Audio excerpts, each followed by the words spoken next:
just a moment. I believe YouTube is getting going over there.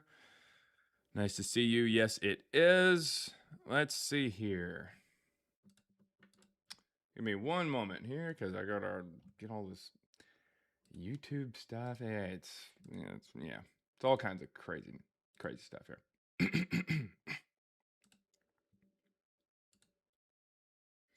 All right. Okay. Now we should be good to go. Should be. I don't know. We'll see how it all goes. All right. What is going on, everybody? We should have Joey Soto coming up here for the first guess. Oh. Hey man, how's it going? Hey, how's it going? What you got for So us today? do you not believe Jesus existed at all, or do you not believe he was like the Messiah? I don't think that he existed at all. So you don't believe any of the Roman documentation that was provided back in the time as one of the most documented events in history, including What would be Josephus and the whole Roman Empire? one second. So what specifically is one of the most documented events in history? What event are you talking about? Jesus' crucifixion. Oh, the crucifixion. Okay. Yeah, not a problem. So what does Josephus say about it? Well, Josephus was a Jew. Okay. He wasn't a Christian, so he didn't have bias. Right. And he Yeah. said that he can attest for the crucifixion of Jesus. Oh, he does. And what does he say? Well, I mean, I obviously couldn't give you word for word, but he said that Jesus committed miracles. Committed Jesus was crucified miracles? on the cross. What an interesting way to put that. But anyways, keep going.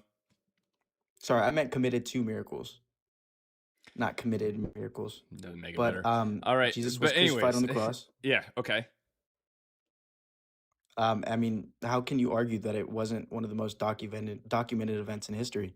Okay. The So it Roman sounds like Empire you're was not one too of the most terribly documented empires. sweet. So it sounds like you're not too terribly familiar with what Josephus said. So tell me what Josephus said then. Okay. So what you're talking about is found in Antiquities of the Jews. This is Book 18, Chapter 3, Section 3. Or if your particular copy of the works of Josephus does not have chapters, that is going to be Book 18. Sorry, was that Section published in 63. 2025? Is that the one that was published in 2025? This is the same translation that you're going to be reading from, the one from William Whiston. Well, because the one that was published last year literally attests for the crucifixion. I'm sure that it's still going to be the William Whiston translation. I do not believe so. It is. Okay, well, go ahead. What does it say? Anyways, so the Testimonium Flavianum is what you're talking about. And by the way, I don't think you get to decide which one to use if you don't know what you're talking about. If Yeah, you don't no, know sure, what's yeah. in there, then how do you know? Yeah, well, I mean, I've read it, but I don't know. I honestly couldn't tell you the translation, which is ignorant on my side. Okay. Well, anyways, that being said, when we're looking at Book 18, Chapter 3, Section 3, we end up with a particular paragraph. It's called the Testimonium Flavianum. And the Testimonium Flavianum is very clear in what it talks about. It says, Jesus, if there was a man named Jesus, if it be lawful to call him a man. Does that sound like something that a Jewish person would say? That he's potentially God? A Jewish person? Mm-hmm. I mean, yeah. So you think that a Jewish person who's not a Christian would say that Jesus was potentially God? I mean, if he saw Jesus's works, then he could attest for it. He didn't see Jesus's works. Josephus was born 7 years after he died. Yeah, but I mean, he's talked to some of the people who were Christian at the time. Okay. So when it says he was the Christ, is that a Christian person or would that be a Jewish person? He was the Christ? Mm-hmm. That'd be a Christian. But that's what it says. Okay. Well, I mean, sure. So I mean, it sounds that's a like good it argument. might I've never not heard have that been. before. It also goes on, by the way. I'm going to go ahead and just read you what it ends up saying. And this is Book 18, Chapter 3, Section 3. It says, when Pilate, at the suggestion of the principal men amongst us, had condemned him to the cross, those that loved him at the first did not forsake him, for he appeared to them alive again the third day. Yeah, it means he resurrected after the crucifixion. Yeah, so a Jewish person believes that Jesus resurrected? Yeah. Let me I continue. mean, yeah. As the divine prophets had foretold these and 10,000 other wonderful things concerning him. So you think that a non-biased Jewish person working with the Romans, living in the Roman emperor's compound in the mid 90s, when Christians say that they were being persecuted by Emperor Domitian, you think that he said that Jesus was potentially a god, was the Christ, and resurrected 3 days later as the divine prophets foretold this and 10,000 other wonderful things about him? You think But a I mean, who's to say non-Christian two said that? he couldn't have conflictions between two religions? Like he was Jewish, but he was interested You in just said that he Christianity. wasn't biased and he wasn't Christian and he was I mean, he's Jewish. not Christian. He was a Jew, but who's to say that he wasn't biased, like, or A not Jewish biased? person who Who's to is say he not couldn't have a a confliction? Jewish person who does not believe in Christianity would not say that Jesus was the Christ. But how could he not be conflicted between two religions? Like people switch from He doesn't Christianity say to that. Islam and Islam to Christianity. You said that he was Jewish and therefore not biased. He is Jewish, but who's to say Okay. that he couldn't Well, have been then convicted he for wouldn't Christ? say that he was the Christ. Then he'd be biased.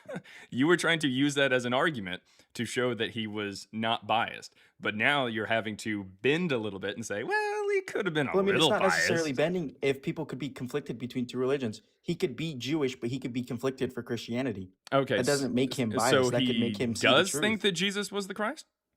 I mean, And by the possibly. way, being conflicted is not, a Jesus was the Christ. Sure, but you could have doubts that he was as You a didn't Jew. say that I have doubts that he was the Christ. Yeah, because he'd be doubting his own religion as a Jew. If he says he was the Christ, that's not doubting. That's he was the Christ. Okay, sure, but you're also dismissing all of the He doesn't Roman say he may manuscripts. have been the Christ. What about all of the Roman Nope. We're manuscripts? staying here. Okay, sure. Don't pivot. Also, I'd like to point out that there are certain phrases that are used within the Testimonium Flavianum, which is the paragraph we just read. Yeah. The Testimonium Flavianum has certain phrases that Josephus either wouldn't use or uses in different ways in other parts of his text. Are you aware of that? Yeah. Okay. So what that means is that it's yet again another red flag to show that there is a very real possibility that this is simply not something that Josephus himself wrote. That's the problem. I mean, you could argue that, but I mean, you're Okay. still So that's dismissing what I'm all going to of the argue. Roman In fact, manuscripts. Eusebius, again, you want to pivot away from Josephus. We're not going to do that. The Testimonium Flavianum is first found in the early 4th century. But why do you want to strictly stick to one Because person that's what versus you a whole brought up. empire who Because that's what you documented it? brought up. I will I go brought to up the the. Roman I manuscripts will first, and then I mentioned listen. Josephus. I will go through it all. Okay, Just sure.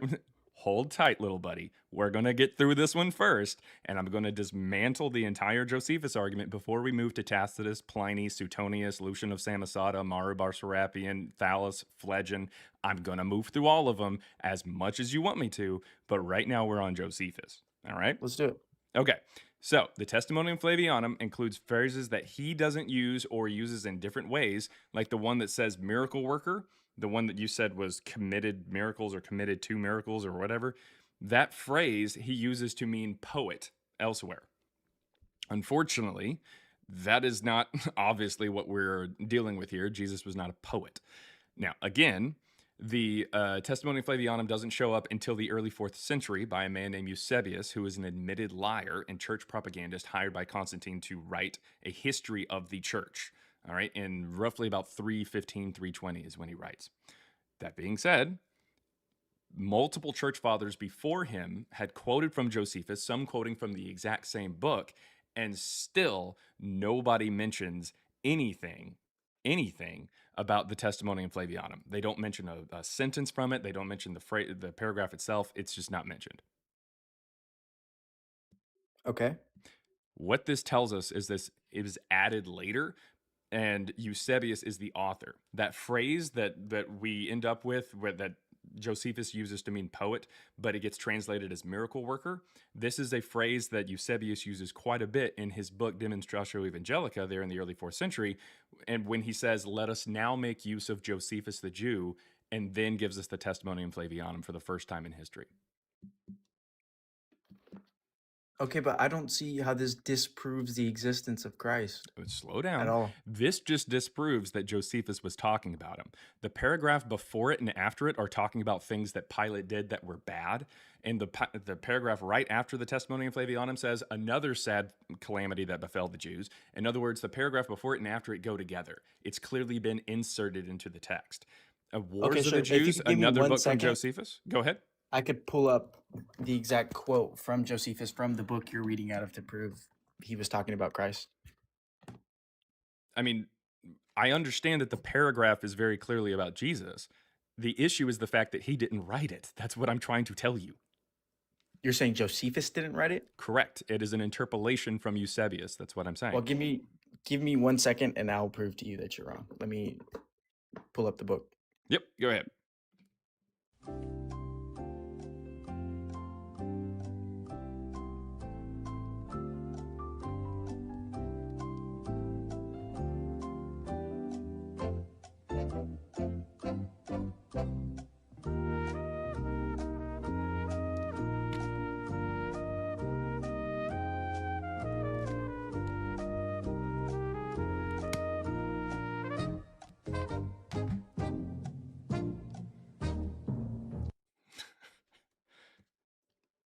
All right.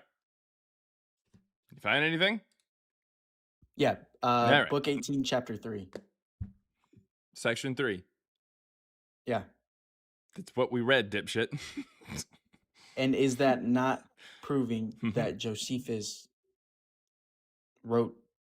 I don't understand how you're saying somebody else wrote this that Okay. wasn't Josephus. The oldest manuscript that we have of Josephus' Antiquities of the Jews, do you know when it dates to?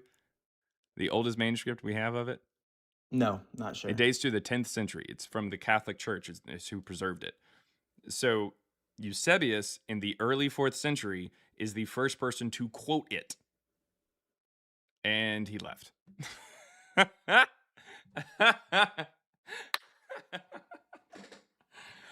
Oh my God. Y se marchó. What the hell? What was all that about? What was that? Come on, man. I mean, is this the best that the Christians had to offer? Some guy who came up here for just like 10 seconds and decided to leave? Oh, okay. Anyways. What was that all about? All right. If you're over on YouTube and you want to come up and you want to talk, it's perfectly fine with me. YouTube doesn't allow for guests, but TikTok does. That's how I take guests. So you can click the link that's in the chat there. Come on over. Or if you want, you can send a super chat. If you don't have TikTok or you don't want to come over to TikTok, that's perfectly fine. You can just send a super chat. I will read it out loud and I will respond to it. I promise. In fact, there's one super chat right now that I got to read right now. Oh my God. It's $1.99 from Hardwork8395 who says, forgot to pay your mom. Here's the money. $2 for my mom? Man, oof. That says more about you than it does about me or her, really. Anyways, the next person up here, we've got 1 second there, my world. I will get to you in just a moment. The Artist 6 was waiting here very patiently. The Artist 6, are you there? Yeah, I'm here. I've just been tapping and sharing the live, man. I like your show. Nice. It's good stuff. Thanks. Good stuff. Thanks. Yeah, I'm going to try to have a civil conversation, even though I'm not a Christian. But I'm going to go for the Christians today. So go for them or like okay. Yeah, I'm just going to go for them, even though I'm not a Christian. So okay. Not doing. Why do you think Jesus didn't exist or didn't unalive on the cross? Because the stories that talk about him and everything like that are not actually from historians. If the first time that we get anything that's not just an interpolation from a later Christian is in the late 2nd century, which just talks about what the Christians believe. The first gospel published is not published until over 100 years after the supposed death of Jesus, and is first published by someone who didn't think Jesus was even a human being. I get that. I get that. I totally see it. Facts and evidence is, kudos for doing your research. Definitely. What about the Ethiopian Bible? What about it? Do you think it's older? Do you think it's more Older than what? translated than the other Bibles or other translations? I mean, yeah. So if it's older, do you think it's historical proof then maybe? No, it dates to like the 6th or 7th century. What? Okay, Okay. say that's wrong too. All right, say that's wrong I mean, too. it's So just. rule out. I Let's mean, rule out. earlier Let's than like English doesn't mean shit. Like, yeah. All right, let's rule out the Bible. So Bible don't exist. Bible never happened. All right, let's go to the Quran. What do you think about the Quran? also from the 7th century. So why would I care there? Okay, cool. So you wouldn't care either then. All right. So now we're gonna rule out Allah, and now we're gonna rule out the Christian God, Jesus Christ. So both of those gone. What about full enlightenment, It's a bit Buddhism? reductive, but okay. No, it is. I'm trying to stay on base. Okay. What about the what? What about Buddhism and full enlightenment? Let's say when That you've doesn't have reached anything to do with Jesus or Paul. well, I beg to differ. The only reason why I say this: say you reach full enlightenment or nirvana, you're in a godlike state or a god consciousness. And there it is. See ya. All right. My woo world. What's going on? Yeah, I could tell that word was coming up. Hey, how you Nope. doing? As soon as we hear that word, you gone. What is going on, Mawu world? Yeah, how you doing? Yeah, I was listening to most of the live. I got a little confused when we was focusing on Josephus. If he was a Jewish scribe, Mm-hmm. what does anything that he has to say about Jesus is relevant? If he was a Like Jewish if he was a scribe, that would scribe make the that most sense. like he would like just to confirm, like he was a scribe that If lived Jesus actually almost lived according to the New Testament, he would be from Galilee. He would be a Jewish person there in the beginning of the 1st century. So Josephus would be one of the best possible um, people to point to for evidence for this Christian movement from Judea was or he Jesus. alive when Jesus was alive? Or No, I didn't say he's the best. He's one of the best people you could point to, but he was born in 37. okay, what about Paul? What about him? When was his writings made? Like his epistles made? Oh, 2nd century, and they don't come from him. They don't come from him? Mm-mm. Okay. So what is your take on the New Testament? That it's written in the 2nd century, and it's mythology Why would it be mythology? because it's not true, and it's part of a religion. That's generally what we call mythology. So wouldn't you have that same argument for the Old Testament, regardless of the time? Sure. Okay. So it's not necessarily based on faith. It's just based that you haven't really received it as truth. Like you That's don't a see it weird as question truth. because that doesn't have anything to do with what we're talking about. What does faith have to do with it? Okay, because I feel like you're basing the existence based off a timeline, or are you basing it off I'm of basing it off of like actual? history, like reality. Yeah, I don't give a shit Okay, what you have like faith for. Faith is what just is the your excuse people give when they don't have a good reason to believe something. where is your basis of history and truth? Like where does Reality, it all? I mean, again, like where is your base of reality? Like where does it all history, begin? I know, but where does your history begin? reality. Like and what we Give can me a tell, starting. what we can tell, like to dig up. Give me a starting point. Like I don't know what you're asking. Give me an example of what you're asking about. Okay, all right. Let's just start because I'm new to the live. I have never joined this live before. So, Okay, are you an atheist? irrelevant. It's irrelevant. Do you believe in Yes, God? irrelevant. How is this irrelevant if you're talking Because we're about trying to Jesus? figure out whether or not two people existed or they didn't. You either have evidence or you don't. That doesn't have anything to do with my belief in God, your belief in God, or Kevin down the street's belief in God. So please ask. You can ask questions, but make sure that they're relevant. Okay, so how can you prove that Julius Caesar exists? Coins, busts, statues that date to his timeline based off of carbon dating and everything like that. Not to mention, it literally says on a lot of these different statues when they were made, coins when they were minted, that have his likeness, which is how we know exactly what he looked like. But you can say the same argument for idols. They No. have likeness. They have No, likeness of because men. their likeness changes. It also is something that we get printed over a huge period of time, and again, we see the likeness change. That's how we can tell that, like Zeus is a concept, whether as opposed to like an actual like person. Okay, so how can you confirm somebody like again? And I'm by the trying to way, stay on top. if the Christians are correct, if the historicists are correct, the people who think that Jesus actually existed, if they are correct, then the earliest iteration of Jesus, like the earliest painting of Jesus, is him with a donkey head. So, But do you think that Jesus had a donkey head? why are you basing existence just off of tangible assets? You Because exist. that's how we can figure out whether or not someone existed in antiquity. You asked a question and I answered it. Do you have anything like that for Jesus, or what was your point in asking about Julius Caesar? But there were witnesses of Jesus that Who? were written down. Who? Who? Who was a witness of Jesus during his earthly ministry? Where do we have any text that says, I saw Jesus during his earthly ministry? So what about Peter? Do you know of a Gospel of Peter? I've read it. You've read the Gospel of Peter? I've read Peter, like the book of Peter. Okay. Well, Did he not write that either? Is that what you're trying to say? for starters, nowhere in there does it say, I saw Jesus. Secondly, if you're talking about the Gospel of Peter, there's a talking cross, and Jesus stands up in his manger and gives a sermon, like as a baby.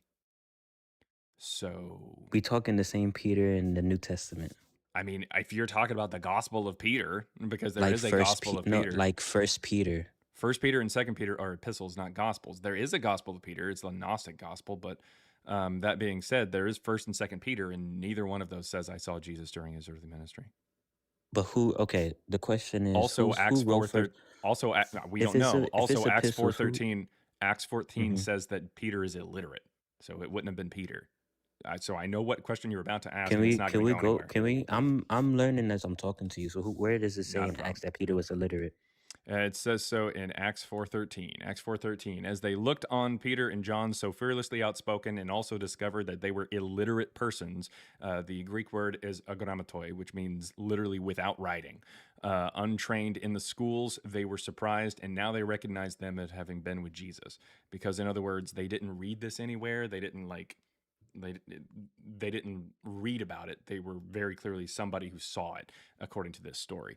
It Okay, so literally says in Acts who wrote 14 the that book of John and Acts? Peter are illiterate. Say what? Who wrote the book of Acts? Most likely Polycarp or Who? Irenaeus. Polycarp or Irenaeus, most likely. Okay, who are those people? They're just mid to late 2nd century church fathers. Really? Mm-hmm. Okay, so is there any like I would say Jewish or Hebraic text that is linked anywhere close to the Gospels? Definitely not. Anything before it? Is No, there? Let me because rephrase the the New question. Testament's written in Greek. It's not written by Jewish people. There's nothing in Aramaic really from it. I mean, there's a little bit, but we're not going to get into that.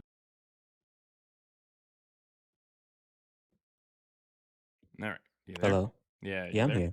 Yeah, for Mm-hmm. some reason OBS decided to shit the bed there for a Yeah. second, but we're back. So when we start from the beginning, right? When we have Genesis 1 and Yeah, that doesn't have let's just say anything to do with Jesus or Paul. okay, so what about the prophecy with the seed and the seed and the serpent? Yeah, that doesn't have anything to do with Jesus or Paul. What makes you say that? Does it say Jesus or Paul?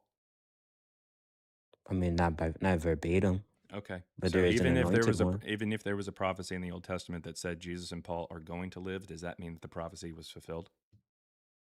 But I mean, we really have to like Okay, I'm going to ask you predate. again. Even if there was a prophecy that said Jesus and Paul are both going to live, does Mhm. that mean that the prophecy was fulfilled?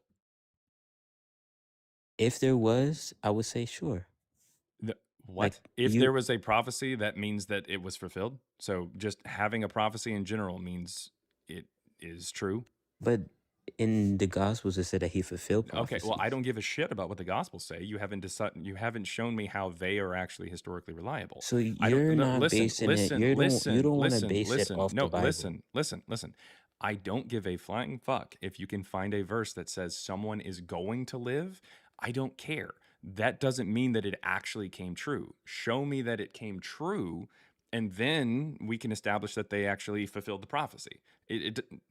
We don't figure out whether or not someone lived based off of someone potentially before them saying that they're going to live. That doesn't mean shit.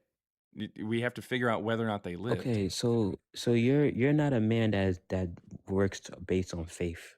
You Why don't would I? Faith is not like a to move. pathway to truth. Faith statistically points you in the wrong direction.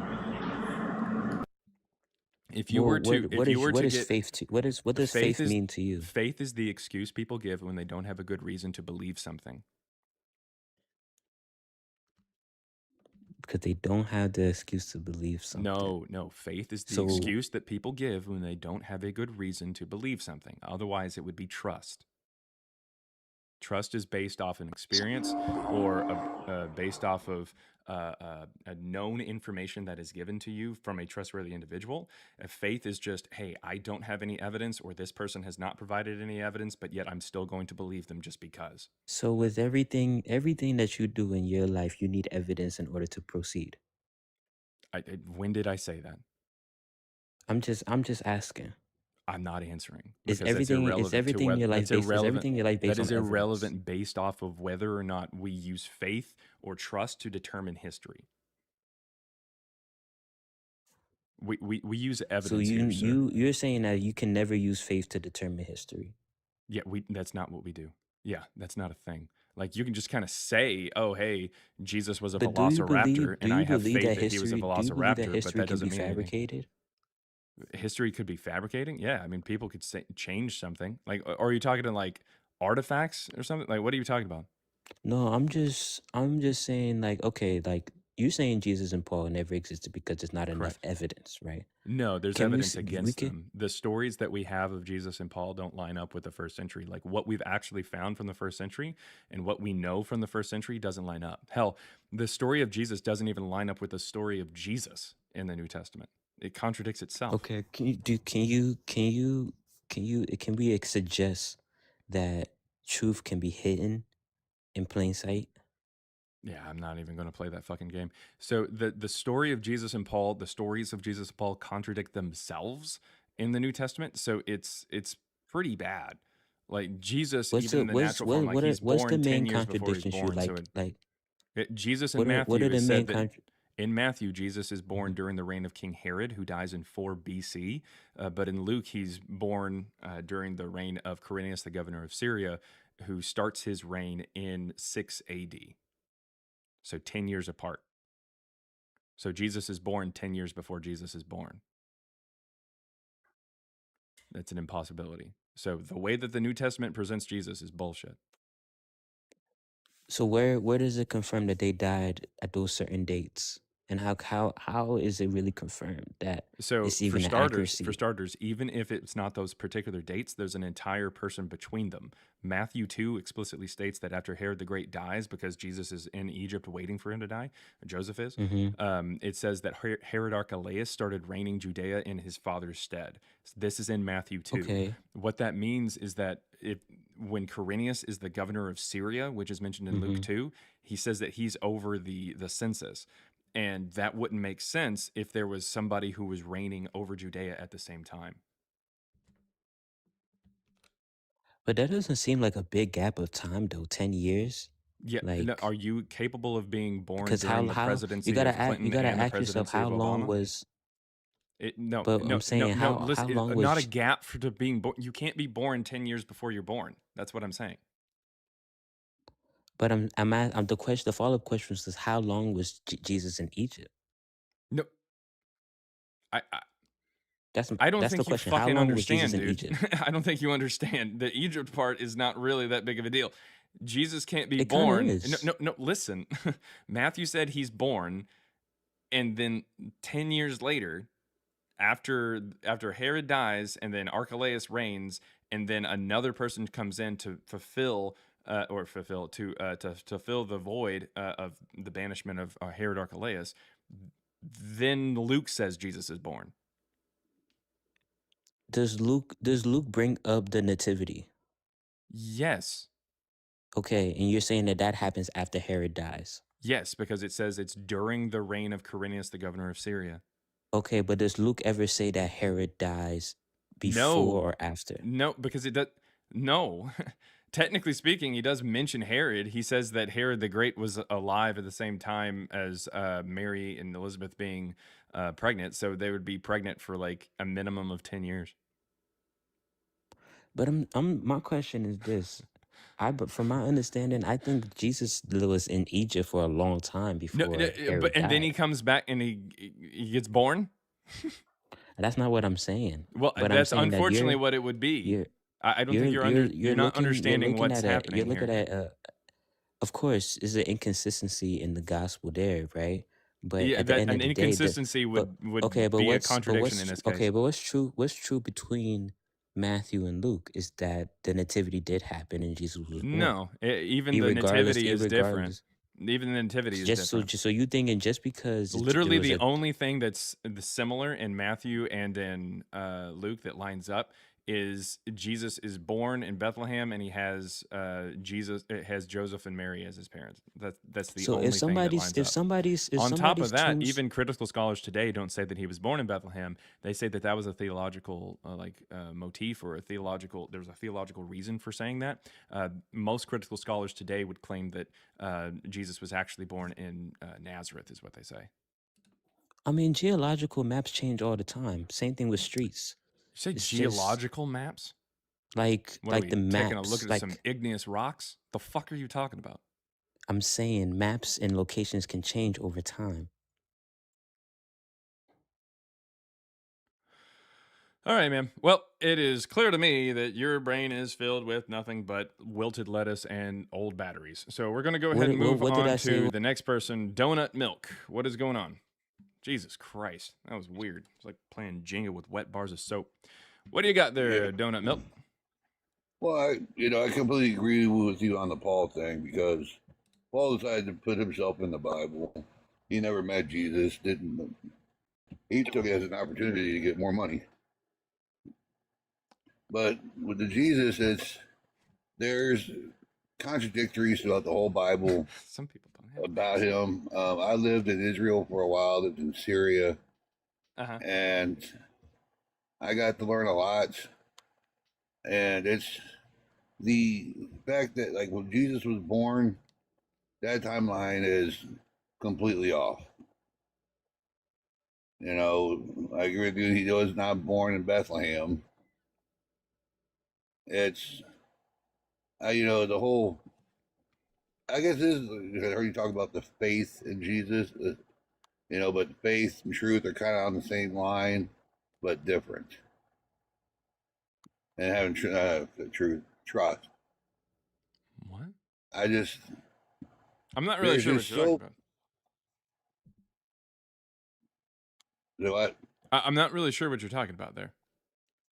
I'm sorry, man. I'm a little stoned. Oh. Man, it's like 10 in the morning. Hey, you got a day off, man. You got a day off. Yeah, okay. Fair enough.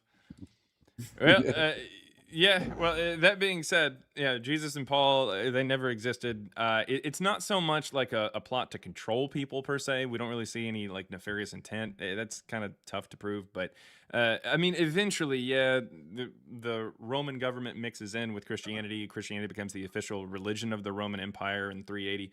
But initially, it seems like it's just the evolution of a mystery cult. They just kind of come up with a mythology. That's basically all it is. I'm not in agreement with that. It's just like, if you look out through the whole, past times he wants to go back to Egypt, who else had the same powers as Jesus' horse did? Rose from the dead and all this other shit. I see what you're saying. Yeah. Yeah, like you got there's a bunch of gods throughout time that had the same, did what Jesus did, and it all seemed like to kind of fail and never stuck. And like, but with I don't know, the thing with Jesus, like I got belief in that. There is no proof, besides his pretty white paintings of himself. I've never seen a white Arab like that in my life. Right. Well, those, they show up later and stuff like that. But Yeah, anyways, but enjoy your day off. We're gonna jump over to someone else really fast. all right, man. But thank you for coming up. Thank you for coming up, man. Thank you. Yeah. That was Donut Milk, everybody. He is enjoying his day off. All right, Dent 007, what you got? Hello, man. Hey. I just had 2 questions real quick. Yeah. What you got, man? The one's like personal. Are you like an atheist or agnostic? What does that have to do with anything? No, I was just asking out of curiosity. Oh, okay. Yeah. I'm going to decline out of I curiosity. understand. Yeah. I understand. Because as soon as I tell you what religion or denomination I am, people are like, that's what he believes, what he believes. 100%. No, yeah. And that's why I asked. No, Yeah. I'm sorry, man. To be upfront with you, Yeah. I am Christian. I lean toward the orthodoxy. Okay. Another question. Jesus, for you not existing, or Jesus and Paul never existing. Why do you think their stories to you stuck so much to change so much of history and be so prevalent in history? Are you serious? What do you mean? Yeah. First of all, I'm not even really sure what you're asking. I guess you think that the story of Paul or something somehow changes history? Well, like not changes history. Let me rephrase that. Why do you think they're so important You throughout somehow history made if it they're worse. fake? It's not that it's important, it's that it's just the biggest religion. I mean, prior to Christianity, there was the biggest religion moniker somewhere. It was either Buddhism, Hinduism, or the Roman imperial cult, and you would say that those are bullshit, so it doesn't really okay. It doesn't really mean anything just because it's like the most important.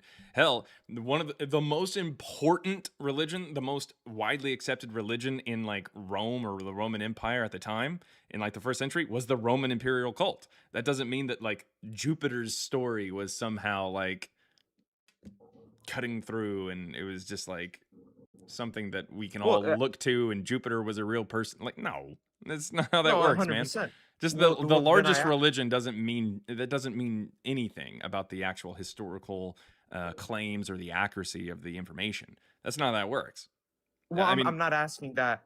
I'm not asking that. I'm asking why do you think two people around, in your opinion, or in your own words, or if you can cite some history, why do you think they became, I guess, so real to other people if to you they don't exist? Because in 380 it became the official religion of the entire Roman Empire. All of a sudden it becomes real or you die. Like what do you want to do there? There's not really much you can really do. Well, I'm asking then, why do you think that happened? Like, why? Because Christianity Christianity got a pass to proselytize in 312 with the Edict of Milan. Because the mother of the emperor became a Christian. If I may ask, why did she do that? Was it a political thing for her, or did she just happened to be a Christian, and it became a political thing at that point? In fact, after the Edict of Milan, there were some emperors that I can't remember his name, but he only reigned for about 3 years or so, in about the 350s. He tried to stop Christianity, but it was like a dog off the leash. It was gone. Like it was prevalent. I'm assuming around everywhere. Yeah, I mean, because they had they had gained a legal right to proselytize in 312, and once that happens, it's game over. And I mean, that's the thing. And it's everywhere today. Like, it's all over the place today because the Roman Empire included places like Spain, Portugal, the Netherlands, France, England. Oh, yeah. And they went around and colonized the entire planet. Yeah. And it's just like, well, one last question real quick for a history thing. Yeah. Do you think the Byzantines' conversion to Orthodoxy or Christianity was political or out of their own true faith, quote unquote? I mean, once a religion reaches that size, a lot of it is political. A lot of it is some of it might be faith driven. It's just kind of how it goes. But I mean, religion, when you can see that it splits among like political lines, you can tell that it is no longer religious. It is political. It is Well, being like used for in some my kind of gain, but it doesn't really matter. I mean, I understand that that's your concern, and there was a sincere question, and I hope that I answered it okay at least, or gave my opinion on it. But at the end of the day, when it comes to Jesus and Paul, that's more the topic of the live, like whether or not they existed. Oh, I understand. I apologize, man. I'll be heading out now. Thank you for Well, answering I mean, the questions. you could stay. It's okay. Oh But do no. you have a question about that or any input on Sure. that? Yeah. Like, do you believe that Jesus and Paul existed? I do. Yeah. Specifically, the shit that's probably. Oh, I apologize for cussing. The thing that's brought up to I you don't give a probably the fuck. most is those. Oh, perfect. Uh, the Jewish like historian or Roman historian that brought up followers of Christ and how eventually like you know I'm talking Tacitus and what's the other guy's name? You know what I'm talking about? Yeah, Or am I I mean, I drinking? know who. Yeah, I know what you're Uh, talking about. do you refute that? You don't think he was talking about Christians as in Christ, followers of Christ? No, so when Tacitus talks about Nero blaming the Christians for the fire in Rome, Mhm. you end up with you end up in the oldest manuscript, and I can actually pull this up here because I mean we haven't pulled it up to date, so we're going to go ahead and pull it on up. Okay, so in the oldest manuscript of Tacitus's Annals, written in 116 initially, the oldest manuscripts from the 11th century, we can actually see this. What does this word look like over here in the margins? What does that look like? It looks like a Christian or starting Christians. with Yep. Christ or something like Christians. that. Yep. Christians. That's what that says. Christians. Now, the reason it's in the margins there is because the word that gets translated as Christians in the actual text has this little gap here. You see that gap? Yes, yeah, I do. Yeah, that's really weird. In fact, what an I would look like is this letter here. It kind of looks like a Y. Over here, here's the I in Tiberius. Here's the E in Tiberius. That's because this right here used to be an E, not an I. So they actually had to put the word Christians over in the margins because the word Christians was used in the actual text. This is problematic because while I think it is the same group, the word Christians appears in an inscription called CILVI 24944 between 16 BCE and 37 CE over in Rome. What the fuck? Yeah. Okay, that's So interesting. there's a So, potential that this group was even around before the supposed birth of Jesus, let alone the ministry and the gospel gets over to them. huh? Yeah. Thank you for. I've never heard of that. We Wow. also have a cup that dates to the first century BCE, found in Alexandria, that says "Through Crestos the magician" on it. That's actually crazy. Yeah. So at the end of the day, I don't think that like Christianity is just like this tool made up by the Roman government or something like that. That's weird. And I don't think it's like a control thing per se. I think it's just like a mystery cult that starts sometime about the first century BCE or so, most likely in growing in Alexandria, Egypt, and then also in Sinope, like Asia Minor. So Asia Minor is like modern day Turkey. So Turkey and Egypt is where it really starts to kind of take off and kind of take a mind of its own, but it grows, and throughout the first century CE and stuff like that, like it's starting to kind of get a little bit more involvement with Rome and stuff. Rome's starting to, like, the actual people in Rome are starting to recognize it, see it more, interact with it more. There's the issue there in 64 where they're blamed for the fire in Rome. Then you end up with Pliny the Younger. He is a governor in Bithynia and Pontus, which is northern Asia Minor. And he writes about the Christians, and he says, hey, the Christians up here, they swear by an oath not to commit any crimes. They're made up of children and old people, or like elderly people. They've got men and women. They get together, they eat a meal, and they sing a hymn antiphonally to Christ as God. So in other words, their God is Christ, is what he's saying. But Christ is a title. It's not a name. He doesn't say that this is a person. He doesn't say the name Jesus, doesn't mention anything from the New Testament or anything with Judea or Judaism or anything like that. He just says that Christ is their God. Christ is a title that was actually, it means anointed. And it was a title that was applied to different men. It was a title that was applied to different gods. And up there in Asia Minor is where we had Serapis that was being worshipped. This was a god that came from a city called Sinope, still around today. It's called Sinop. there in Turkey. But the point is, Sinope, it is a hub for the worship of a god called Serapis, who is like a healer type god. And as luck would have it, the first gospel that we see published is actually published by a guy from Sinope. Mm. And yeah, you can read a lot about it. And I'm a data scientist, and me and my data science co-partner, we take a look at the New Testament in Greek and try to figure out when it was written and see that it was written in the 2nd century instead of the 1st.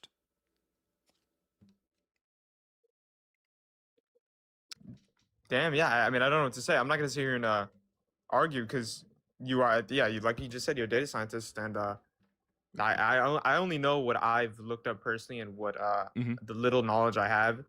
The argument I guess I have is that about what you said, that they look at someone and they worship a Christ.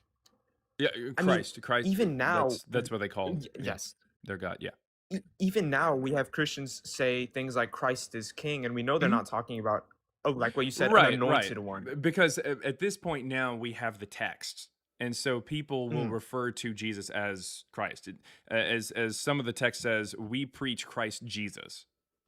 So in other words, this is the Christ that we are preaching right now in this text, as opposed to any other Christ. Yeah, I understand. I understand. So now that there's a text, and now that text has been around for 1,800 plus years, we're now in a situation where if somebody says Christ today, we don't really use the term for anything else. Yeah. But back then, Christ was actually used quite a bit. It's actually in the Septuagint. The Septuagint is the Greek version of the Old Testament. The word Christ is used about 30 times to mean high priests because they were anointed. It's also meant for Cyrus the Great it was called a Christ in the Bible, in the Greek version of it.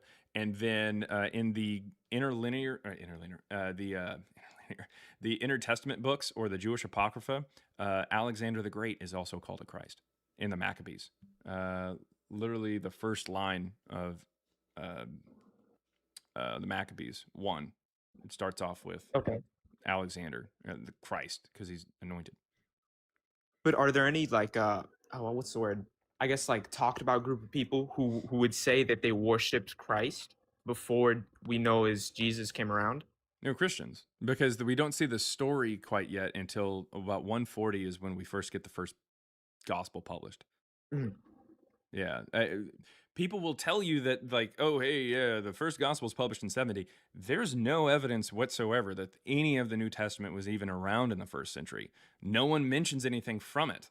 And the first time that we get any quotations from it or anything like that is well into the 2nd century. The first time we get anybody even mentioning a gospel or even hinting at it is Justin Martyr in about 155. He says we have memoirs of the apostles in 155.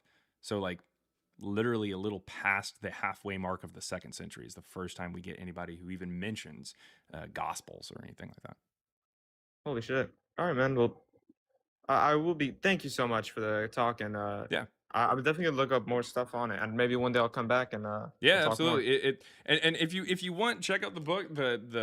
Our book is $3 for the ebook. We try to keep it cheap, and try to keep it available. There is a print version and an audiobook version. The link's in the bio here on TikTok or over on the YouTube profile. But if you check it out and you disagree with it, come back up here and we'll talk about it. Go ahead. What'd you say? Definitely, man. What's the other book that you pulled up for the history? The Pliny the Younger's book. This one. Yeah, that one. This is just thank you so much. Complete letters from Pliny the Younger. He's got one letter that talks about the Christians. It is letter 96 of book 10. It talks about the Christians and stuff like that in there. But there's a bunch of letters. It's kind of interesting if you like history. He talks about different things that he has to deal with, that kind of thing. But that's dope, man. Thank you so much.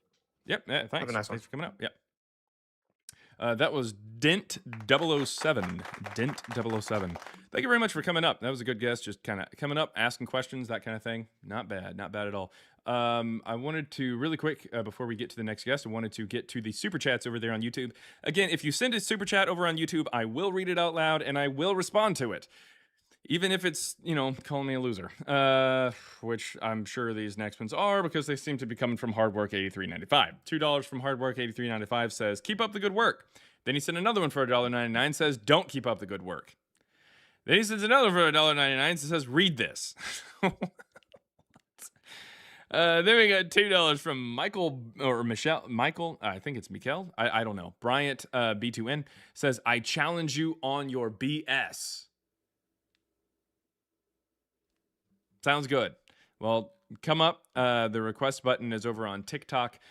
TikTok is how I take guests. There is a link in the chat there on YouTube to hop up here on TikTok and have a good conversation. And then thank you very much for Pun Punch Game for sending some jewels. Thank you very much. Thank you. Over on TikTok, we've got some people who sent some roses. Thank you very much. Some little finger hearts and a little scarf. I don't even know what the hell that scarf is supposed to be, but thank you. Thank you. Okay. Next up is One. One, are you there? One? Yep. Hello. One? Oh, hey, One, what you got? Uh, I just wanted to ask one question before I say anything. How aptly named you are. Thank you. My question is, if Paul never existed, what's the importance of inventing the character of Paul?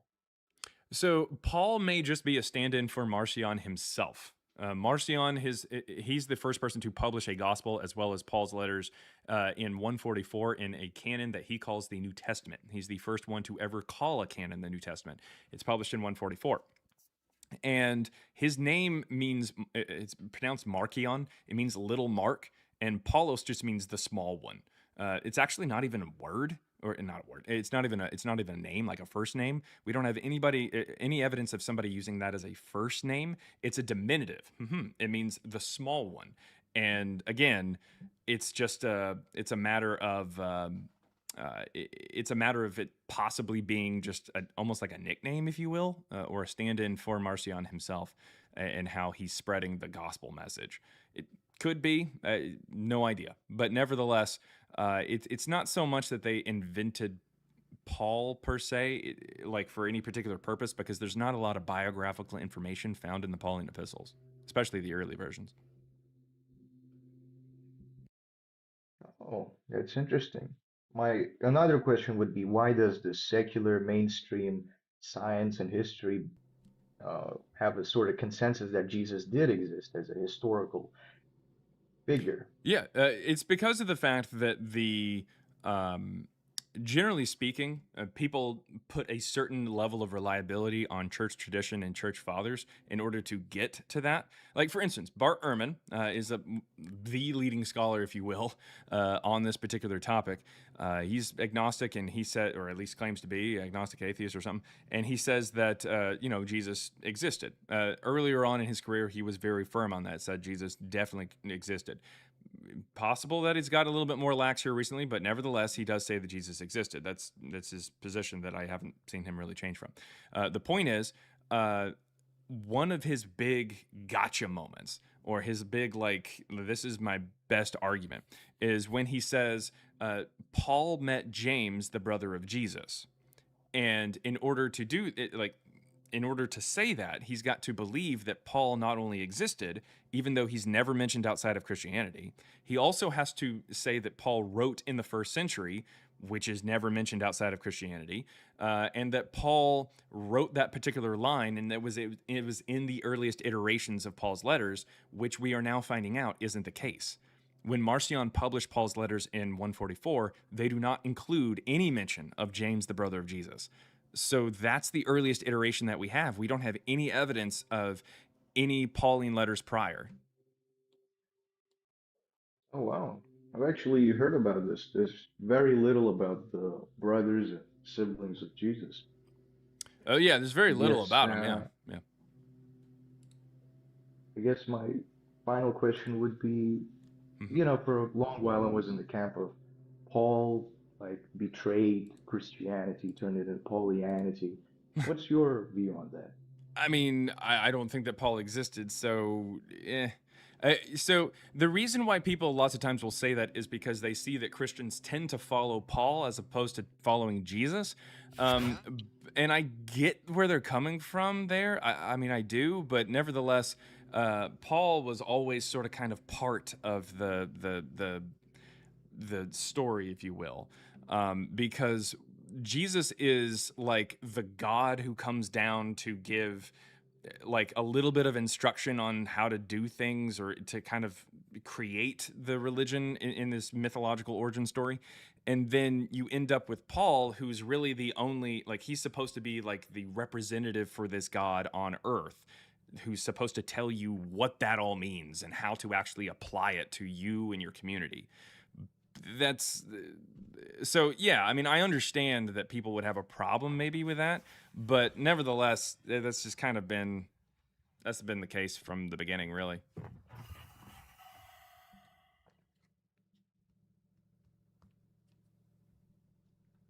Still there? One, you there? Oh, you muted yourself. One, and then you left. I don't know. I have no idea why. Trace 25, you there? Hey man, can you hear me? Hey, yeah. 1 second here. Let me get to some super chats really fast. Let's see. We got a super chat there on YouTube from Miss Salty Giggles, $4.99. Thank you very much. Says you're a knockoff Dr. Amon Hillman. I like people my own age. Watching too much Lady Babylon. I don't even know what that is. All of what you said is copy and paste from him. He's been proven wrong. No, Dr. Amon Hillman's crazy. Like, no, he's not even close to what we're talking about. So no, I don't even know what Lady Babylon is. And then 99 cent from that Cyber Christ 3844. Thank you very much, the Cyber Christ. But yeah, as far as Dr. Amon Hillman goes, like he says that like Christ is something about like he doesn't say that Jesus didn't exist. He doesn't say that at all. So that is just not even a. I don't even know what they're talking about there. They got it mixed up. They very clearly haven't listened to him all of Dr. Amon Hillman. But I would not recommend it. That guy should absolutely be put on a list. Okay. So Treus, 25, what you got?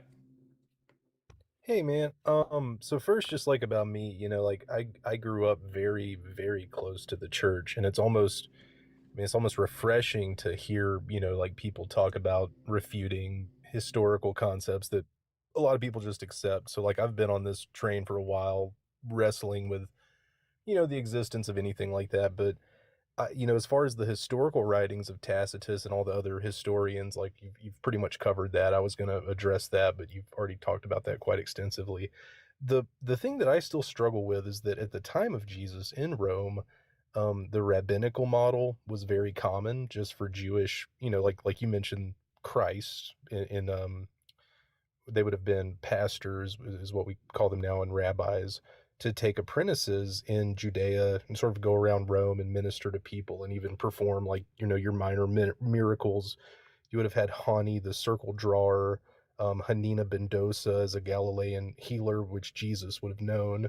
And it's almost like if we're going to refute the existence of Jesus and Paul, you have to go all the way down the list of every Jewish person who took disciples, because Jesus would have probably been the most charismatic of those, Jesus of Nazareth.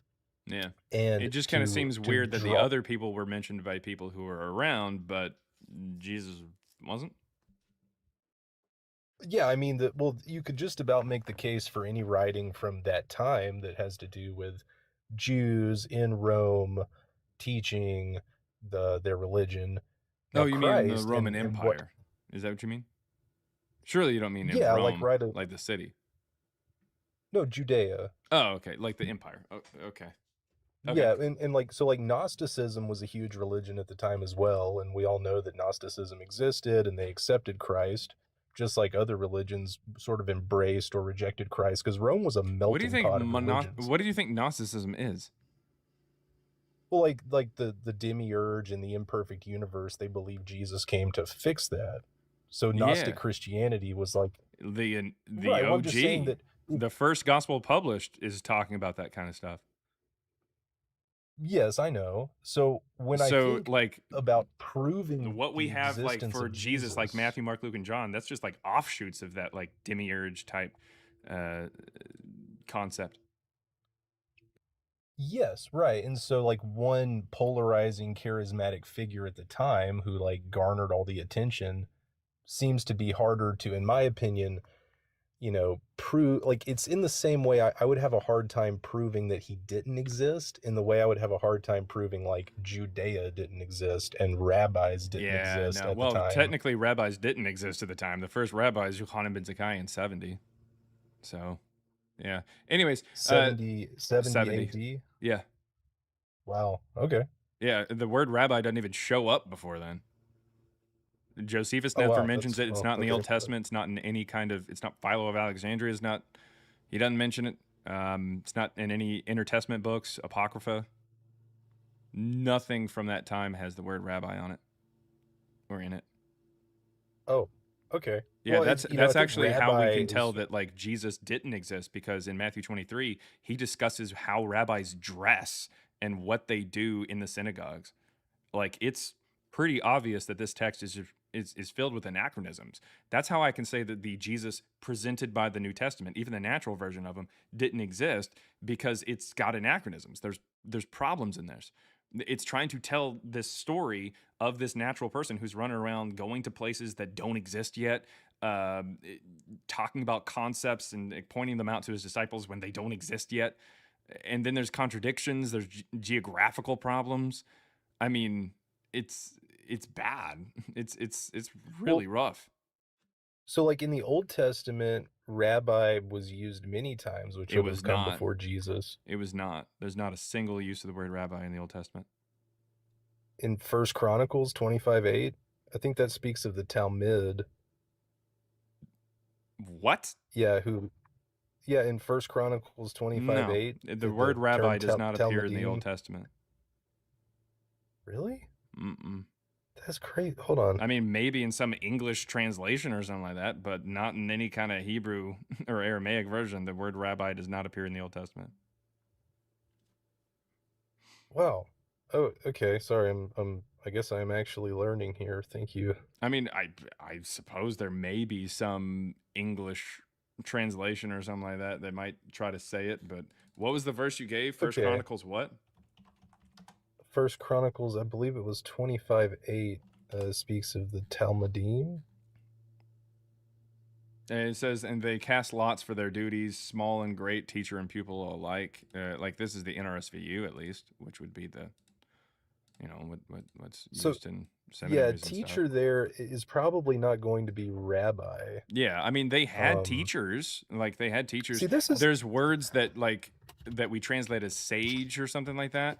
But generally speaking, when it's talking about someone who is preaching from the Torah, it's talking about explicitly like Levitical priests, like the Kohanim. okay. Yeah. Well, Like, I mean, yeah, in that's fact, interesting, in man. the Greek, I guess in the Greek like versions of the New Testament, like the Codex Sinaiticus, the first codex for the New Testament that we get, it's pretty obvious that like the Greek is going out of its way to use the Hebrew term, which doesn't really make a lot of sense. okay. So I guess like I mean I'm just picking your brain here because this is like an interesting conversation. For you to have a pretty good position where you feel that Jesus, and I don't even talk about Paul. That's like I don't, we can't even discuss if Paul was real or not. But for Jesus not to have existed, would you find like the discovery of Nazareth or Pontius Pilate's like tombstone? What would you need to see for you to think, okay, this is some new evidence here that I haven't gone over that makes me think maybe a charismatic Jew named Jesus did exist back at this time? So, for starters, as far as Nazareth goes, we don't have any evidence whatsoever that Nazareth was even a place at the beginning of the first century, and especially not the way that the New Testament presents it. Absolutely not. But as far as as far as the archaeology goes, we can find things that date to the 1st century, like the late 1st century for Nazareth, but we don't have anything that shows that it was a place called Nazareth at the beginning of the 1st century, like around like 1 CE all the way to 30, like just not at all. On top of that, Pilate did exist. He absolutely existed. He's talked about by multiple contemporaries of him, and then you have the Pilate stone, which dates to the 1st century during the reign of Tiberius, that has his name and government position on it. So, I mean, Pilate's a real person. It's just what we know about him doesn't line up with the New Testament. It's almost as if the people who are writing the New Testament are aware of certain concepts, but they're getting some things wrong in the timing, and they're aware of these things because it's been written about or talked about, and they're just trying to craft like some fictional story tying a lot of the stuff that they know about together. It's similar to the Book of Mormon. The Book of Mormon is even more egregious because it's trying to talk about something that happened way into the past as opposed to just 100 years prior. And the way that we can tell that the Book of Mormon is bullshit is because Joseph Smith adds things in there that are anachronistic. He talks about Mesoamerica in the pre-Columbian times that has wheels, steel, it has silkworms, honeybees, concrete, elephants, horses. It is very obvious that these are these are things that just don't they didn't exist at that time in Mesoamerica. So the problem here is he sees them in his time, and he knows, like, to some extent about some kind of history of Mesoamerica or about like North America, but he kind of blends the two, and he fucks up royally because he never could have expected that someone is able to kind of go back after him and check to see if this is even possible. That's the problem. Oh yeah, I mean, well, I thank you for being a wealth of knowledge. I'll leave you with one thing. Since you mentioned the Mormons, there's a book called Among the Shoshone. I don't know if you've ever read it or heard of it. It was a I don't young think so. man who went to live with the Shoshone. Anyway, he portrayed them as just like a very awesome civil group of people, and the Mormon church paid to have it banned, completely banned at the time because they were pressing out westward into that territory. Yeah. And this book made them look terrible. It made the Shoshone look. Anyway, it's a very hard book to find. If you find it, it's called Among the Shoshone. I would definitely check it out. But hey, thanks a lot. I'm going to go after that. Thanks, man. Interesting. I will check that out. Thank you. Thank you. That was Trace 25 there, everybody. Next up, we've got maybe Pierre? Maybe. Jag vet Maybe, I inte. Kanske. Kanske nej. Could Anyways. be. How you doing, brother? Yeah, I Some just say I just maybe. wanted to say I'm a friendly. Oh, okay. I'm What a you got, man? friendly. Yeah. I was talking in the chat and I was talking about arguing with AI about this topic, and I guess one of your moderators added me to the chat or something. But I just wanted to share. I found like an interesting distinction on the AI like argument that I was having, and it was saying, well, if I were to ask for veracity of your claim, like in a evidentiary sense, then it would be held up as true. But if it were to be held up as far as historical claims, as a historical figure, then it somehow doesn't fall like to be true because of the weight of standards. So the standard would be probability is in the historical claim as far as a historical figure, and as like an evidentiary character, like something that is supported by corroborated text and direct evidence. It doesn't hold weight like the claim I'm of Jesus confused. and Paul. Oh, you're saying the claim of Jesus doesn't hold weight? Is that what you're saying? Yeah. Oh, okay. I mean, I thought that's what you're saying, but like I couldn't. I was having trouble following along. My apologies. I'm not a internet personality, so I'm like Oh, stumbling over my words. No trying to worries, yap no about worries. this. So basically, But you yeah, asked AI, and it doesn't have as much evidence as like you would so generally at find first it somewhere else or was something. claiming that it was all right. So at first it was saying that your claim was false, but I tried to dig deeper because I was like, how would you make such an assertion? And then I was inputting So can you give me your standard as to why it would be false? There's no veracity to it. And so it said, this person said it's probable, this person said it's probable. They have no motive to disagree or anything. And I would say, I was asking, okay, so what kind of evidence do they have to supply for it? Is there any kind of manuscript that I can go for? Like, being that it's AI, I could like search for it and see the source links. And so I clicked on the source links that is provided. It was providing mostly like Christian links and Wikipedia. So I was like, okay, these are weak sources. Like, could you provide me like further sources? And it started to go into like saying, oh, this is no fluff. So I'll go and tell you this. These a certain amount of mainstream academics, they claim, have said and come out and said that this is probable that Jesus and Paul existed. So therefore, historically, as a historical figure, he must therefore exist. And I was saying, well, my standard is not your standard. Yeah, that's the problem that we basically run into. That you have the majority of religious scholars, people who are scholars in this particular topic, are religious in some sense. I mean, they just are. I mean, that's natural.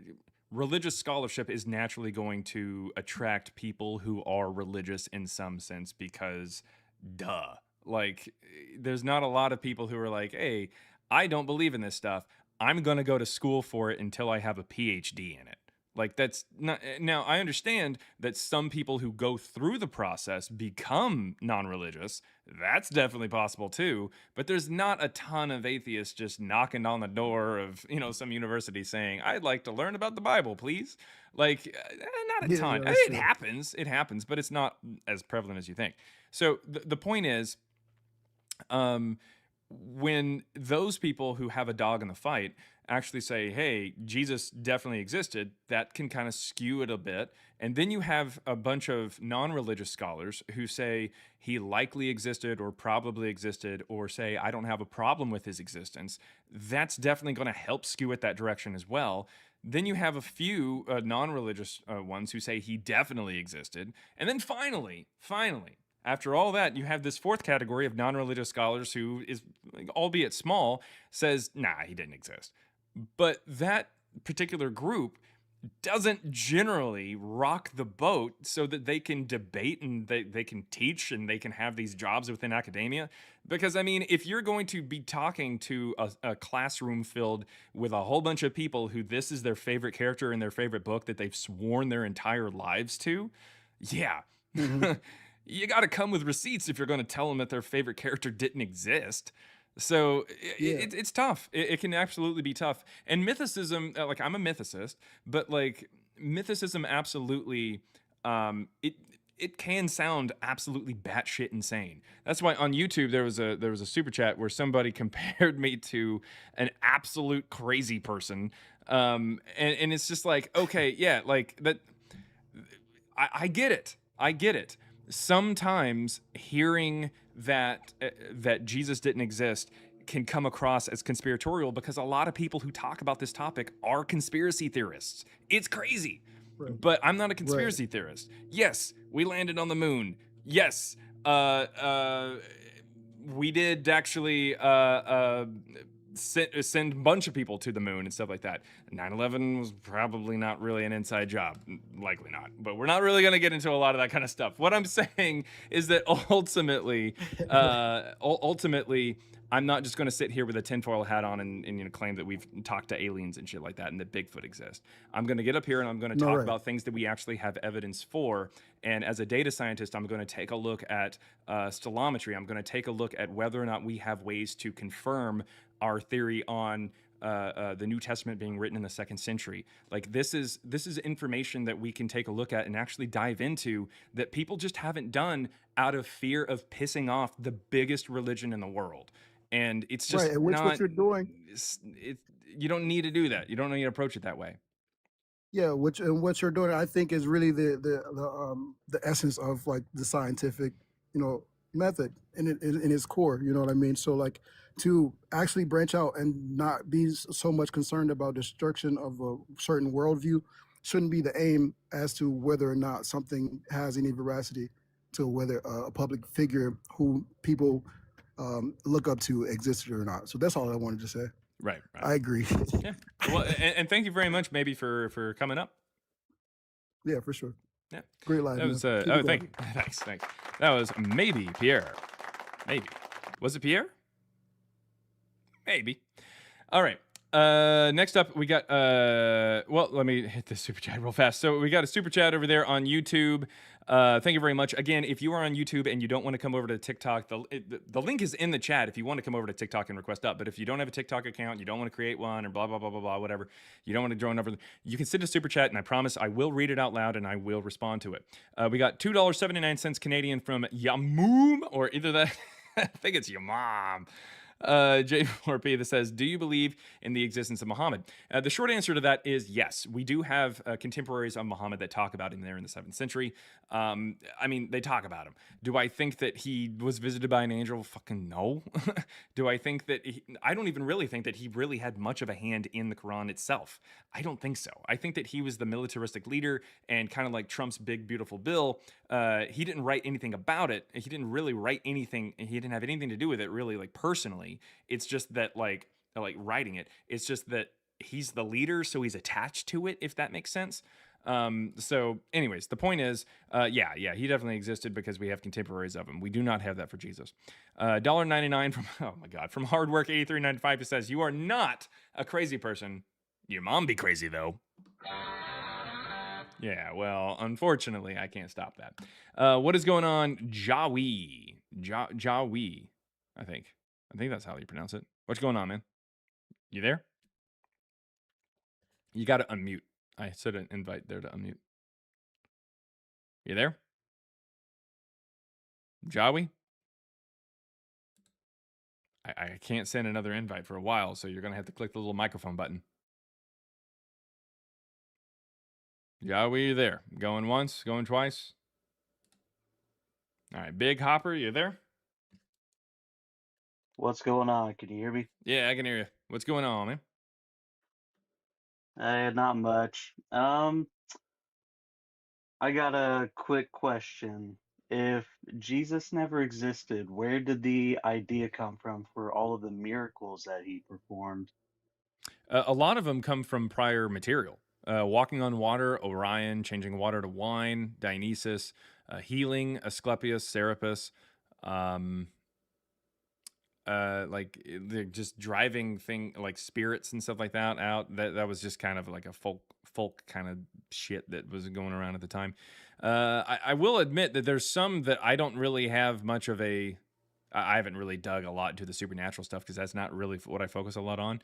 But as far as the supernatural things go, I don't know of many gods that make money come out of a fish's mouth or make a little bit of food into a lot of food. Like I don't know many off the top of my head, but like I'm sure you could probably find some god that is said to have done that at some point in time. It's just kind of run of the mill kind of stuff.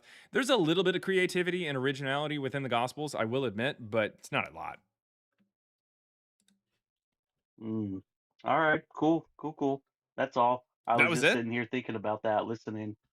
Oh, yeah. Yeah, that was it. Let's Just see. wanted to pick your brain on that. Let's see if I could. Is it gods with the ability to multiply food?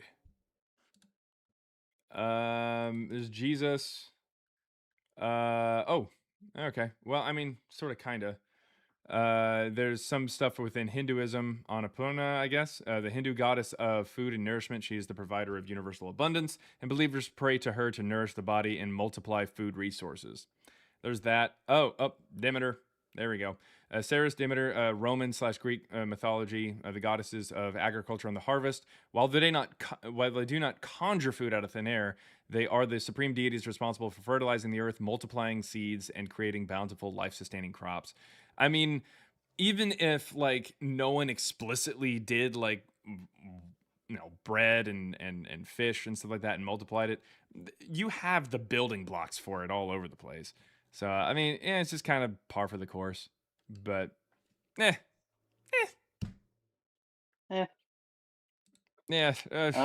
it's magic. I ain't gotta explain shit. All right, it's magic. Yeah, just accept it. Where did you start your journey on this, where did you get the thought that maybe Jesus didn't exist? So about 4.5 years ago or so, close to about 5 now, my co-author and I, we took a look at the Christology of Jesus. That's what we were taking a look at, basically trying to figure out like when did they actually like put the story of like the divinity claims onto Jesus. Whoa. When did they start doing that? And over time, because we assumed that he was a real person, but over time we realized that there's no evidence for him being a real person, and the evidence that's presented is built on a house of cards, and there's actual evidence against the story of Jesus as presented by the New Testament, even the natural one. And then we started to realize that the New Testament's written in the 2nd century, utilized stellometry to back up those claims, and that's it. Or to verify those claims, I guess, and that was it. Like, it was just kind of downhill from there. Does that answer your question? I think you muted there. Yeah, that does. And one last thing is, who is Christus the magician? So the term, I believe, is actually Krestos. Krestos the magician. Krestos the magician, we don't know. It just means the anointed or the good one. Again, it's most likely applying to probably Serapis or a god similar to Serapis, where you have some deity who's able to do things, and Krestos just means the good one. Christos means the anointed one. So these are terms that would be applied to gods and deities.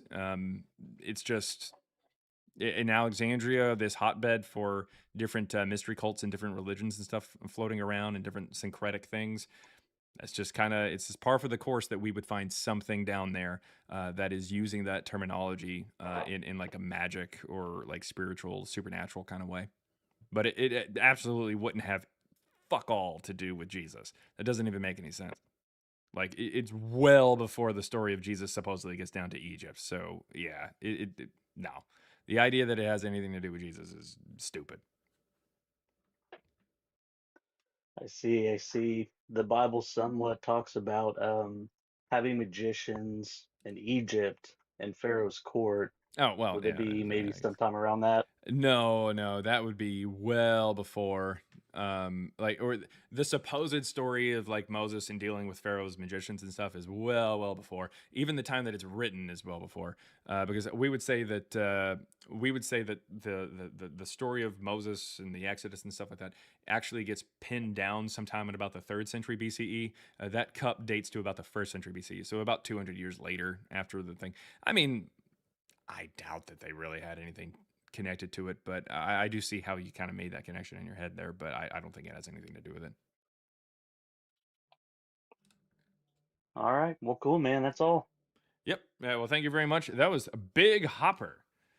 Big hopper, everybody. Big hopper. He had a frog. There's a frog. His frog was his thing there. It's pretty cool. Jawi, are you there yet? I sent you an invite to unmute. I don't even know if you know you're up. I don't know what's going on there. Okay, so Sage Work Studio, what you got? Hello. Can you hear me? Yes, sir. What you got? All right, perfect. So I'm gonna apologize in advance because I understand the concept of your show is talking about Jesus and Paul. But you sparked a lot of insightful questions within my head whilst having your conversations. So a little background on myself is, just like a lot of the people sitting in your chat ridiculing you and whatnot are people founded in the New Testament, as you've stated, and so just a little bit more insight about why I even feel drawn to talk to you and whatnot is because I've seen you pop up at least more than 2 handfuls worth of times on my feed, and I immediately discredited you as a heretic in my head, right? And then I started listening on to what you were actually saying, and maybe this will help other people in your comments, but basically looking at the facts, which is something a lot of us don't do in life. We scrape the surface, but we never go deeply into it. So do you think that there is the plausibility that evidence could have been destroyed that would have helped us lead to the conclusion that he was real? Jesus, that is. I mean, there's no so in short, And this gets like into short like the short answer, I conspiracy can't really. stuff. Well, yeah, I know, but in short, and I'll address it though. But there's two answers I'll give you: the short one and the long one. The short one is I can't talk about what we don't have. Like if we don't have it, then I Right. can't really. I mean, there could have been Right. evidence that Jesus was a velociraptor or he was a donkey. He was an actual Right. donkey, and that's why the Right, Alexa right. Menos graffiti has his face as a donkey. Like you could say whatever, but I mean, Right. so I can't really talk about what we don't have. But as far as like the longer answer goes, I would say that if you base it on how the Roman government behaved in relation to Christianity and stuff, it seems more likely that they wouldn't have destroyed it and they didn't really know much about it. So if there were documents in the first century that talk about Jesus, if Right. there were documents that were better proof or better evidence for this Jesus being a real person, at the very least there in the first century, it seems odd that they would have destroyed it. And then in 111, Pliny goes, I don't really know much about these people. I have no idea, because he was a former senator. He was a procurator. He was a former lawyer in Rome. He was literally the second most powerful man in Rome, writing to the emperor about what the Christians do behind closed doors, as if he doesn't know what they do and the emperor doesn't know what they do. And that's we're really talking weird. about Pontius Pilate, is that No, correct? we're talking about Pliny the Younger in 111. Okay. Yeah, Thank we don't you. have any writings from Pontius, but Yeah, my surface knowledge is very much so scraped, just barely there, and so yeah. I'm So I kind mean, of it's a playing the decent role question of the fool though. who's willing to ask questions. I will say it's a decent question to be like, oh, but what if there's something else? And it's like, I can't really tell you because we don't have it. Right. Because intrinsically the question is talking about things that we don't have. So yeah, I don't really Right, know right. what to say, but ultimately I don't think that those things even exist because of the reaction of Right. the Roman Empire around them and then later on. But I will say, I will say though, if we did end up finding something from the first century that talked about Jesus or Paul in a mundane way, I would absolutely say, okay, yeah, Read into these it. people are real Yeah. people. Like I'm not going to sit Right. here and just like Right. You're denounce looking all at evidence. the evidence, Yeah. and then you're saying, okay, look, if you look at all the evidence presented that I have had presented to me, Yes. this is the conclusion I've drawn from the evidence. Correct. Right. The Yeah, and statement that I make quite a bit is based on the evidence that is presented today for Jesus and Paul and the tools that we have to analyze said evidence, they did not exist. Even the natural versions Right. of them as depicted by the New Testament. If you want to say that a Right. different version of them existed that we don't have any evidence for, or some other version existed, Right. fine. Right. You could That's spin it every okay. which way from Sunday. Yeah, I gotcha. But based off of I gotcha. the evidence we have and the tools that we have to analyze said evidence, the natural versions of Jesus and Paul, as presented by the New Testament, did not exist. Right. And I hear you, and yeah, that's why I wanted to talk, because it was like, okay, yeah, you're right. I'm being, in a sense, very close-minded by immediately, like I said in the beginning, like I just wrote you off as a heretic, without actually listening to what you were saying. Well, in a sense, I mean, it is heretical. I mean, you're not wrong. I mean, yeah, I guess So, I mean, in terms of yeah. New Testament knowledge, yes, Yeah, it's considered but, heretical. I mean, like, but I get what you're saying. Like, you just said, oh, this person's like wrong, so I'm just not going to listen to him. I'm not even going to care about what he Right. has to say. But no, I mean, I think a lot of people do have that kind of impression. Like, I mean, obviously, there's a lot of people on like YouTube and TikTok that are just like, oh, this guy's just a loser. But like, I mean, it's Right, whatever. right. But I mean, there are a lot of people that I've talked to. Hell, there's a mod that I'm thinking of right now. First name begins with T, who thought that I was just some crazy person in a cowboy hat on TikTok, and then watched a couple times Right. and just like, actually, wait, no, like, he's making a good point. Like, he's making some good points, and he's Right. actually backing himself up with some supporting evidence on Right. this. Like, he's actually And I- dived into it. He's not just denying, Right. and wearing a tinfoil hat. And I have to say, I appreciate you for not lashing out at people in your comments and stuff, because that's also something I saw that you weren't doing, which is really cool, because I like to call it, I'm a certified lurker. So like, I don't generally get involved with people because people terrify me in the sense that they just kind of want to bite you at the throat, right? And so like from my point of view, I'm like, okay, so I'm trying to step out of my comfort zone, right? And start having conversations with people to broaden my capabilities of intellectual knowledge gathering or whatnot, proper research, however you want to phrase it. I mean, there's a lot of different ways to describe what I'm trying to describe. Right. Yeah. So I want to say thank you for being patient with the people that you're talking to. Well, I try to be, but I will match energy. So, I mean, every once in a while it does get a little heated. But hey, that's fun too. Education and entertainment, guys. That's what you get over here. Right. Well, thank you much. I don't think I have much else that I wanted to say, so thank you much. Yep, not a problem. Thank you for coming up, man. That was Sage Works Studio, everybody. Sage Works Studio. Thank you very much. All right, let's see. The next person up here is Wall2.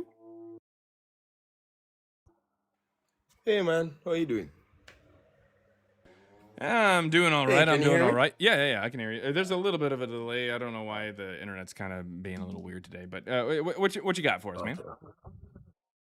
All right. So, mainly some questions. I'm a Christian, so obviously a different perspective than what you have.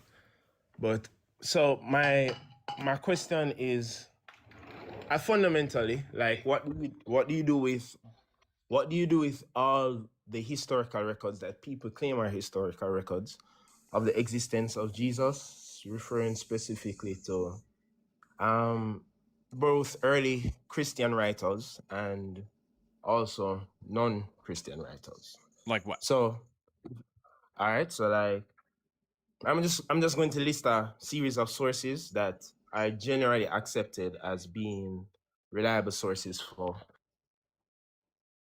Nope. And then he. Okay, there you go. Josephus, Interpolation. Tertullian, Tertullian. Ignatius. Yes, Tertullian's in 200. He's a Christian. What the hell are you talking about? Tertullian, I think Tertullian is before 200. No, he's not. What are you talking about? All right, so he's also a Christian. Wait, well, let me finish. The guy lived 170 years, or starts writing 170 years after Jesus supposedly dies, and you think that that's good, and he's a Christian, and you think he's good evidence for Jesus? Let me finish. Let me just go through the list. All right. So we have where it stopped was Tertullian. There's Ignatius. There's Irenaeus. Ignatius is a Christian. Irenaeus is a Christian. He's the first one to give us the names Matthew, Mark, Luke, and John for the Gospels. If there's someone who shows up 50 years after Hitler, who holds the ideology of Hitler and cites Hitler as slow down. I don't know why that's always the the go-to. No, but just because someone holds. Okay, just use a different fucking person, dude. Like, don't be a dipshit. Jesus Christ. Just use a different person, a different historical person. All right, so let's use a different historical person. Yeah. Let's look at, let's say that there was somebody who came on the scene 100 years after Columbus and said that, based on whatever he's found of Columbus historically, Columbus is an inspiring character to him, right? And so he. So, in other words, like Washington Irving. Got it. All right. What?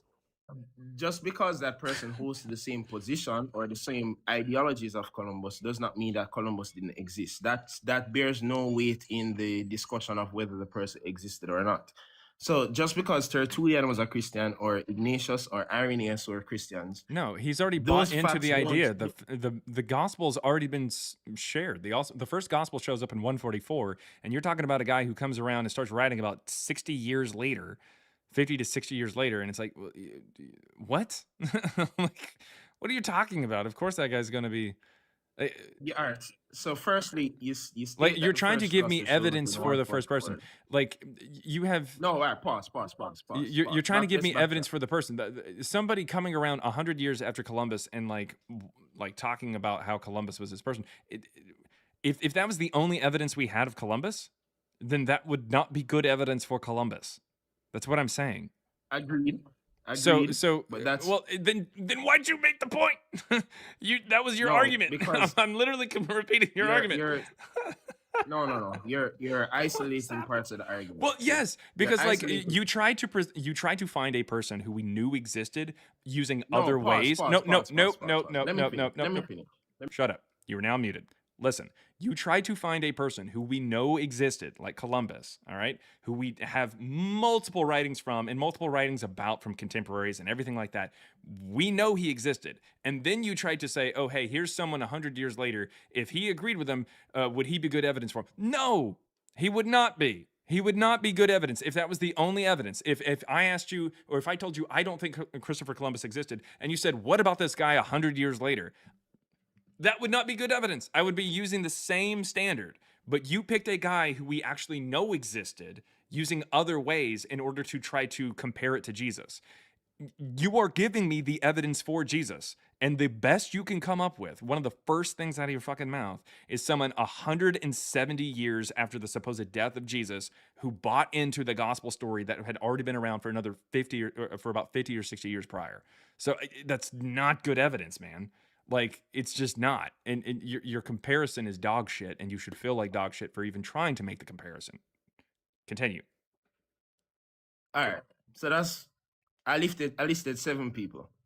Right.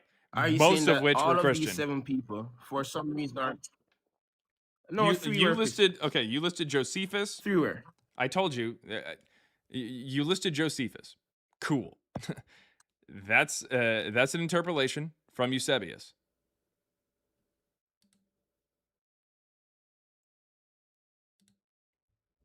All right, let's keep going. So Josephus, Tacitus, Pliny the Younger. I listed the 3 Christians. Was there anybody else that I listed just a while ago? Off the top of my head, that's all that's coming up right now. Okay.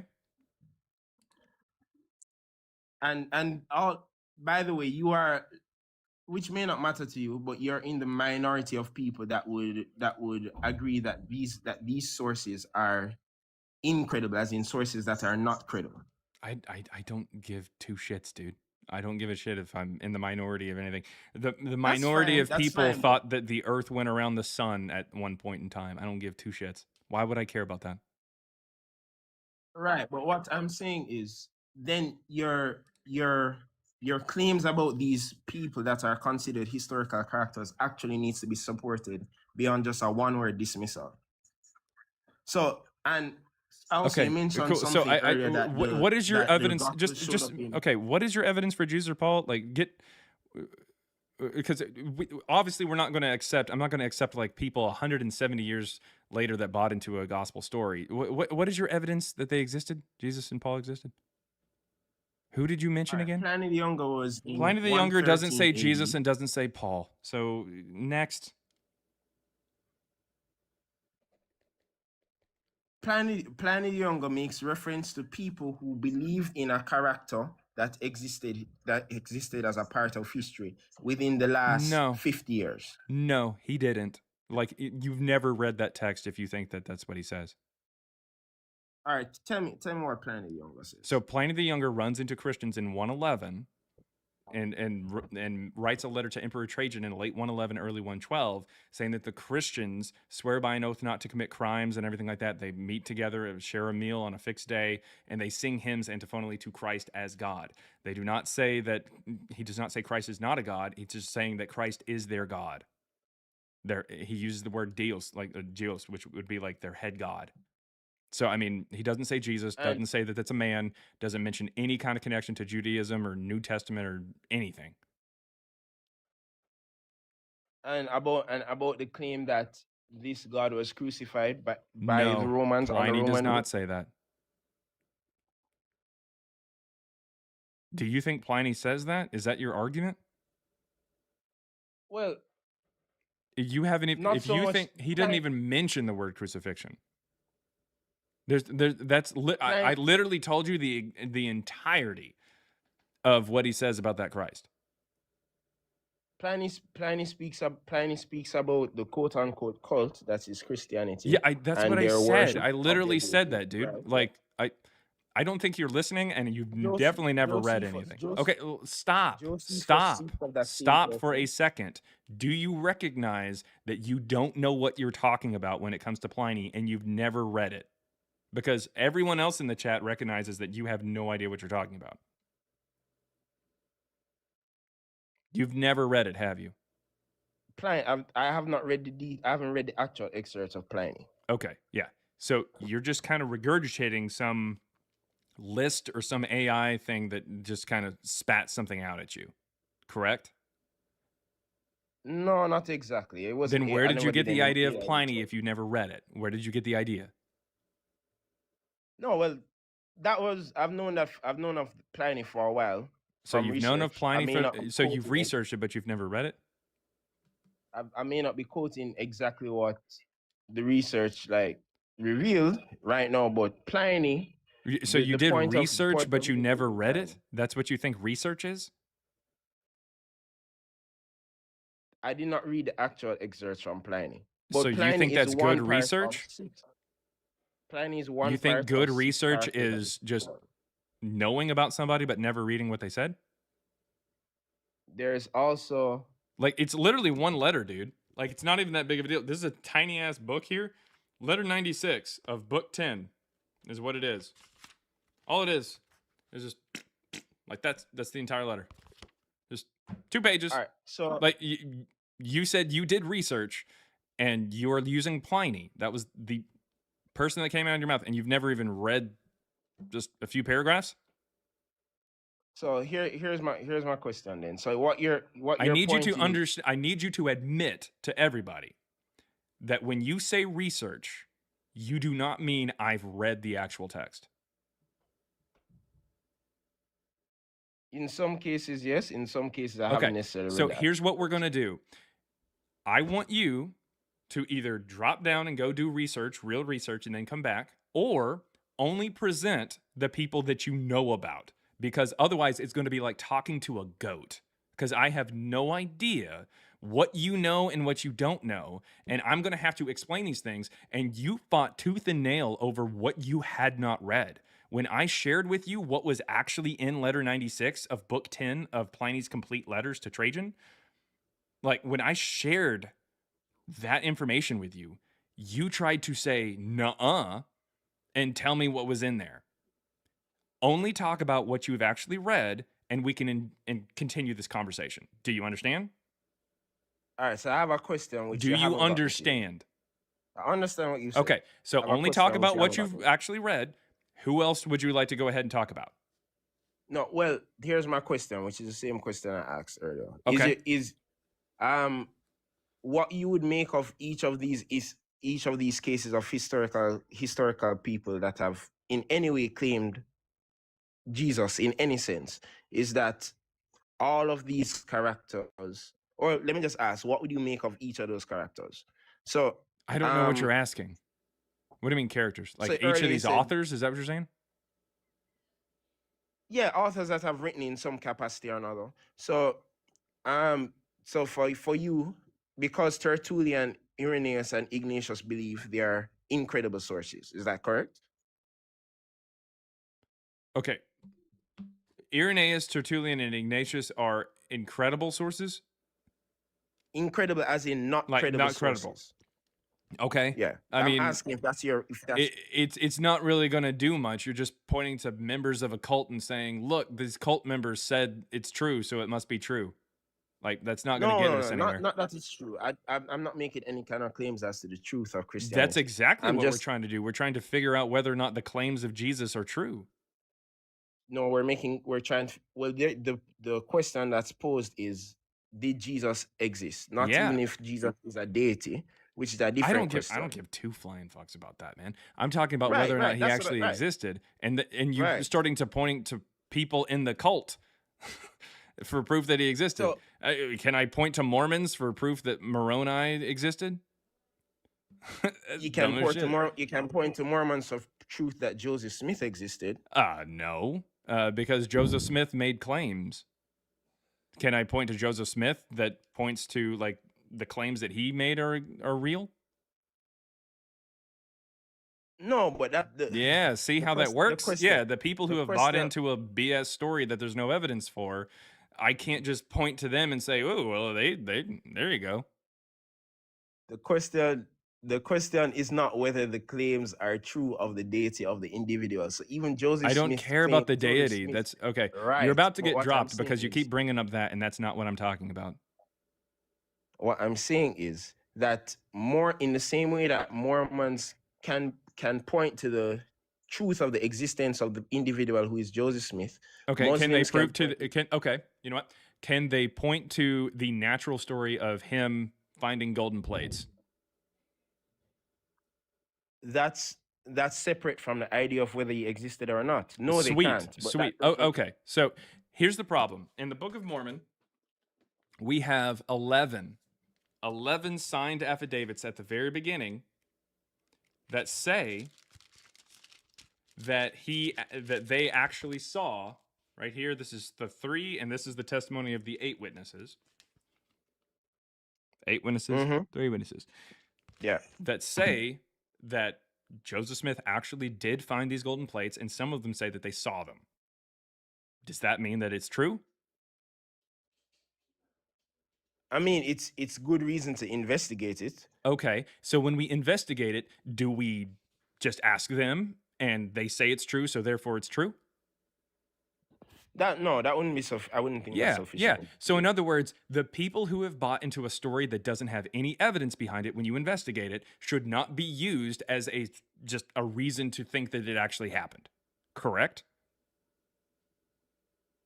I'd agree with that. Okay, then we can't use Ignatius, Irenaeus, and Tertullian. That's silly nonsense, dude. They're not even remotely close to the supposed life of Jesus. So no, we're not playing that game. We're talking about two things that are categorically different, right? Sweet. Okay. So what I want you to do is I want you to lock in, and I want you probably haven't even read Irenaeus, Tertullian, Ignatius, by the way, but I want you to lock in, and I want you to give me the names of people who you've actually read the works of in relation to the existence of Jesus, and we'll talk about it. All right. So tell you what, are you live every day? Yep. I'll be back tomorrow. Sounds good. I'll be here tomorrow. Yeah, it's cool. Christ before Jesus. Shoot me a follow, and I will be here. All right, cool. Sounds good. In other words, I've got to read all of this stuff for the first time because you pressed me, and you know what? I haven't read shit. That's pretty bad. All right, let's see. Super chat over there on YouTube. We got, what about the Ryland Library Papyrus, 125 to 150 AD? That's an interesting date range there. Usually it's about 100 to 150, so that's at least a little better. But nevertheless, no. So we'll take a quick look at that because that is a good question. It is a good question. I'm not going to dismiss that as a bad question or something like that. But this right here is the John Rylands Papyrus 52. It's called John Rylands because it is actually housed right now at the University of Manchester in the John Rylands Research Institute in the library. It is P52 is what it's normally called, or P457, same thing. And it goes over it on their, this is the John Rylands, this is the University of Manchester website. It goes over it. It says, widely regarded as the earliest portion of any New Testament writing ever found, it provides us with invaluable evidence on the spread of Christianity in the provinces of the Roman Empire in the first centuries of our era. The first editor, in other words, the first person to come out with the information on it and try to date it, the first editor dated the fragment to the first half of the 2nd century, between 100 to 150. The date was estimated paleographically by comparing the handwriting with other manuscripts. Recent research points to a date near to 200, but there is as yet no convincing evidence that any earlier fragments from the New Testament survive. In other words, paleography that requires, it's the study of handwriting, so it requires a lot of documents coming in that have dates on them, and a lot of them are administrative documents, so you're already kind of narrowed it down, and you're kind of limited on what you can actually use for evidence. But the point is, it takes a look at handwriting and says, oh, well, like, for instance, I'm going to use, like, English letters here, but like if you like someone wrote like an A and have a little tail on it or something, when did they start using that tail? Like, is this something that we can see as a cultural phenomenon or something? Like at a certain time period, people started using the A with a tail or something. That kind of nonsense is basically what it comes down to. And I call it nonsense because while yes, it is something that helps, it does move a lot. So when the first person came out and said, oh, this is the first half of the 2nd century, nope, more evidence came in and it's now dated to 200. So no, I would say that the Gospel of John is initially written in 160s, and P52 is just about a credit card size portion of the Gospel of John, front and back. And so it now dates to about 200. So that makes sense. Dates about 200. And what's more likely, that John comes out in 160s and we get some of the earliest copies we can find right after that, or John dates to the 1st century and we have jack shit for over 100 years. So yeah, it's kind of how that goes. Anyways, it just kind of, what I'm saying is that it dates to 200 and it falls right in line with what we would normally talk about. But that's a good question. It is a good question. And thank you very much to Renee Thomas and Crow for sending over some jewels there. Okay, next guest is Uka Mokati, I think. Yes, man. How you doing? Doing good. What you got for us, man? No, I was just curious on your prompt, I guess. Okay. Because usually many people have like maybe the deity of Christ, that Jesus wasn't God, or all that stuff. Yeah. But This you is have, the historical stuff. Yep. What you got? yeah. So yeah, I just wanted to know like why exactly do you say that Jesus and Paul never existed? Because the stories found in the New Testament of Jesus do not line up, or Paul, even the natural stories do not line up with the 1st century history. And what we know about from like geography, maps, lists, contemporaries of the time, archaeology of that time period, theology of the Jewish people at that time period, that kind of thing. Oh, do you mind showing me at least like one or two, if you don't mind? One or two what? Like evidence for what you just said. Sure. Yeah. So let's see. You know what, chat? Do we want to go over rabbis or do we want John 5? Which one do we want, chat? We're gonna take a look at the chat. Do we want rabbis or John 5? Which one, guys? Let's see. Oh, we got John 5. There's a vote for John 5. Yeah, we'll go over John 5. Okay, we're going John 5.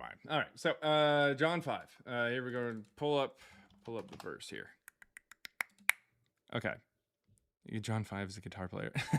Oh yeah. Okay. Yeah, that's interesting.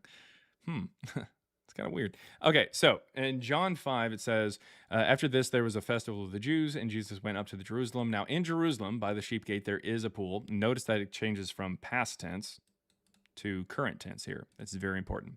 Now, in Jerusalem, by the sheep gate, there is a pool called in Hebrew Bethzatha or Bethsaida or Bethesda.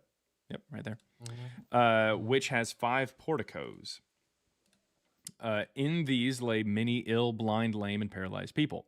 One man was there who had been ill for 38 years. When Jesus saw him lying there and knew that he had been there a long time, he said to him, "Do you want to be made well?" The ill man answered him, "Sir, I have no one to put me into the pool when the water is stirred up. And while I'm making my way, someone else steps down ahead of me." And Jesus said to him, "Stand up, take your mat, and walk." And at once the man was made well, and he took up his mat and began to walk. And then eventually you find that it's the Sabbath, and the Jews get really mad because that guy is carrying his mat.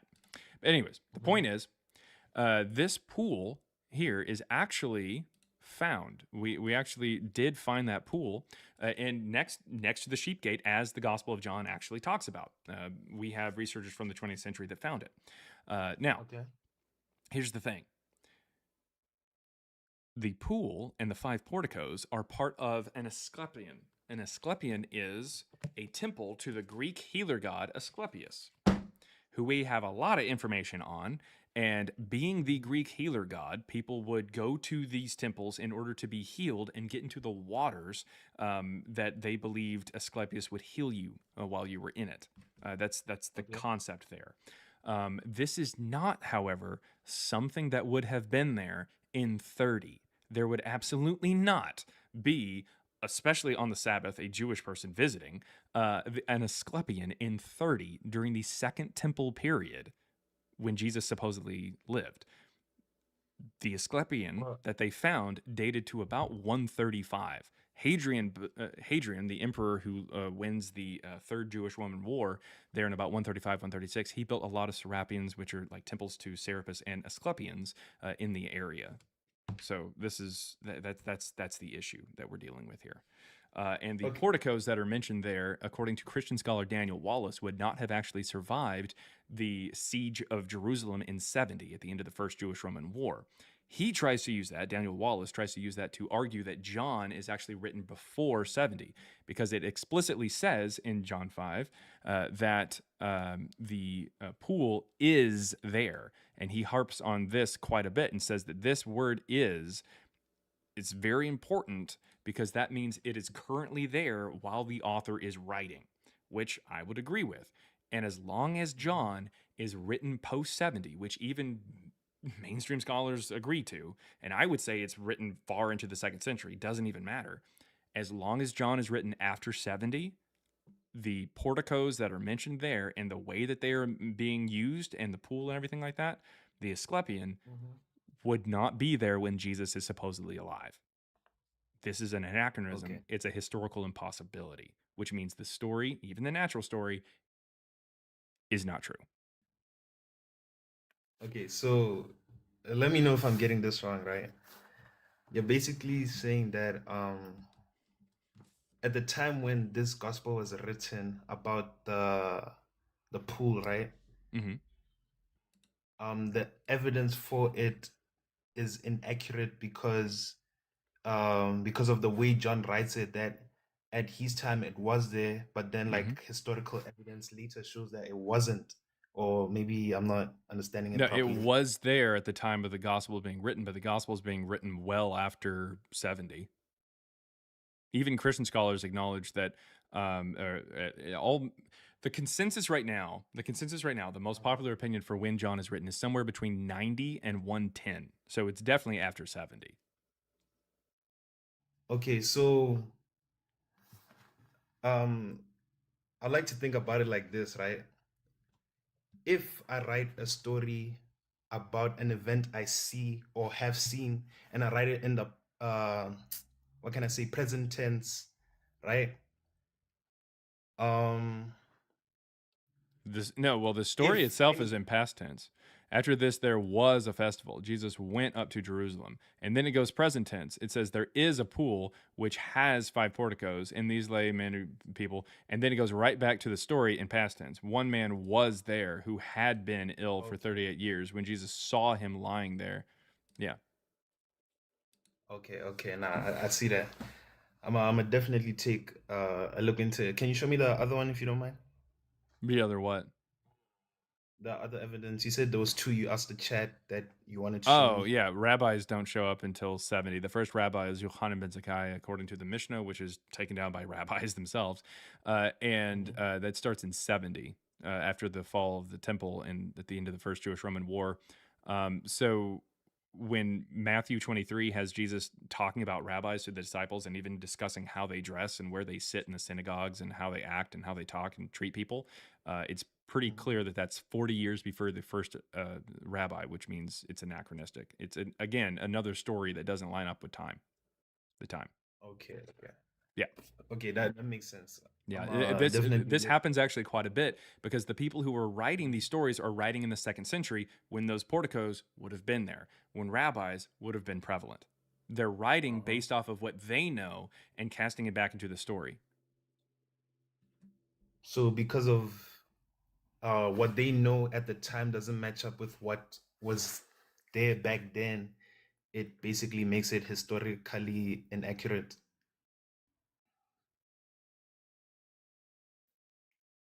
Sorry about that. The kids were talking to me. What'd you say? Oh, I was saying because of what they understand now and what they were writing like later on, right? And it doesn't really like match up with what happened back then. It would basically make it historically Impossible. inaccurate. Yeah. So in other words, there's elements of the story that are out of place in time. That's called anachronisms. That's how we know the Book of Mormon is incorrect. Yeah. And we can extrapolate this information because like the Old Testament has it as well, and so some of these stories are not true. And so you have the Old Testament that makes anachronisms, you have the New Testament that has anachronisms, you have the Book of Mormon that has anachronisms, and therefore the Quran also has anachronisms because it's basing a lot of its information on the Old Testament, which had anachronisms. So it's all over the place. Okay, I see. Like it just ends up contaminating the whole lot. So, if let's say this historical book, the Bible, right? If it has one inconsistent evidence, that makes the entire book false, or No, do you get? there's a lot of these. Like I just mentioned two. There's not only just anachronisms, there are geographical problems. There's contradictions in the text. We can see where they're pulling from for the supernatural stories, the natural stories, the teachings. The first gospel doesn't show up for over 100 years after the supposed death of Jesus. Like it's really bad. It's really bad. Like we're just scratching the surface of one of the many issues. Hell, the entire New Testament or the entire gospel is they're written in third person omniscient. I'm going to ask you a question. Okay. You're familiar with the story of Jesus in the Garden of Gethsemane, right? Before he gets arrested and makes out with Judas and stuff. I've read it, but like I can't really tell you I fully understand it. But Okay. yeah. So Jesus is praying and he's saying, "Oh, let this cup, my cup overfloweth," or whatever, like, or let this cup like pass from me, or something dumb. It's something about cups or something. I don't know. It's really weird, jockstraps or something. Point is, listen. What are the disciples doing while he's praying?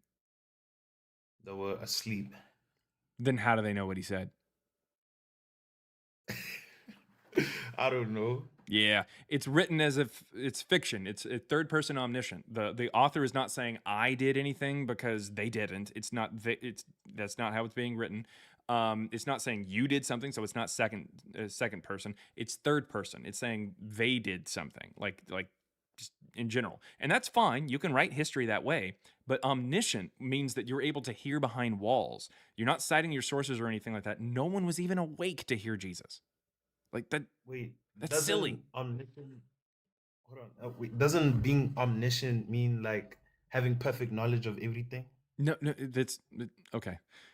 It's a literary term, a phrase. It means third person omniscience is when an author writes a book in a way that says like away from the main character something happened, and it's like, how do you know that happened?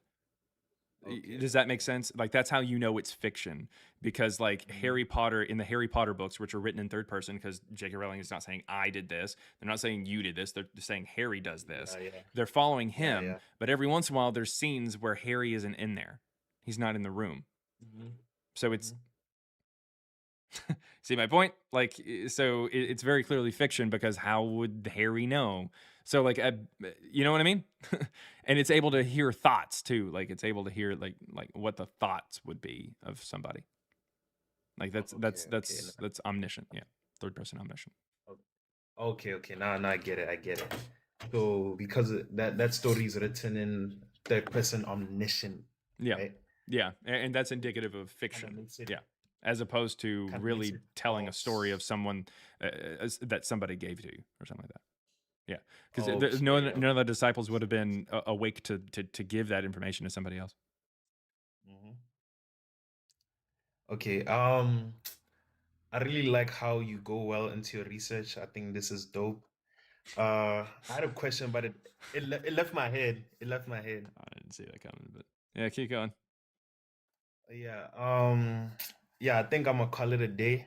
Okay. I'm gonna look into it. Like for myself, I'm a Christian, right? And like, what do you recommend? Like going into research, checking all this stuff. Bit of a shameless plug, but my book's probably going to be the easiest or cheapest way to get into this material, and it has citations and further references where you can read other things and go into different books on the topic. But the ebook is just $3, so it's going to be the cheapest way to get into writings about this, and then understand what other people are saying, and then go to other books from there. That's what I would recommend. Honestly, I would. As much as it's tooting my own horn, I would recommend it. And then, like, usually, where do you go to get this research besides your book? On what? Research on the Bible. Anything. That's where I would go to this. Okay, okay. Yeah, I mean, like I the way read that the we know same. that like they were praying in the Garden of Gethsemane is the Bible. Yeah, it's I just that get that. people read that and they go, "Oh yeah, they were asleep." Ha ha ha, those losers. And it's like it just never dawns on people that like, wait a minute, how do they know? Like, I might definitely have to take a look into that also. yeah, But yeah, I check it really out. appreciate you, man. Yeah, thanks. Have a blessed day. Yeah, Also thanks to for your coming chat. up. Yeah, the Have a link blessed to day the as book, well. by the way, is on YouTube in the profile. It's on the so yeah, sorry about that. Yeah, sorry about that. Yeah, just kind of weird internet problem there. But that being No, said, no yeah, if problem. you have any questions about the book or anything, if you go check it out, let me know. If you have any like disagreements with it, just come back in. We'll talk about it. Okay, yeah, I'll take a look at it. It's not on Ocean PDFs, right? I don't know what that is. Oh, you gotta check it out, man. Oh, is that like pirating or something or something? Yeah, basically that. No, I don't think it is. I don't know. It might be. There might be some pirating. I don't know, maybe. I have no idea. It's But probably, but yeah, no, I won't pirate your book, man. I was just playing. But yeah, have a blessed day. shit. Also Yeah. to your All chat. right. Have a All blessed right. day. Thanks. Yeah, I mean it's $3. Like, if you're really pissing anybody off, you're pissing off Jeff Bezos. That's really the only person who really gets that upset about it. All right. James Tamburino, I think. James Tamburino 1. Do you have anything there? There we go. Yeah, how you doing? Hey, doing good. What you got, man? Okay, well, I'm basically going to support your evidence and your hypothesis, but I wanted to You say get a a few lot things. of background noise. Oh, I'm sorry. Hold on. Let me.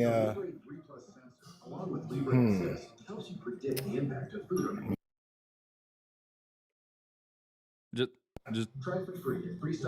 All right. Well, I'm sorry about the background noise because I'm talking through a mic. What? Okay. Okay. Just turn Can down you the hear me? TV. Oh, wait. Here. Yeah, I'm sorry. I didn't know that's what you heard. All right. I'm sorry. Is that better? Is that better? Hey, yeah, I guess. Okay. All right. Well. Okay. Can you hear me now? Yeah, I can hear you. Okay. So I made a statement on your chat that I just think it's important for just to emphasize it out loud, is that what you suggest in your book, and I've read your book. Okay. And Thank you. I think the research is very solid, and you can't argue with it. And what I think is important for people to know is, as time progresses, research tools progress as well, just like telemetry has come up, because of the use of the computer and everything like that, which makes it, new research techniques. And you're going to be seeing Christian scholars, start to use these tools. Yeah, we do see it. M. David Litva uses it now. M. David Litva, Benjamin White, yeah. Right. And I mean, what I think is important, though, is what you suggest in your book fundamentally changes a lot of people's deep-seated beliefs, and that scares them, because then they go, what do I have now? And that's why you get a lot of pushback on your on your chat because of what you're saying. But people have to start looking at the truth. And I've said for years, and I should tell you, my background, I was a Roman Catholic priest for 20 years, and I left the church and I moved on. But I think it would be good if you had some conversations with some church, Roman Catholic church scholars, and some that have been even excommunicated from the church, like John Dominic Crossan, who was a translator of the Gnostic Gospel of Thomas. And,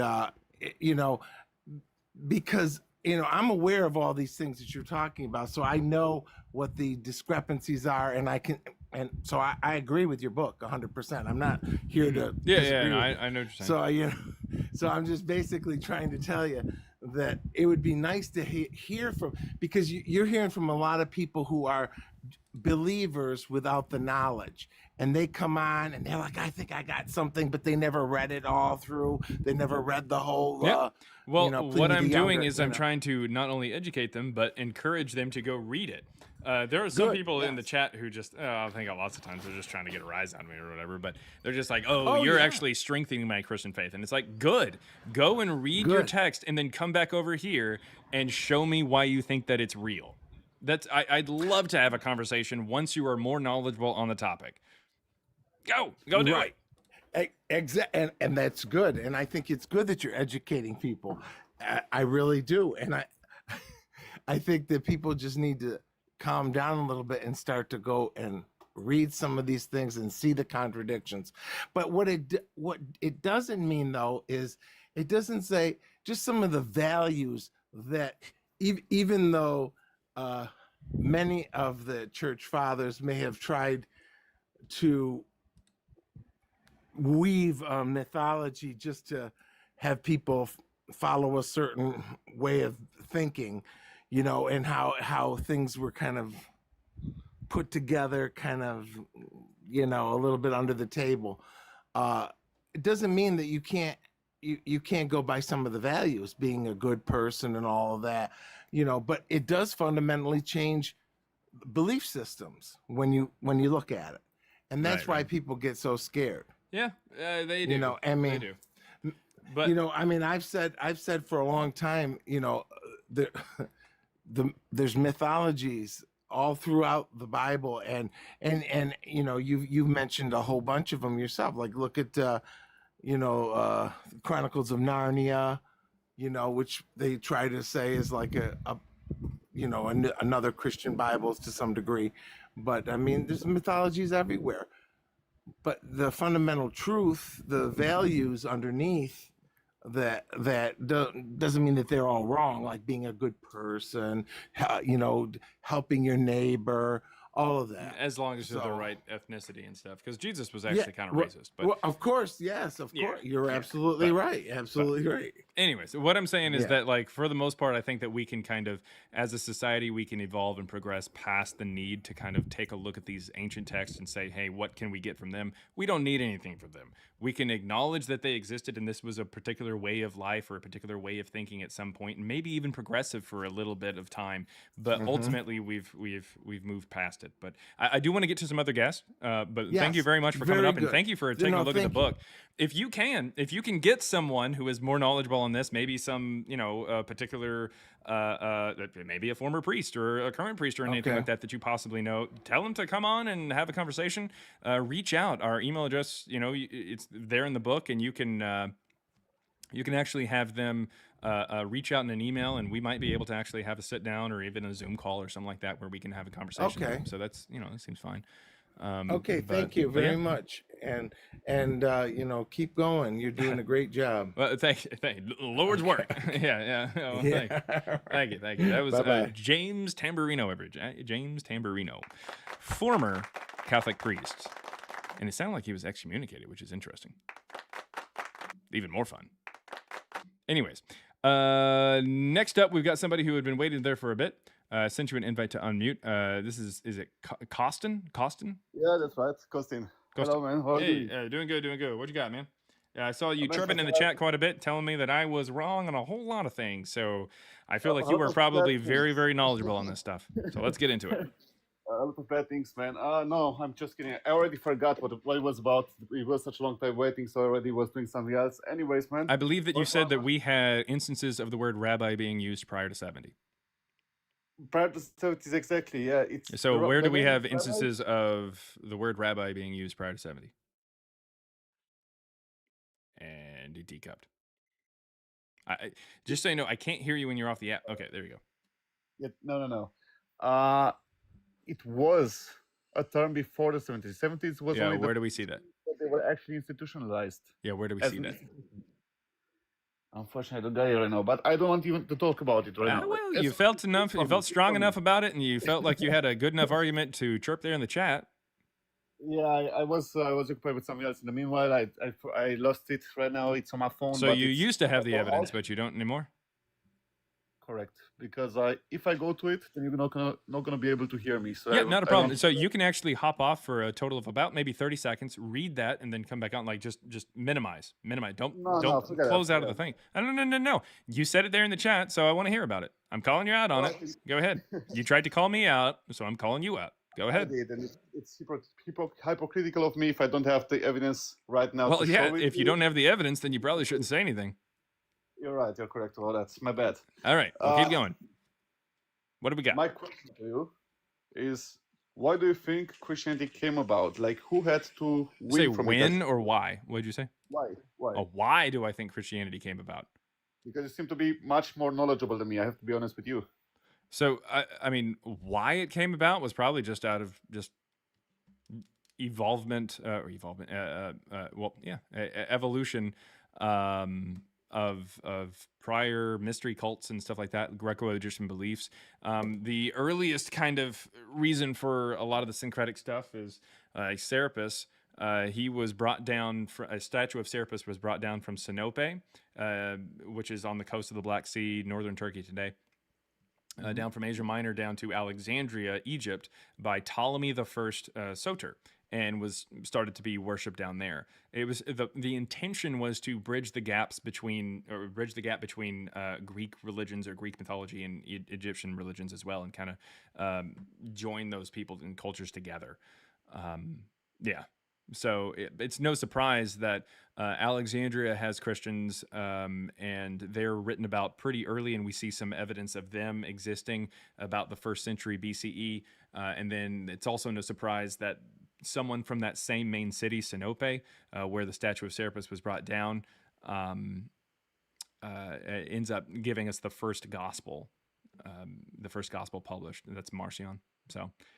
Right. It's just, it's a hotbed for stuff like that. And I feel like Christianity is like an offshoot of an offshoot of an offshoot of this Greco-Egyptian religion. To be honest with you, man, I'm only a Christian since like 2 years, I guess. I'm starting to get more. So you got time to get out of it. Man, to me, what matters the most is truth. All right. Well, that's the truth. That's the thing. I don't know if that's the case. All right, man.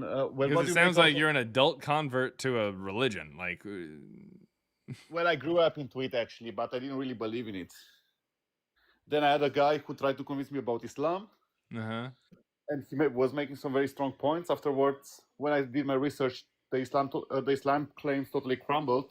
It was pretty fucking easy. And then I started testing. But yet, like Christianity, you're like, no, this is where it's at.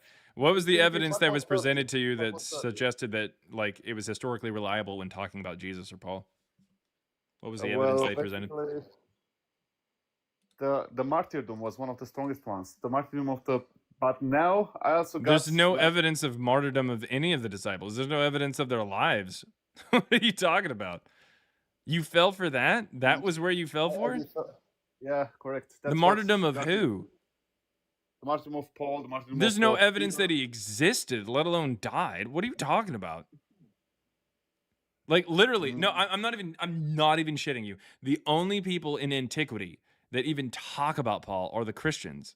So in other words, a Christian today said, "Hey, you should be a Christian." And you said, "Why?" You said, "Because," and they said, "Oh, because like Paul says you should be," and he presents all this stuff. Okay, what's the evidence that he, I should listen to him? Oh, because he died for his faith. And then you're like, "What's the evidence he died for his faith?" Let me tell you about an earlier Christian who said that. Okay. Like we don't even have any evidence of Paul's existence until the middle of the 2nd century from a Christian. We have his letters, though, don't we? No. There's no evidence. There's no evidence this guy even existed, let alone died. And for his letters, the first time that we have any kind of mention of him is in 144, because Marcion publishes them, and they're pretty stripped down because there's not a lot of information in them. The biographical information for Paul shows up in Acts. Hello? Yep, I'm still here.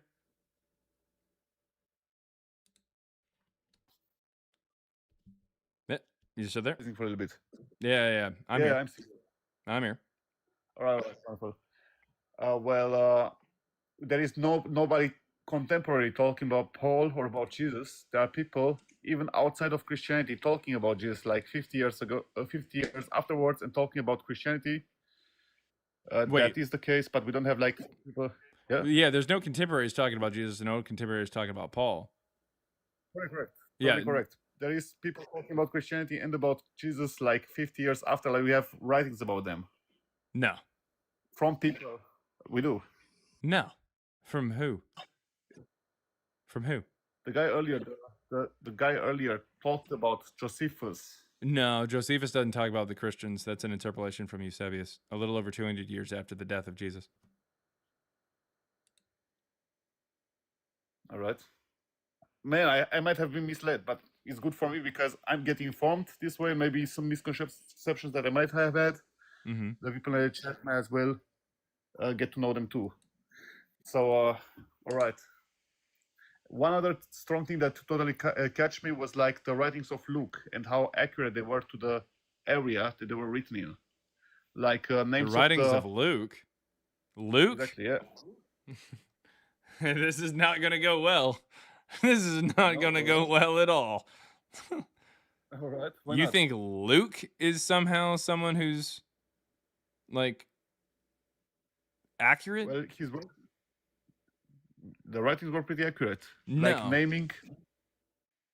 You say no. What is not accurate about the writings of Luke? All right. I'm going to go to Luke 3 real fast. This is Luke 3. In the 15th year of the reign of Tiberius Caesar, when Pontius Pilate was governor of Judea. So this is the year 29 because he becomes the emperor in 14. All right. So this is talking about year 29, roughly. When Pontius Pilate was governor of Judea, Herod was the ruler of Galilee. That's Herod Antipas. And his brother Philip, ruler of the region of Iturea and Trachonitis, and Lysanias, the ruler of Abilene. This right here, this guy, we have coins for this guy. He dies in 33 BCE. 60 years before the rest of this. All right. Yeah. Luke is terrible. He is dog shit when it comes to historicity. He's awful. And in fact, it says that Jesus was roughly 30 when he started his ministry. So right here. Jesus was about 30 years old when he began his work. Most people say that Jesus dies at about 33 years old. If you take a look at Luke 2, it mentions that he is born during the census that was taken while Quirinius was the governor of Syria. This happens in 6 CE, so we know about this census. It was in 6 CE. So if he starts his ministry about 30, that means at the age of 30, that means he's roughly about 36 when he starts his ministry. If he dies at the age of 33, that means it's roughly the year 39. Does that make sense? Not really. How does that not make sense? If the census that Jesus was born in would be in 6, that means that if he dies at the age of 33, it's roughly about 39 when he dies. That's the year, right? No, you're right. I mean, the writing may not make that much sense. No, okay, you're right. Okay, no, okay. So here's the problem. You Pilate. We can take a look. Pilate. He gets removed from office in 36. So, all right. Luke is terrible. Terrible. All right. Like garbage. Hot garbage. Cold garbage. All right, man. No, you totally closed me with that. I have to do my research, and if you're right, then you're right. It doesn't even stop there. So he's born. He's still in utero right here. It says that she's expecting a child. Mary is expecting a child during the census of Quirinius as they're going down to Bethlehem. All right, so 6. Unfortunately, Luke 1 says that Mary gets pregnant during the days of King Herod, who died in 4 BCE. So she's pregnant for 10 years.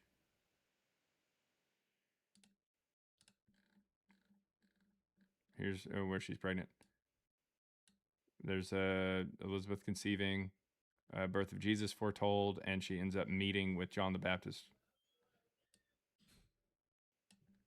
There you go. Blessed is the fruit of your womb. So yeah, all right, man. Mary is pregnant for 10 years. Jesus dies after Pilate was dismissed.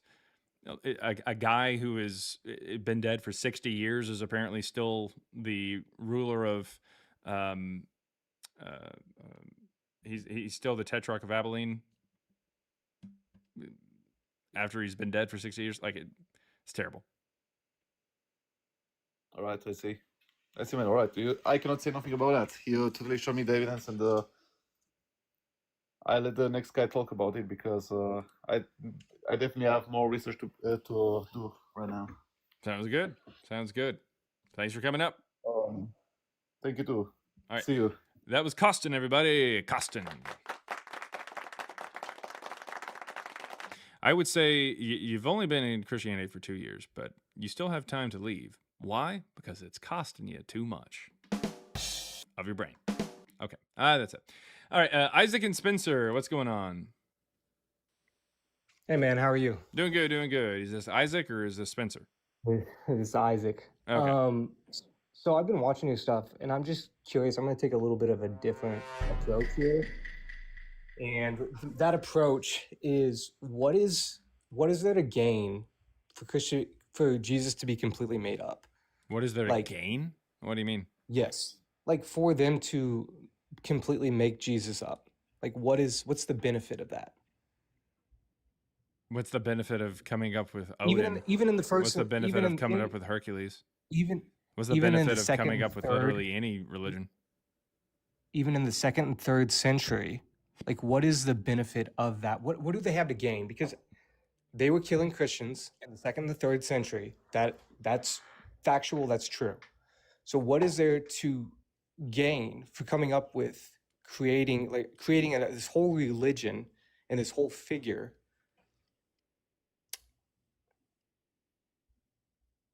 What? You just that was your full question? What is there to gain? Yeah, what is there to gain? Like, why would it be? I mean, what is like, there to what's- gain for any religion? People like Vikings died for Odin and Thor. Like, what? Just because somebody dies for a religion, that doesn't mean shit. And like, what is there to gain for coming up with the stories of how Odin ran away the frost giants? Like, I don't know what to tell you, man. Like, it just happens. People just like to tell stories. Ever since the dawn of civilization, people have gathered around campfires and told stories. So it's just like one made up story. Like, is there Yeah, any dude. Like historically mythologies. accurate Do you and believe plain- that? Do you believe that the stories of Odin and Thor chasing away frost giants is made up? I mean, no, because I don't think that setting took place on Earth. So it's made up, right? Yeah, but this is claiming that. I mean, that's completely made up to where this is Okay. a different setting. Zeus lives on the top of Mount Olympus. You can go there. Okay. Yeah. So then there's just because people tell stories. That's the. I the mean, reason you're asking me behind that. why. I mean, I'm not going to sit up here and tell you, oh, it's for control, it's for money. I don't know. I have no idea. In fact, what we do know about Christianity is that apparently you can get bankrolled if you become someone who's like famous within it. Lucian of Samosata, writing in 166, he is the first non-Christian to talk about Jesus definitively when he talks about how the Christians believe Jesus or believe in Jesus. Or this Christ who is a crucified sage, is what he calls him, because he's smart enough to know that they weren't rabbis at the time. But anyways, the point is, when he talks about him, or he talks about the Christians in 166, he talks about how they were grifted by a patricidal con man in the early to mid 2nd century who wrote their books and edited others for them. And they loved him. Peregrinus Proteus was this guy who unalived his father and ran away from home. And he got in with the Christians. What was his name again? Peregrinus Proteus, or Peregrinus. Sometimes people call him Peregrinus, but not Peregrinus. Peregrinus Proteus. So he ends up unaliving. Well, ends up unaliving. He just does it. He unalives his father and runs away from home. He self-exiles, and he falls in with the Christians in the early to mid 2nd century. And he ends up wowing them with his ability to know about philosophy and his ability to read and write and shit. They loved him. They called him the second coming of Socrates, and they gave him positions of power. They bankrolled him. They gave him food. They gave him, like I said, power. They gave him housing. When he was inevitably jailed for patricide, they bribed the guards so they could go in and have sex with him in the jail. he was a rock star, and the only real reason that he left Christianity is because he got kicked out for eating the wrong food. What a loser. Yeah, Anyways, the point is he lives on as a stoic philosopher for a bit, and he sets himself on fire at the opening ceremony of the Olympic Games in 165. It was a big spectacle. It was a lot of fun. You should have been there. The point is, there is some benefit to being someone who can read or write and wowing these, as the Lucian of Samosata, the author of that text, as he calls them, these gullible fools, these miserable wretches. If you can wow them, they will absolutely throw themselves at you. Just because of the wowing. Yeah. I mean, look today. I mean, look at all these crazy pastors, and I live a stone's throw away. I can go outside, and if I squint my eyes hard enough, standing on top of the building, I can see where Kenneth Copeland lives. And it's he's just dumb. No, he's nuts. He's nuts. I completely agree. But I agree with a lot of the mates. But all it takes is somebody who comes around and just says, oh, hey, I have some ability to do something that you guys can't do. Today, it's generally not reading and writing, but more I have the ability to speak for God, or I have the ability to heal, or I have the ability to determine what this text says better than someone else does, or something. Dumb shit like that. You just convince them. Back then, it was just as easy as, hey, I can read or write, and I know a lot of stuff about the philosophers. In fact, the reason that he got out of jail was because he also wowed the governor that put him into prison, because the governor was a big fan of philosophy. So whenever he's met with the governor or whatever, this patricidal con man, Peregrinus Proteus, he met with the governor and wowed him, and so he went lenient on him and he let him out of prison. He unalived his dad. And he gets to go free after staying a little bit in prison. It's crazy, man. It's like people back then just kind of fell for shit. That's just how it works. Yeah. I completely understand. So you can see how this kind of stuff would grow too, just as easily. Go ahead. I don't personally see that, just with the fact of there didn't seem. Now you're speaking about one guy, and and then again today, I believe 1,000% that there's so many people out there that are gaining a lot of power and fame, and I wouldn't even label them. They label themselves as Christians. I wouldn't label them as Christians with that. And so where you're getting all of this is that they just like to tell stories and just wooing and wowing, and that's really the, I guess, construct of why Jesus was made up. I mean, to some extent, yeah. Why this stuff is even something that people would latch onto and enjoy and keep growing, keep running with. Absolutely. Okay. And then my next question, if that's all right, about all the embarrassing stories in the Gospels, right? So, for instance, with Mark, with the guy running away naked, it's crazy, right? And then also the women who are not historically acceptable and kind of elevated as men, finding Jesus and being the first people to see Jesus supposedly after he resurrected, right?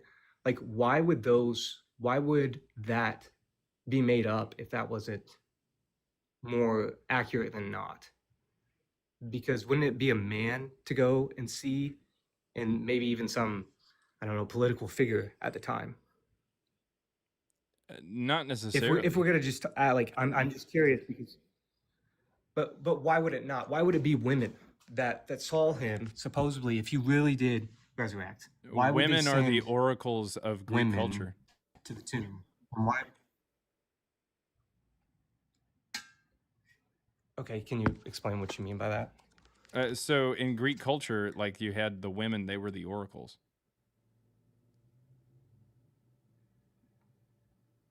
Okay, but could you explain that a little bit more? Why? So why wouldn't women? Why wouldn't women be the people who you would trust? Because women weren't trusted back then. They couldn't even be Says out on who? their own. They were Says who? Maybe within Jewish culture, maybe, but this Christianity didn't come from there. It's a Greek thing.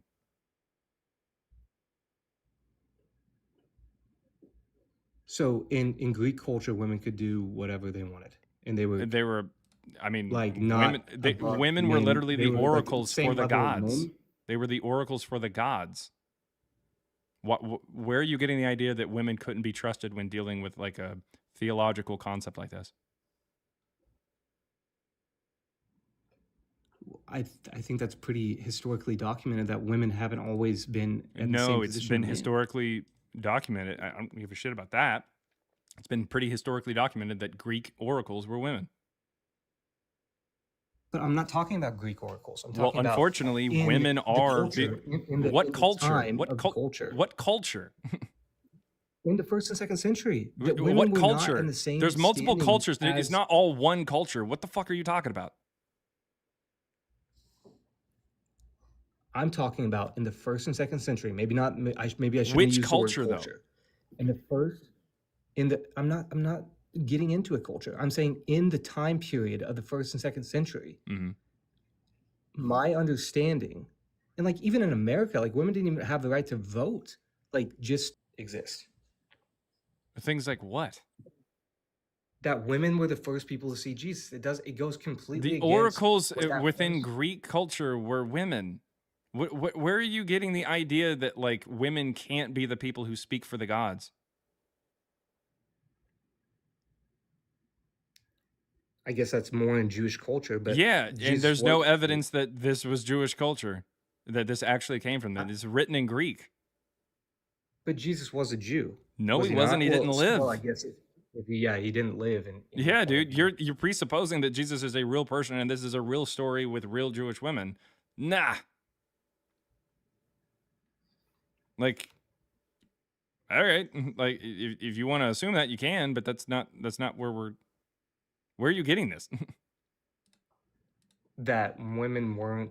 Where am I getting what? That they weren't to the point of men. I'm not saying that they were equal. I'm saying that they absolutely were not seen as people who were like untrustworthy pieces of shit or something. Yeah, but if they weren't equal, like you just said, if they weren't equal, then why that's would not they? that's why not would the they same send- thing. Equality isn't even achieved today, and they can still vote. like that's not not being equal and also not being trusted at all are two completely different things. Okay, so if you wanted to make something up, wouldn't you? Like, I'm just thinking, like from my perspective, right? If we wanted to make something up, wouldn't we want to make it more rock solid than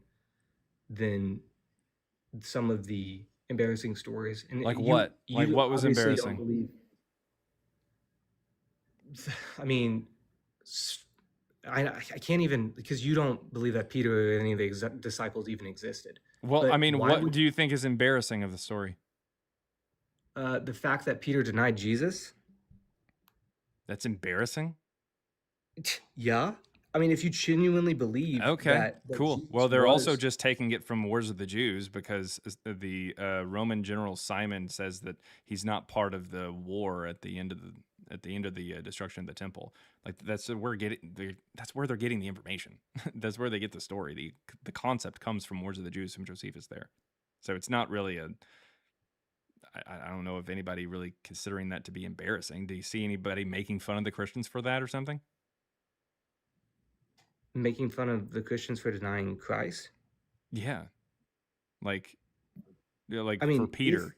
Like do we see any evidence of anybody being like, "Oh man, like you think Jesus is real?" Peter denies him. Like what? No one gives a shit about that. It's not embarrassing. We see where the story is lifted from. It's lifted from Josephus's works. So him denying Christ is coming straight from Josephus. Yeah, Josephus that what tells you're a saying? story about how there's the first Jewish-Roman war between 68 and 70. At the end of the Jewish-Roman war, there in Jerusalem, a guy named Simon, a general that was in the war, he put on different clothes and tried to deny his involvement in the story, or in the war. So they're Okay, just how can we know, lifting it from that. how can we know that's accurate though? Because Josephus was there. He was in the war. Yeah, but how do we know that to be accurate? Because I mean, if Okay, like so it isn't, and it still comes out first. Who gives a shit? Doesn't matter, man. No, I'm asking. And it's like, because if we're literally, I don't care. It's irrelevant to whether or not it's literally irrelevant to. It is irrelevant to whether or not. Again, it's irrelevant to the conversation because they're still pulling the information from something. Doesn't make any difference if it's. Doesn't make any difference if it's an accurate story that they're pulling it from. We can see the story that it comes from. When Jesus quotes Dionysus in the Road to Damascus story for Paul, we don't have to see that the Dionysus god actually existed. We just have to see that he has that line, "It is hard for thee to kick against the pricks," that Jesus is supposedly quoting from there in Acts. And we can see that it's lifted from a prior source. So it doesn't have to be an accurate thing. Yeah, could you help me understand, what do you mean by Dionysus? Like, Dionysus is the wine god of the Greeks. Okay, how is he quoting from Dionysus? Because Euripides' play from about 500 BCE or so, or like 400 or 500 or so, it has it's called the Bacchae, and it talks about how Dionysus is a god who talks to his like someone who is persecuting his church, and he says it's hard for thee to kick against the pricks. And Jesus says the exact same thing to Paul because it's just lifted from that. Like Paul is persecuting his church, and so Jesus says the exact same shit as Dionysus from hundreds of years prior. Literally word for word. From 500, and then that text is historically accurate. It doesn't have to be accurate. It just has to be written first. That's what I'm fucking telling you. I don't think you understand what's going on. No, I do understand. You don't, because you keep asking about whether or not it's historically accurate. It doesn't matter if it's historically accurate. Dionysus didn't exist, neither did Jesus. It's just they're getting the idea from Dionysus. Okay, so Jesus quotes a play when he's talking to Paul? Yeah, the author of the book of Acts is having Jesus quote a play and using terms that don't even really make any sense in that particular instance.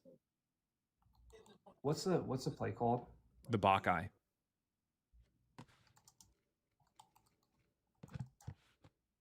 Okay, so basically what you're saying is that the Gospels in the New Testament are basically pulling from every different older literature to make up this one grandiose story. Yep. Of who Jesus is and Paul. Yep. And we can see the different evidences that it pulls from. We can see the different texts that it pulls from. Sometimes Jesus even echoes teachings from like the Wisdom of Sirach, and that's probably where they got the name Jesus, because the Wisdom of Sirach is written by a guy named Jesus.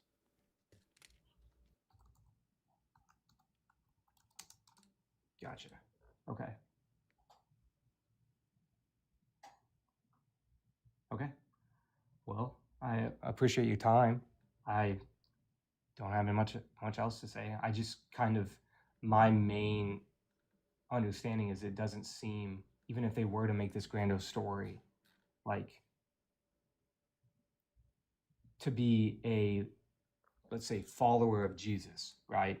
There's not wisdom, there's not power, there's not money, there's not There absolutely is. That's exactly what Lucian Samosata says. So I don't know what I'm saying I'm saying a legit follower, like, of Jesus, like, not. Oh, so then like the No Truth Scotsman thing, like you're just casting out a whole bunch of different Christians because they're not the right type of Christian, and then you have a particular view of what a Christian is, and they can't be somebody who gets. No.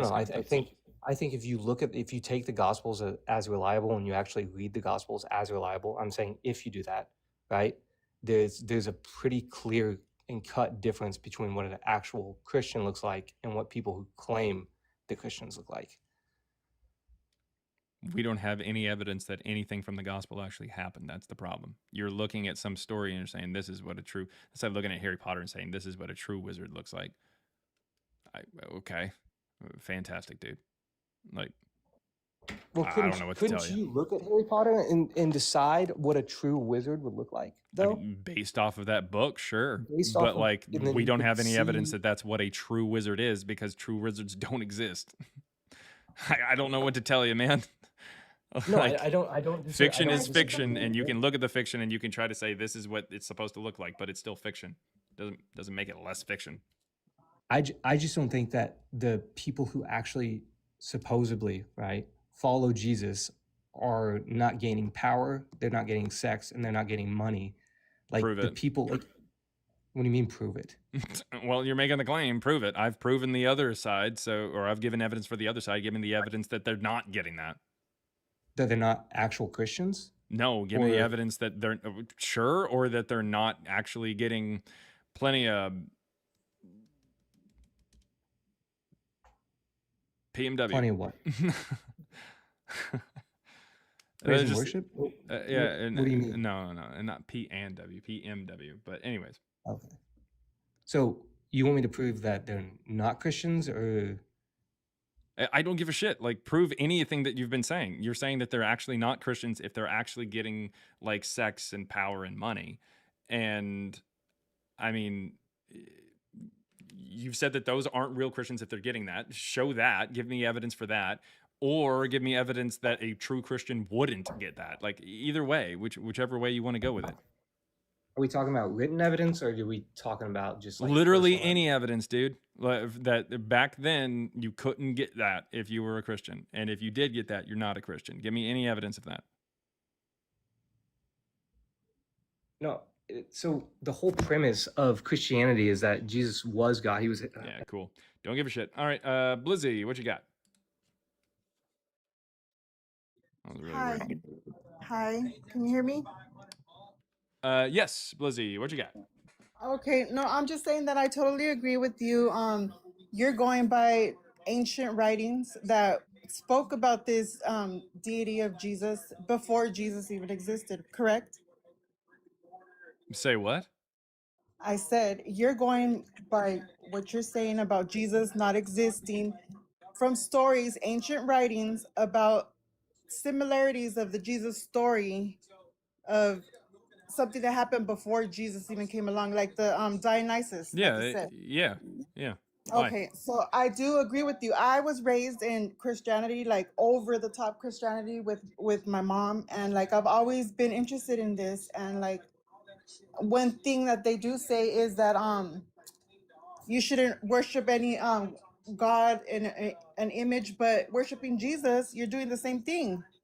It's like contradicting because you're saying Jesus is a God. So basically you're doing what the Bible says not to do, to worship an idol or to worship What a are you thing. talking about? I'm talking about the whole Jesus religion theory, that Jesus, they make it into a God, into a religion, into something to worship when it shouldn't be that way. It shouldn't be worship. It's like if this, yeah, that's what I'm trying to say. If Jesus existed as a person, which is, it has been confirmed in ancient writings that Jesus as a Jew in Judea did live, but as a God, like Prove you it. said, it's not written in ancient writings, just like you. Like what? Oh, she teacupped. Hello? Well, I think she's looking for the evidence or something like that. She's off the app at the moment. I can't hear you if you're off the app. You can hear me, but I can't hear you. I don't know what's going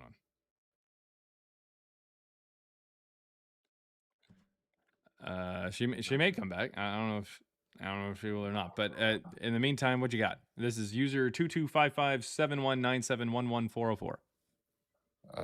I couldn't understand if she was arguing your point or No, she was. She's. I think she's coming from like a agnostic kind of point of view or something, but she still thinks that Jesus is a real person. So that's really what the conversation's about. But she hopped off the app for some reason. Anyways, what you got? So regarding if Jesus actually existed, what standard are you using to prove that he didn't exist? Because I've been listening, and from what you're saying, it makes it seem like we have no standard to prove that any historical figure existed based on what you're using against Jesus and Paul. Contemporaries of the time, contemporaries or archaeology or something that it was written by them that we can determine was actually written by them, like, or at least comes from one particular author stylometrically, or writings to them or writings about them. Like, there's a lot of stuff like that, but we don't have that for Jesus or Paul. I would have to disagree. You have multiple what? independent sources for Jesus existing. What independent sources for Jesus existing do we have? You have the Gospels, and if Okay. you don't accept the Gospels, you have non-Christian sources. All right. Well, And- let's start with the Gospels. Why would we accept the Gospels? Because it's been historically proven as fact by majority of historians and scholars. I don't see any reason why. That doesn't even make any sense. They contradict each other, so they can't be proven as fact. That doesn't make any sense. In what way do they contradict? Okay. What day of the week was Jesus crucified on? What day of the week? Mm-hmm. I'm not sure. You have no idea? Have you not read the Bible? Have you not followed along with the holidays in America? I don't believe in holidays are biblical, but I don't give two shits. They still exist. So what holiday do we have right before Easter?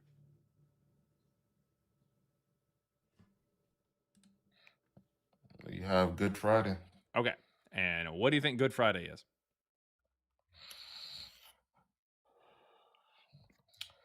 It's representing the crucifixion of Jesus. Okay. So what day do most people think that Jesus was crucified on? You would have to say Friday if that's what you're... Yep, absolutely. Absolutely.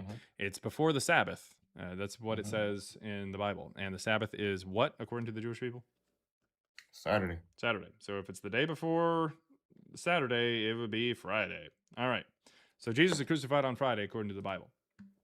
Now, what we're going to take a quick look at here is we're going to take a look at, this is going to be John 19. John 19, if you're familiar with the Bible. So in John 19, and by the way, do you have a particular version of the Bible that you read? I'll take any version, but I use ESV. ESV. Okay, well, we'll go with ESV. All right, John 19. Okay. So John 19, it says, right here. From then on, Pilate sought to release him, but the Jews cried out, if you release this man, you are not Caesar's friend. Everyone who makes himself a king opposes Caesar. So when Pilate heard these words, he brought Jesus out and sat down on the judgment seat at a place called the Stone Pavement, and in Aramaic, Gabbatha. Now, it was the day of preparation of the Passover. It was about the 6th hour. So the 6th hour. You know what time that is? 6 a.m. Well, no, because back then they started counting at dawn.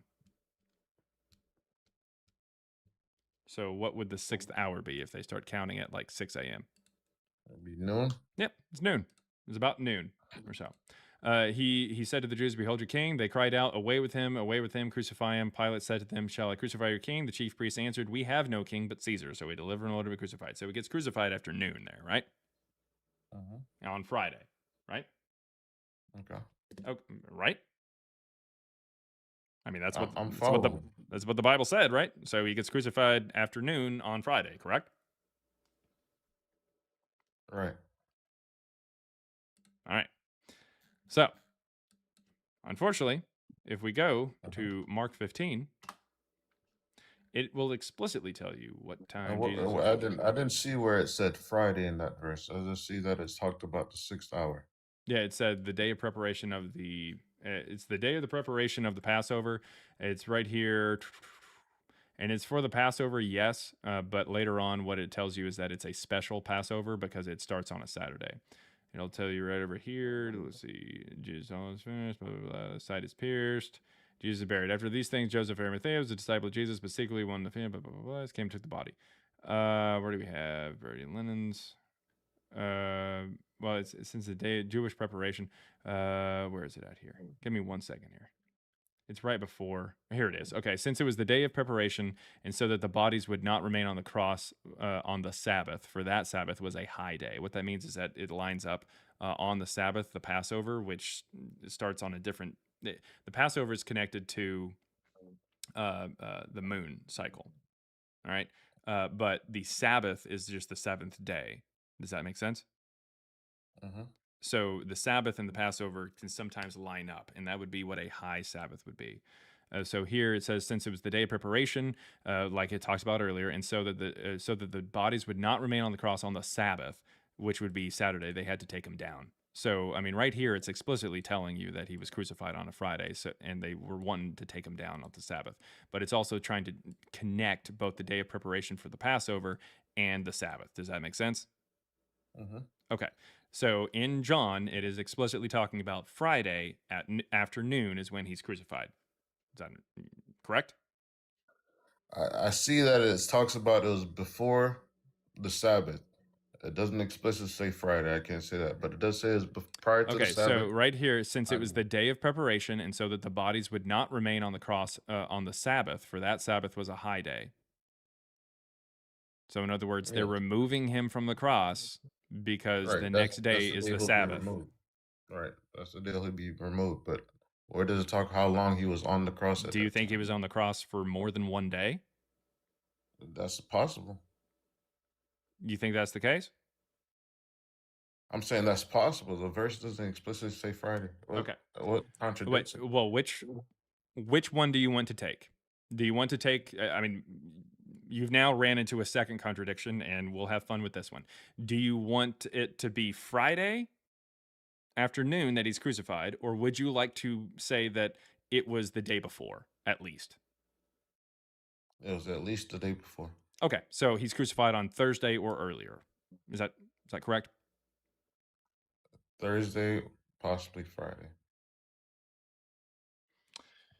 Whatever, man. All right, we're going to go ahead and just show you the contradiction for both of those.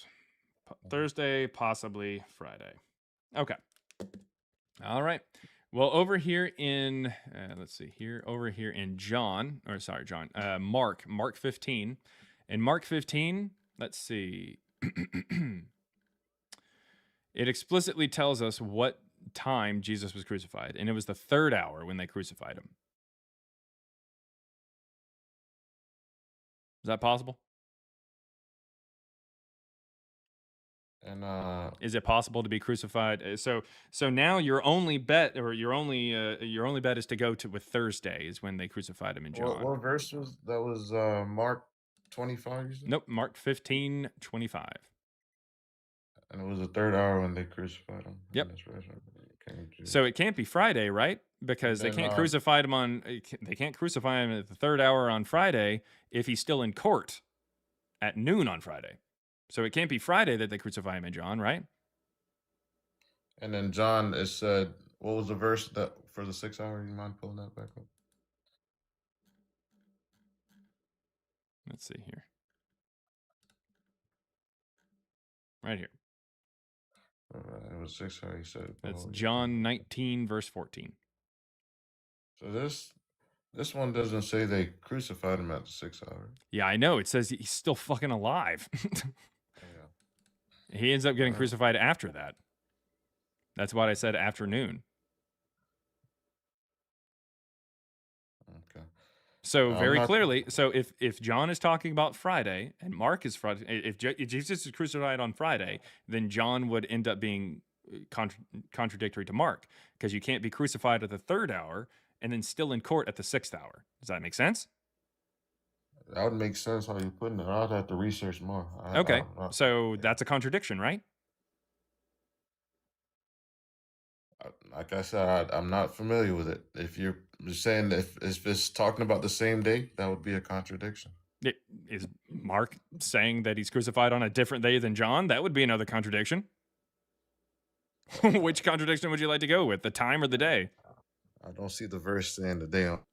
Okay, well, you said, so in other words, if it's Friday, if Jesus is crucified on Friday, he can't be crucified afternoon and also, like, if John is talking about Friday when he's in court, then he can't be crucified at the third hour and also afternoon, right? On the same day, right? So if say we give this as a contradiction, both of these sources are still talking about the same person, same historical figure. Cool. So your contention was that there wouldn't be any contradictions. This is still a contradiction. So which one would you like to go with? Which one would you like to say is telling the truth? And which one would you like to go ahead and say is not telling the truth? Say they both have their own. One says 6 hour. You can't one have says your own third truth. hour. Can't have your own truth. These are because independent sources writing their so two own independent sources who tell different stories. I mean, you can have 5 independent sources talking about the same thing. And Okay. they all have. So which one would you like to go with? story. Which one is But closer to the truth? That still proves that. Sweet. Whatever So you're which one talking about is closer existed. to the truth? Which one got it right? Was it John or Mark? But your point is that they didn't exist. Not Right. he Cool. wasn't So which crucified one? at this time. Sweet. Yep. So, And which one would you like to go with? Who got it right? Was it Mark or was it John? I'll say they both got it right that Jesus existed. Well, you can't. Well, they're talking about the time. They're explicitly trying to give times, and they are not correct there. They are not lining up. So, which one in this particular instance would you like to go with and say that they got it correct? I would go with both.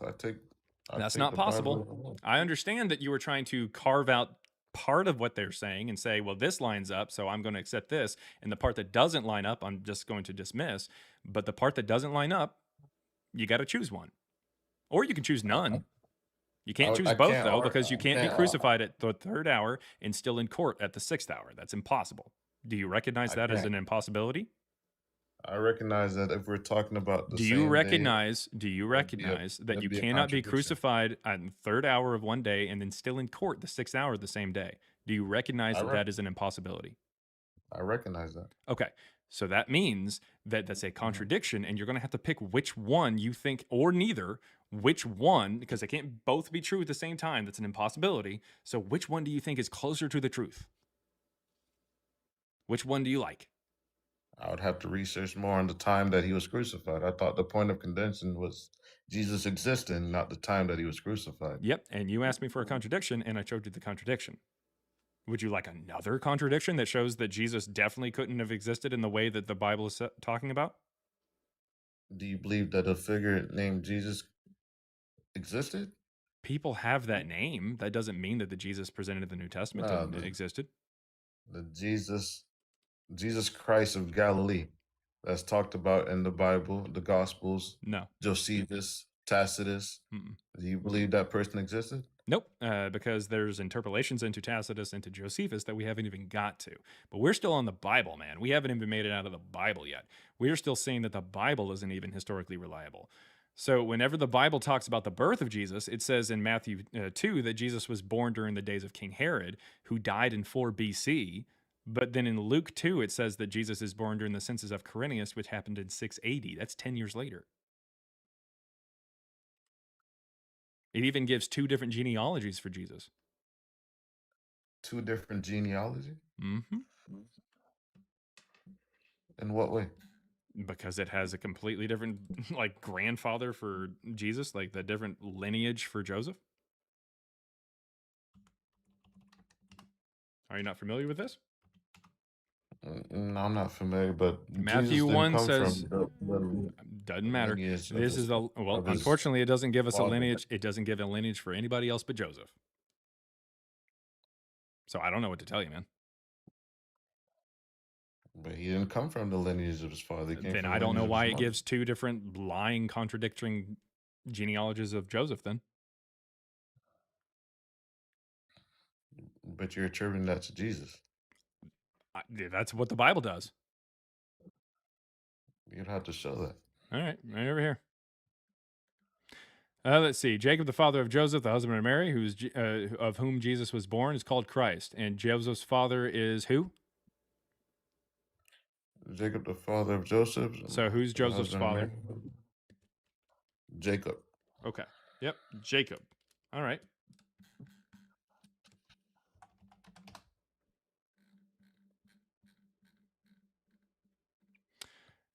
Jesus, when he began his ministry, was about 30 years of age, being the son, as was supposed, of Joseph, the son of Jacob. Is that Jacob? Jesus, when he began his ministry, was 30 years of age, being the son of Joseph, the son of Heli, son of Matthias. Is that Jacob? This is Heli. Yeah, it does say Heli.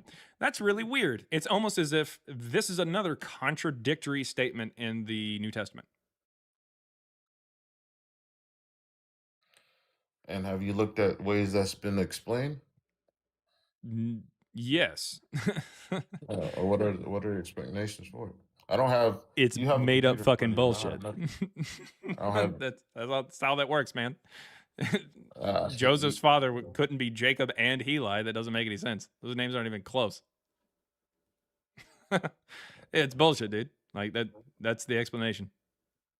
Like, that's weird. Why would you look at two words that are clearly not the same and be like, can we explain this and say that it's the same word? Lineage during those times was not done the same way that we do it now. So you have How to. was it done? You don't think he'd remember his dad? You don't think Joseph would be able to remember his own dad's name? How the fuck was it done that do you think is just going to give you a pass here?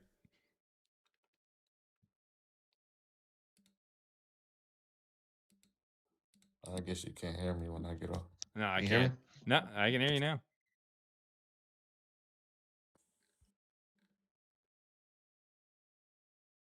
Anything? You're off the app. Can't hear you.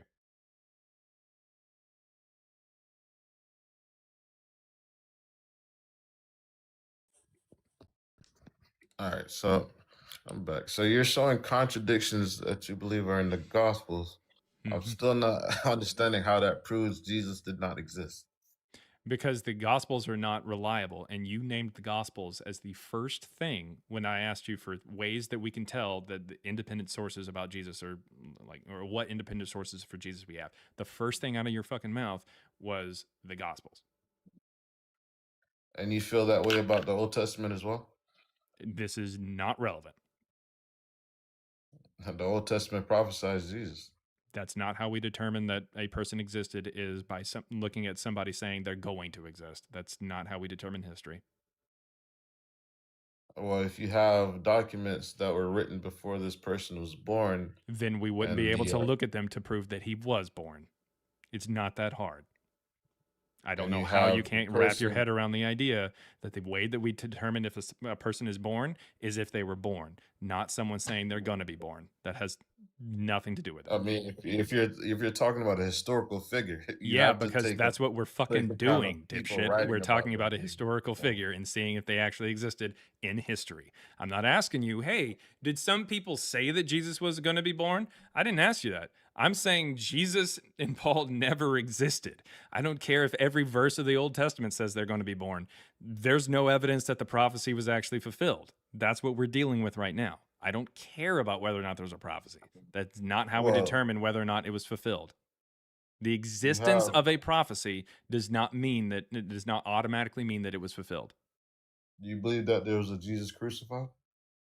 I don't think Jesus existed, man. Like, I don't know how hard this is for you to comprehend.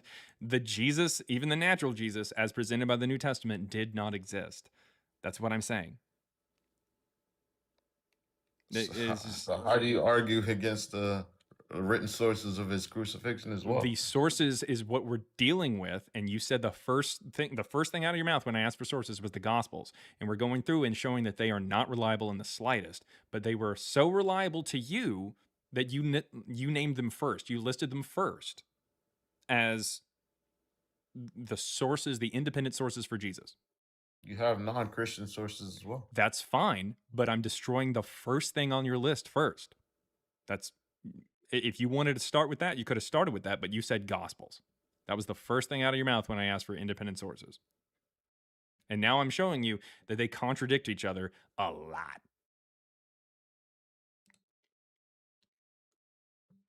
Jesus is born 10 years prior to Luke in the Gospel of Matthew. They have two different genealogies. Mark and John talk about different times that Jesus was crucified. In, let's see, in the Gospel of Luke and the book of Matthew, they're talking about like the birth of Jesus. One says that he went down to Egypt to hide out from King Herod. until he died. And the other one says that at 8 days old, he got named and circumcised at the temple and then goes home after that.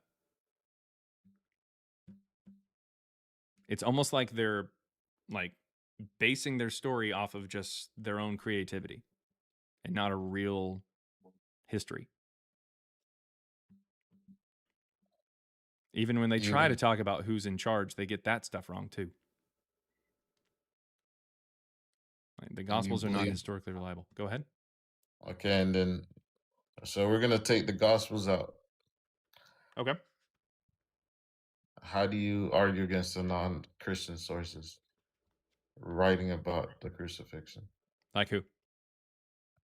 Josephus. Okay. Why do you care about what Josephus says? And do you think that that's a non-Christian source? I do believe that's a non. He was a Roman, I believe. Okay, so not a Christian? Not a Christian. And what does Josephus say? Talks about this Jesus figure that was crucified, given up by the Jews, and crucified under Pontius Pilate. Okay. And what does he say there? Are you actually familiar with it? I don't have it in front of me to No read worries. it. I'm going to go ahead and pull it up here. All right. Right here. This is the Testimonium Flavianum, is the paragraph that is found in Antiquities of the Jews, book 3, or chapter 3, book 18, chapter 3, section 3. All right. So the point is, this is the paragraph you're talking about, correct? That looks like it, yeah. Yep. And you believe that this is written by a non-Christian, correct?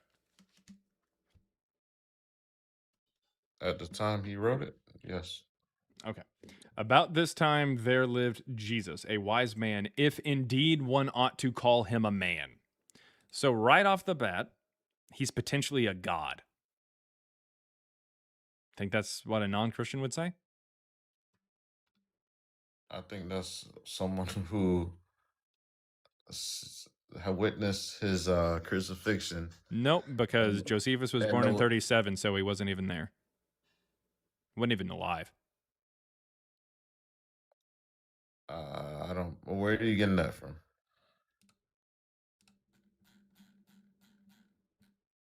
Let's see, Josephus.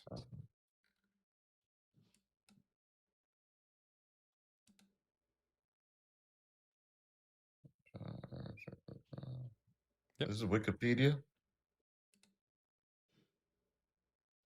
Flavius Josephus translation and commentary. We can also get it from this right here.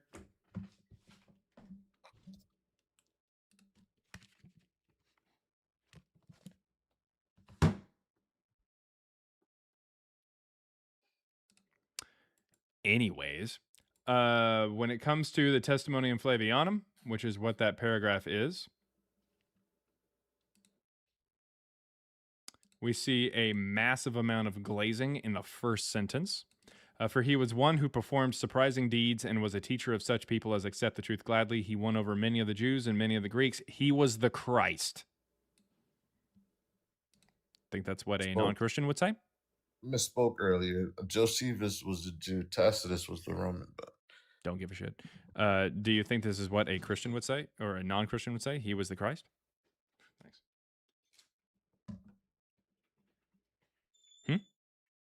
Think that's the case? I don't see why not. If you think a non-Christian would say he was the Christ?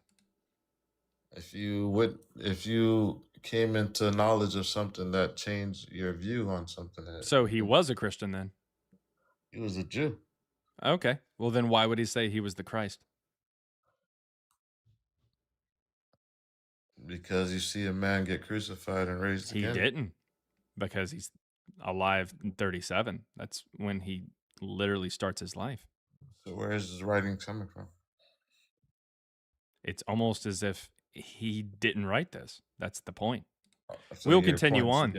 And when upon the accusation of the principal men among us, Pilate had condemned him to a cross, those who had first come to love him did not cease. He appeared to them spending a third day restored to life. In other words, he resurrected. Do you think that that's something a Jewish person would have said? Yes, the first Christians were Jews. Is Josephus a Christian? I don't know what he died as, but he possibly could be. You told me that he was not a Christian. He's a I asked Jew. you, was he a Christian? And you confirmed yes. And now you're saying that it's possible he was a Christian? What it means to be Christian is believing in Christ's life and resurrection. Well, So it there you depends go. on So what I you're guess he calling was it. a Christian then? So you're incorrect. He was a Christian? Because he does believe, apparently, in the resurrection and the life of Jesus. So I guess he was a Christian, according to you. Would you like to go ahead and take back your former statement?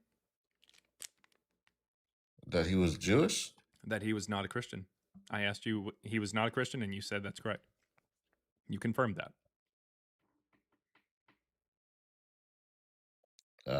Based on what we're talking about, he can be a Christian. So he was a Christian? I'll take it back, yeah. Okay, so he was a Christian. All right. Well, you said that there are non-Christian sources, so I guess Josephus is out. So go ahead and proceed to your next non-Christian source. Tacitus. Okay. And what does Tacitus say?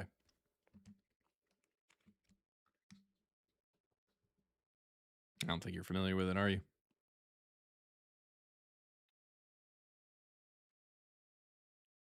You gotta get a pull. You got a computer in front of you, man.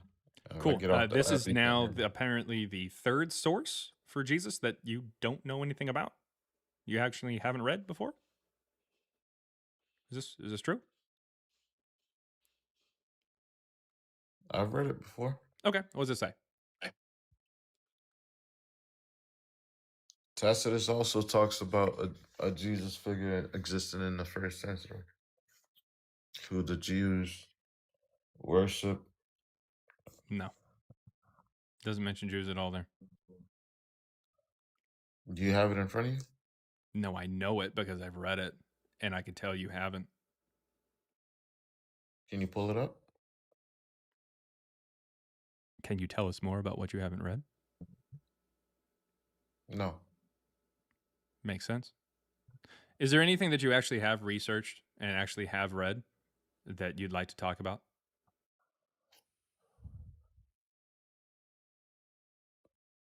Because we have other people who I think have probably actually like read and did research before committing their lives to an entire religion. Like I feel like the next guest up will probably be a lot more prepared to have this conversation, even though 1 Peter 3:15 says you should always be prepared to give a defense of why you believe what you believed when questioned or demanded of you, and do so respectfully. Apparently you haven't read anything when it comes to these independent sources that you listed off. Yet you committed your entire life to this? Of course. Jesus is God. So in other words, someone told you Jesus is God and you just believed him because you trusted that person. You didn't look into shit. Do you make a habit out of believing things without evidence? Like a lot? No, I don't believe there's not evidence for Jesus existing. Well, apparently you haven't looked into it. Apparently you haven't cracked open a book about it. You have the Old Testament being written 2,000 Cool. years. Well, that's not evidence that he existed. It's not evidence that the prophecy. That's not evidence. That is not evidence that the prophecy and then came. You have the events. That is not evidence that the. Re- Shut up, Daddy is talking. That is not evidence that the prophecy actually was fulfilled. At best, that's just evidence of a prophecy. Also, Jesus isn't mentioned in the Old Testament. Did you think he was? Sounds like you haven't read that either. It sounds like you just kind of trust somebody in your family or trust some like person in your community. That's all that you do. You don't actually look into shit. That seems to be the problem here. I was muted. Are you saying the name Jesus wasn't written in the Old Testament? Or the Does it concept say of Jesus anything was- about Jesus being, does it say anything about the Messiah being named Jesus? Does it say anything about the Messiah being from Nazareth? Does it say anything about the Messiah being the Son of God? Yes, Son of God talks about the Messiah. No. The fact that you said yes to any of that means that you have not read shit. Congratulations. You're stupid in 2 different testaments. All right. Next up, we got Stephen Gray. Jaron, hello. Hey, what's going on, Stephen? Hi. I'm all good, brother. Really quick, I'm over. really quick, before I get over Yeah. to you, I apologize, but Wanted to get to some super chats. Again, over there on YouTube, if you send a super chat, I will read it out. I read it out loud, and I will respond to it. If you don't want to come over to TikTok, which the link for the chat should be there, or link for TikTok should be in the chat there. But if you don't want to come over to TikTok, not a problem. I will read out the super chat, and I will respond to it. Let's see, really fast. Got Jits, I guess. Yits, I have no idea. For $5 super chat says detailed, accurate knowledge of pre-70 Jerusalem topography, customs, and sites. Example: Solomon's colonnade in the temple. So basically, what they're trying to say there is that there's a lot of topography or a lot of buildings and a lot of things. Oh, thank you very much. Oh, well, yeah. Anyways, there's a lot of topography or a lot of geography or things there in the city of Jerusalem that would show that the people who are writing the Gospels are actually from that area and from that time. No. And in fact, the Wars of the Jews or Antiquities of the Jews there in Josephus's text actually goes through the city and tells you what's in it. It is pretty obvious what's in it when you utilize Josephus as your main source. So yeah, that's just kind of how that goes. There's a lot of stories that are taken from Wars of the Jews, a lot of information that's taken from Antiquities of the Jews. There are even some things that help craft the narrative from Against Appian, which is a book or a text from Josephus, and his autobiography known as Vita, or the Life of Flavius Josephus. So where I'm going with that is that it wouldn't be surprising at all, actually, that they would have detailed knowledge of pre-70 Jerusalem, because that's exactly the time that that Josephus was there. What they do, however, have in the Gospels as well is anachronisms which don't line up with the time. So it's not just a matter of how many times did they get it right. It's actually more of a matter of how many times did they get it wrong, because that just absolutely overshadows everything else. I don't care if the Amazing Spider-Man comics mention New York or even talk about certain buildings that are there. That's fine. But when it gets things wrong, we can tell, and we are reminded that it is simply fiction. That's the problem. So the fact that it's getting certain things wrong, like the Pool of Bethesda and stuff like that in pre-70 Jerusalem, that shows that they're getting the right information from some other text or some other way, but they're committing these anachronisms or putting these in the text because they're still just making up a fiction. Moving on, $2 there from Dionysian Mass says, thank you for speaking out on Jesus being fiction. Well, thank you very much for the $2 there and the words of encouragement. $5 from Chaos Engine 89 says, I fixed the crucifixion problem. He was hung at 9 and at court at noon because he was being cross-examined.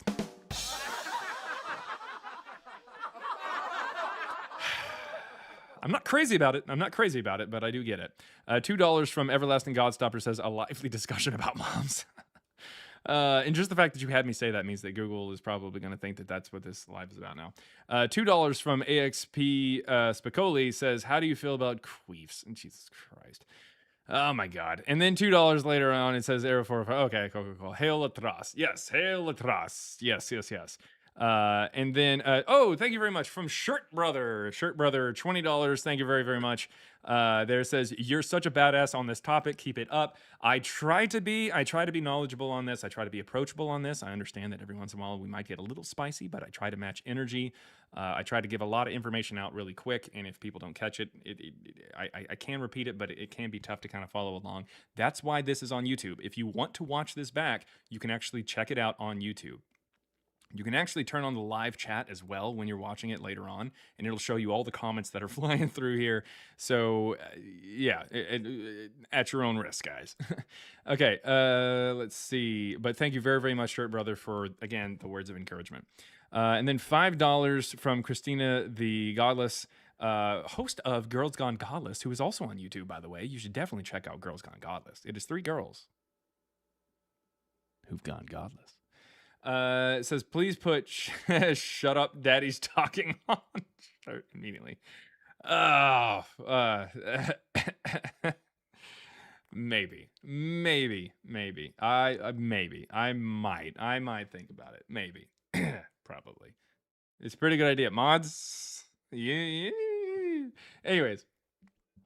But thank you very much, Christina the Godless, host of Girls Gone Godless. Anyways, back to you, Stephen Gray. What you got? Hi there, Paul. Sorry, I don't have a whole lot of time, man. So I'm not Okay, gonna yeah, keep go you ahead. Go too ahead. long.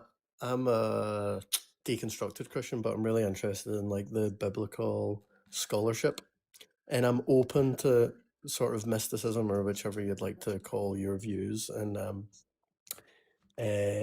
yeah, could I just very, very, very, very quickly, for people who are watching who might be Christians and listen to the last call, the apologetics on the different day and the different time in John is going to be they were measuring time differently, or it was like a different Passover meal. There was 2 Passover meals. It's like really weak. 2 And Passover then meals. That's not even a thing. Also, I on know, top, yeah, but on you'll top of find that, it. the whole timing thing where people say that like, oh, it's counting time differently. Literally, both Jewish time and Roman time started at dawn. That's how they would calculate Yeah, it. Yeah. the apologetics are so weak, but people just I remember when I was a Christian and Mm. someone came to me with Numbers 31, I think verses 17 and 18, which is a very problematic verse. And also they mentioned how Isaiah 9 is talking about King Hezekiah, the throne names. Yeah. So I had a moral issue and I had a messianic prophecy issue. And the other one was Isaiah 7:14, the virgin Yeah, birth, the and virgin how birth it thing. doesn't Yeah. have virgin in it. And I remember I just looked up apologetic on Numbers 31, verse 17. And I would read like half the article and just be like, okay, I'm happy enough. Do you know what I mean? But I never questioned the article. Do you know what I mean? I just left it there. My question, man, because I'm on the fence, you could win me over, is the view that Jesus wasn't historical at all is still like a fringe minority within the biblical scholarship. And so there's a part of me that doesn't want to associate with that group out of fear of just being shamed for it. Oh. Just out of the fear that I might be shamed for it. But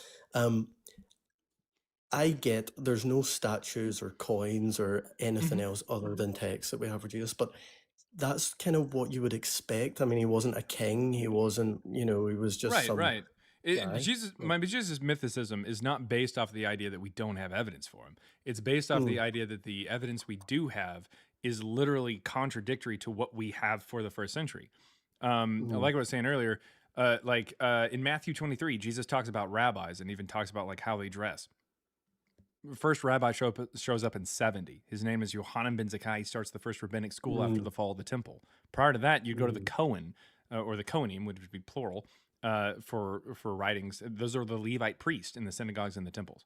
So the fact that the Greek New Testament in the oldest codex goes out of its way to use the Hebrew term rabbi shows that these people have no idea what they're talking about. They're either at least misquoting Jesus or they're talking about an anachronistic term that was relevant to them in the 2nd century because Jewish people had rabbis then, but they're casting it back into the past where it just doesn't belong. That's the issue. Man, I am listening to you, but I'm gonna just, if it's okay with you, just repeat a little bit of that, man, because I'm taking notes on it. Where can I find the description of the rabbis in the Gospels? Could you just Matthew 23.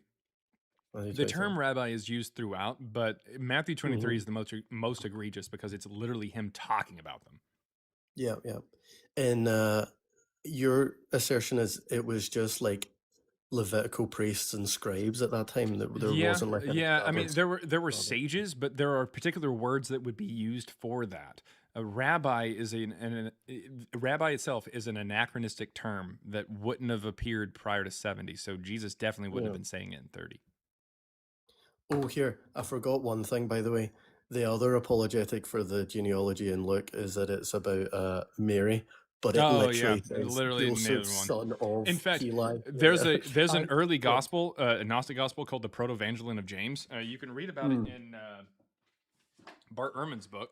This is probably the only time I'm going to shill for that guy, but Bart Ehrman has a book called Lost Scriptures where he goes over the Proto-Evangelion of James. It's a gospel that we have at least a good portion of, and it talks about Mary also being born of a virgin, and it tells of her mom and dad, and they have completely different names than Heli and Jacob. I think her dad's like Eleazar or something. The point is, so even if the Christians were like, oh no, like either Matthew or Luke is a genealogy for Mary, nope, the Proto-Evangelion of James straight up has a different name for her parents. So at the Yeah. same time that these gospels are being written, Matthew and Luke, because it's all written in the 2nd century, at the same time, they're coming up with different names for everybody. So it's doesn't go anywhere. Doesn't have legs. I will say this before you go, though. There is a website that is created by one of my good friends, Gray Eyes, it should be there in the chat. And it is mythicism.web.app. So kind of like what you had talked about, where you had gone online when you were younger and you were taking a look at the apologetics. This is a very good resource. I've got it right now here on Polycarp. But all you got to do, like for the stories of like Jesus or anything like that, or even Paul, if you're ever talking to somebody, because you had said, oh, I feel a little weird calling myself a mythicist because I might get like picked on or something like that. Don't worry about it. Anything that they could say, we've got it right here. So you just take a look, like when their supposed evidence is, like 1st century or 2nd century. Yeah. You just click it, and it'll. There's fucking plenty of different sources and all kinds of information on this, receipts, all kinds of stuff. It is a wealth of knowledge. I recommend my book on this topic. Obviously, it's $3 for the ebook. You can check it out, but there's also that website that you can have pulled open. You can just bookmark it on your phone, and if somebody brings up something about Jesus, you can be like, well, actually, no, and you can be caught up to speed on a lot of these different topics that I talk about here. Can I have that URL again? It's mysticism dot. Mythicism. Mysticism is like that's sorry. like magic and shit. But Yeah, mythicism, like, it's the idea that it's a myth. Yeah. Mythicism.web.app is that website. Got you. Here, another thing I wanted to touch base with you on is, do you know the Deconstruction Zone, Justin, on YouTube? Yeah. Oh yeah. He uses, by the way, see, for YouTube users, he uses StreamYard. Yeah, and yeah. it's like For his... it's like $45 a month or whatever. Yeah. Because see, for me, man, I wanted to join this live for so long. I downloaded TikTok because I didn't have TikTok, and I couldn't join for ages, man, because I wasn't approved for live access or whatever. But that StreamYard is like $45 a month, man, and it'll give like all the YouTube viewers access, man, to phone up. Oh yeah. Well, to be honest with you, you've seen that. You've seen the TikTok chat. You've seen the YouTube chat. I want a large barrier between myself and those YouTube people. So like the fact that they have to come over to TikTok and it takes a while to be vetted means that, like, if you're coming from YouTube, and I bring you up, chances are you're a normal fucking person. Like you're not like a crazy who just hopped onto TikTok and is going to yell the N-word or something like that. Like, you're going to come up here and actually just like actually have a conversation, because you're willing to go through all those hoops in order to do it. So I do like the filter that TikTok uses and stuff. And I also like just the TikTok structure of it. But got you. Last one, man, just because I don't want to keep you too long, because I'm not really opposition, but like, yeah, I get it. You've got 2nd century historians that didn't meet Jesus. You've got like the Gospels that contradict each other, and you don't have any sort of other evidence. Like, is there anything that stands out to you at all that goes against your view that you're like, oh, that's a fair point? Honestly, I get asked that question a lot. I sincerely can't think of really anything. Like, I really can't. I'm gonna level with you. I am so far past the idea that Jesus didn't exist is a lost cause on me. Like, like, nah, he didn't. I'm now to the point of like trying to figure out how the story comes to be, like where they got it, that kind of thing, how Christianity develops.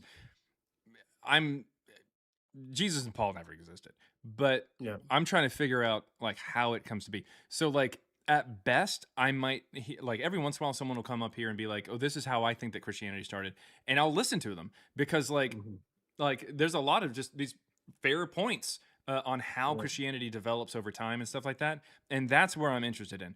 I haven't heard shit that says that, oh yeah, like your concept of like Jesus actually existing, here's the reason why it doesn't. No.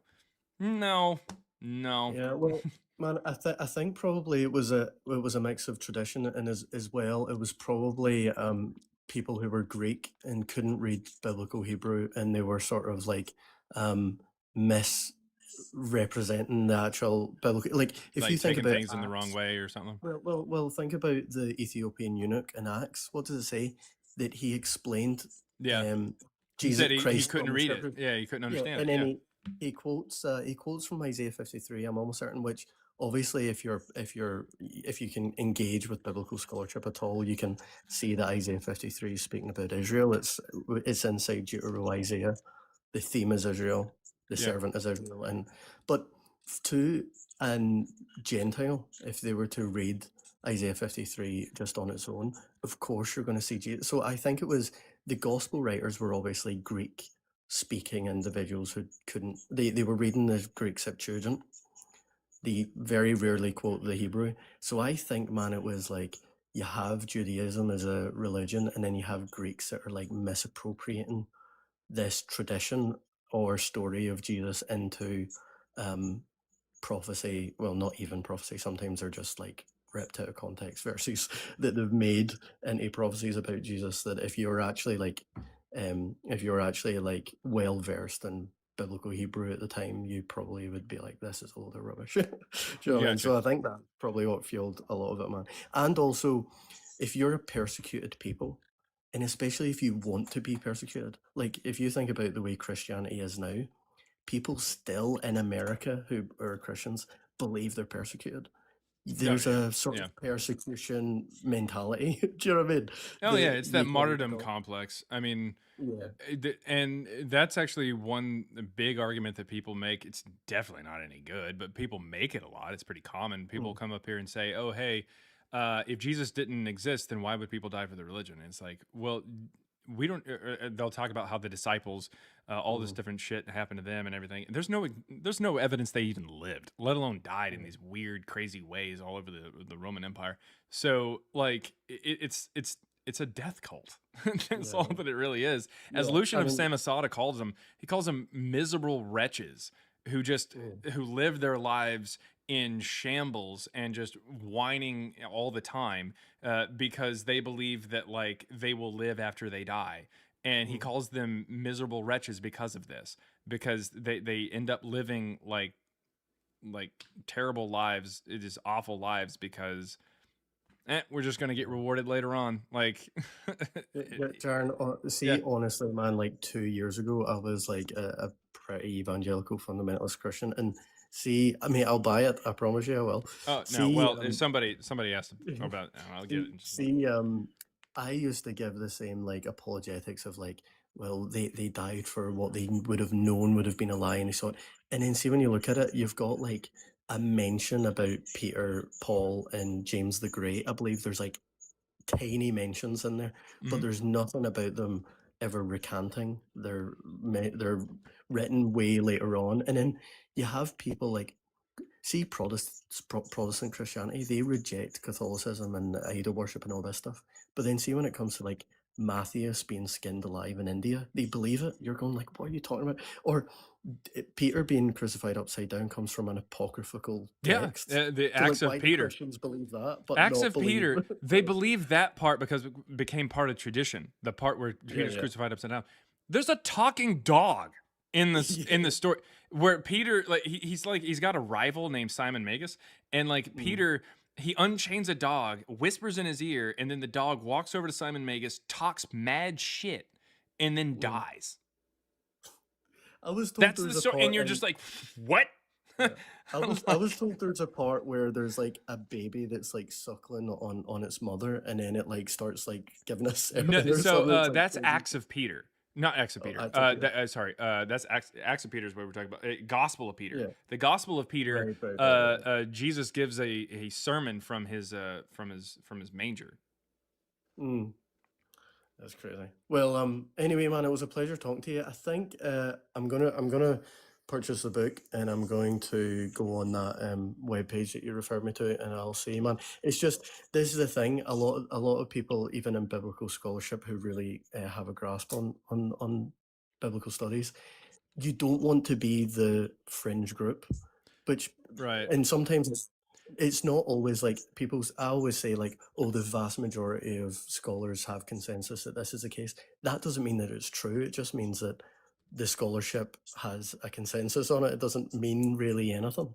Well, there was a scholar who actually joined the live, like maybe 5-6 months ago or some time ago, and he was a retired lecturing professor. He actually knows Bart Ehrman personally, and he came up and he said, you know, based off of your definition of what a mythicism is, and me and my co-author, our position is that even the natural Jesus and Paul as presented by the New Testament did not exist, and he said I would agree with that. And he said there's a surprising amount of people within scholarship who would also agree with that.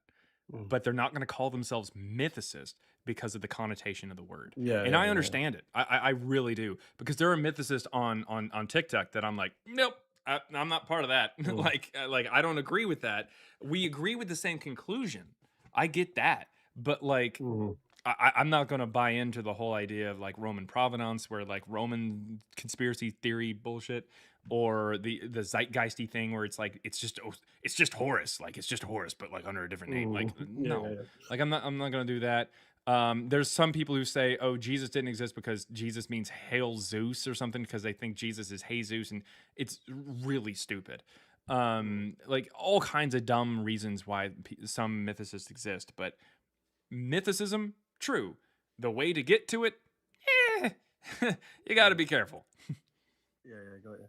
Well, yeah, man, thanks for your time. A lot of people in the comments like my accent. I'm Scottish Irish, so that's where it comes from, bro. You'll see me again. I'm gonna probably call back in sometime way later after I've done a bit of studying. I don't want to take up too much of your time, but because I'm not really opposition and people want to see a debate, so I'm gonna. Got you.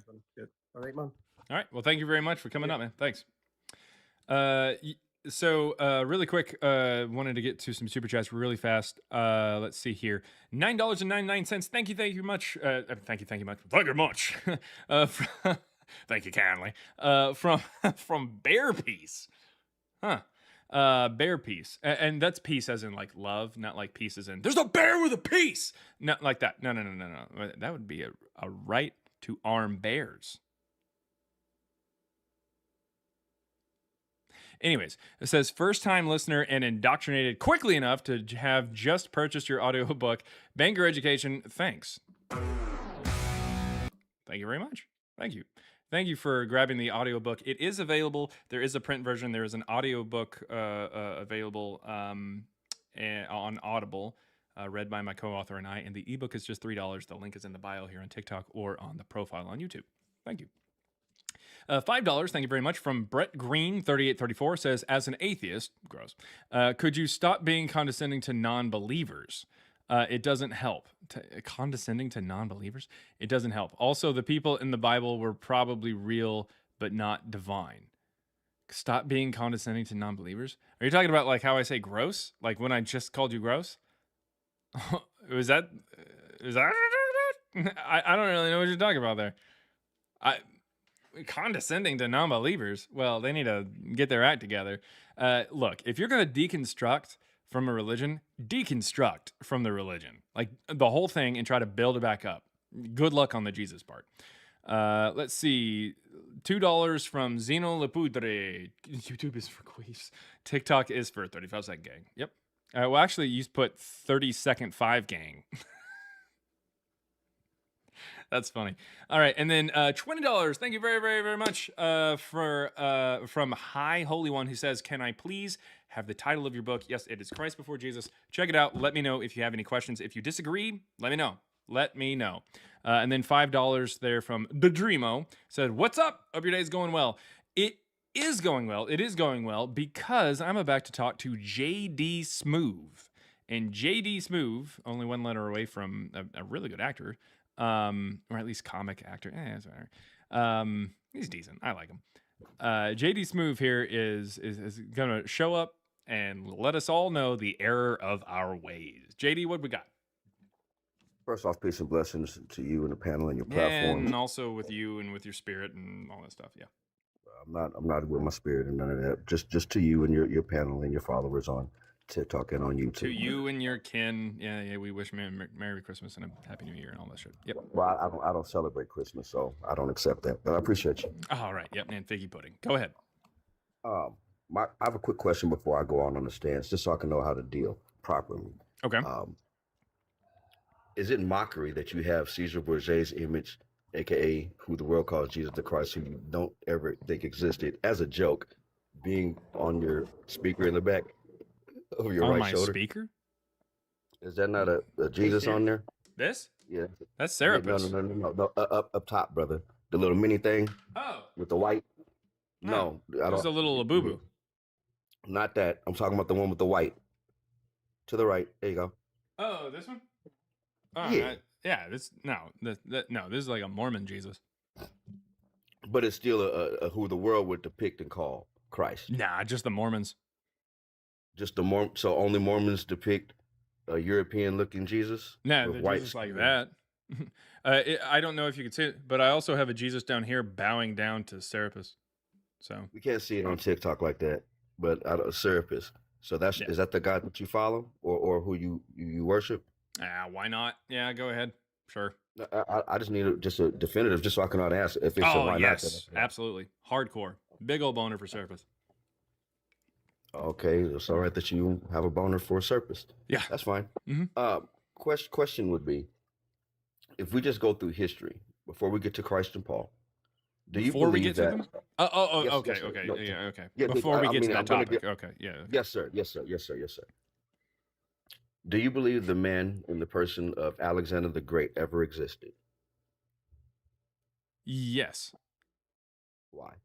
Because of the Babylonian Astronomical Diary. And outside of that source, are there other sources that mention Alexander actually living and defeating the Persians and the Medes, aka King Darius? Well, now you're starting to get into a little bit more details on like his certain things of his life that aren't mentioned in those things. I just use just a quick example, just of one. But there's other sources other than the one that you that you cited, that you subscribe to, that would prove to you that the person Alexander the Great did exist. What? Like a person outside of the contemporary, like what else do I have? No, sir. What I just asked you simply was, I asked you first, did Alexander exist? And you said yes. Yes. I asked you other sources. Yes. And you gave me a source. You gave me, I don't know if it was a text or a book, but you did give me a name. It's like a tablet. Yeah. Okay. Yes, sir.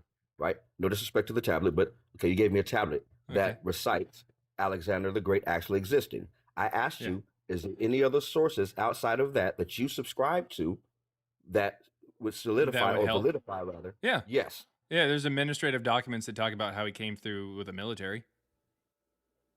But other than that, like his biography, we don't get for a long time, and that biography is the author of that biography gives his name and then cites his sources as the personal biographers or historians of Alexander.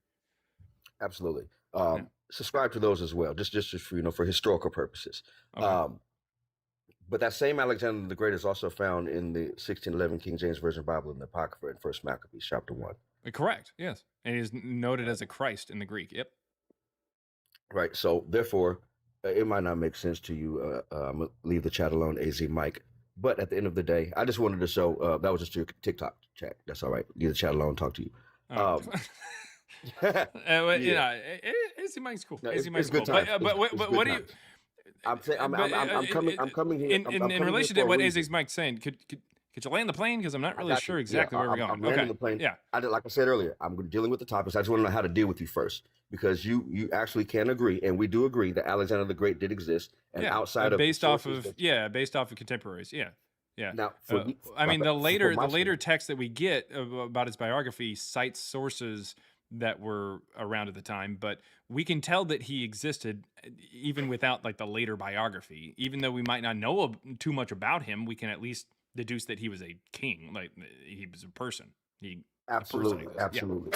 So I'm just saying, from a historical purpose, I'm not coming from a spiritual place. Yeah. I'm coming from a historical place. Yep. Even with that, like I said earlier, we agree on the sources that you have for Alexander the Great actually existing. Contemporaries. Yep. Mm-hmm. For me, the only thing that's added to it is I found that same Alexander the Great in the 1611 King James Version Bible in the Apocrypha in First Maccabees, chapter 1, being Okay. spoken of. No, for me, that's a historical connection. I'm For not who? on for Alexander the Great ever existing. All right. It seems like a weird mention, but it's fine. Okay. It shouldn't be a weird interest I because mean, it's a we also little weird, but okay. It's fine okay, with so me. It doesn't show up for like another like couple hundred years or something after him, but okay. Roger that. But it's still, even though it showed up a couple hundred years afterward, it still showed that he existed. Yeah, I mean, yeah, okay. Like okay. I mean, there's other ways that we can get to him that are much more reliable. That's kind of just a random mention, but fine. Roger that. So, do you believe or subscribe to the fact that the Bible is for everyone on the earth? I'm not saying that you believe in it, but do you believe that the Bible is for everyone on the earth, written to and for everyone on the earth? To every no. Well, no. I mean, it depends on what you mean by that. Like, what was the purpose of the author? Like, who was the audience, the intended audience of an author of a text? Yes, sir, because it is a historical book, correct? Is it not For the most part, I would imagine that the majority of them would be for like people within Christianity, like to read them. But I mean, but the word Christianity is never found in the Bible. Yeah, it is. The word Christian is found in Acts. If you give me if you could show me the word in the King James Version Bible, Christianity. Oh, like specifically, or like Christianity, or the word Christian? I said specifically the word. They can run it back on TikTok and on YouTube. That the word like you're being specific to that word. Well, in the Bible. Okay. What does that have to do anything?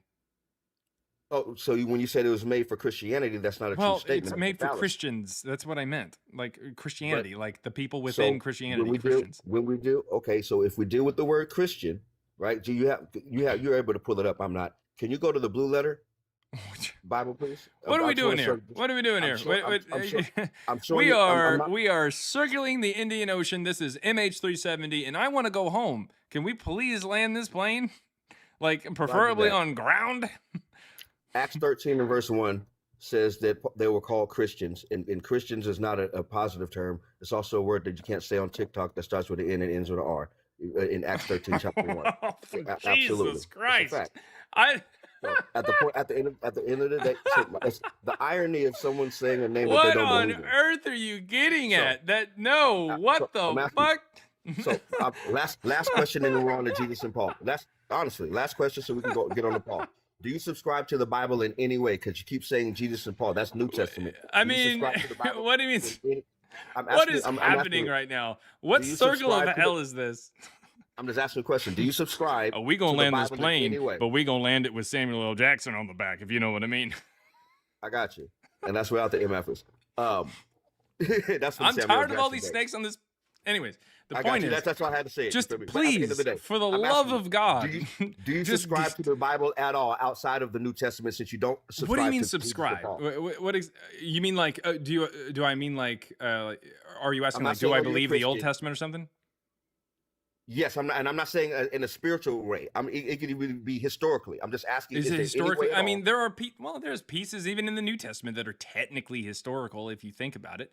But like, there's pieces in Amazing Spider-Man comics. There's pieces in fucking Harry Potter. Pieces in Bob the Builder that are. I can dig it. But like, that doesn't. Subscribe to it is kind of a loaded term because I don't know what you want me to say there. Like there are certain things that I acknowledge are real things, but it's like the concept of historical fiction, that trope, that theme, that genre exists. Like people can write things and put them into a time period and name certain things from that time period to help the reader like picture it in their mind. Right. Like, yeah.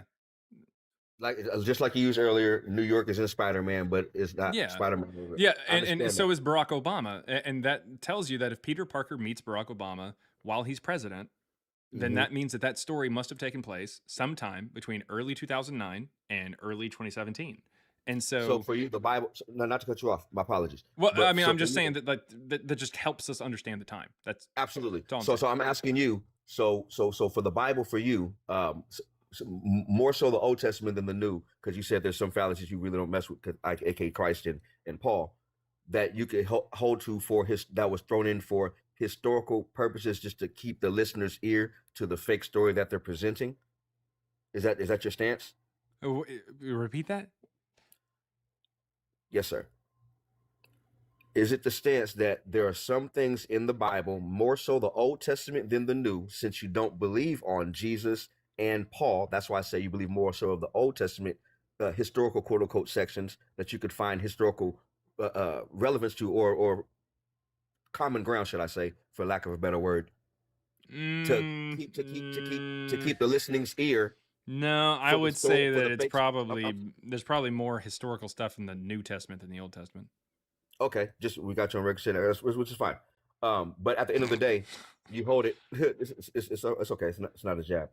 But at the end of the day, those historical records are just thrown in there for a fictional story, like Spider-Man, like New York is for Spider-Man. So the Bible is a fictional, it's historical fiction. Yeah. Okay, so for me, the Bible is a history book that's written to a people, by a people, for a people, because out of all the people in the book, there's only one people that the Bible says God called to be his people above all people on the face of the earth. That's Deuteronomy chapter 7 and 6, where God says it to Israel. That's also Deuteronomy chapter 28, where he makes a contract with those people.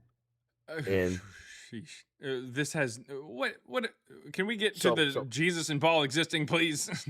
You got like the brother said earlier, tactics, you already know about it. So what's the point of bringing up people that you've already belittled? Sure, but is there anything that was this going to land with Jesus and Paul existing? Absolutely. Or was you just were you just kind of saying no? Hey, so when you say that Josephus is just basically saying that he existed, kinda.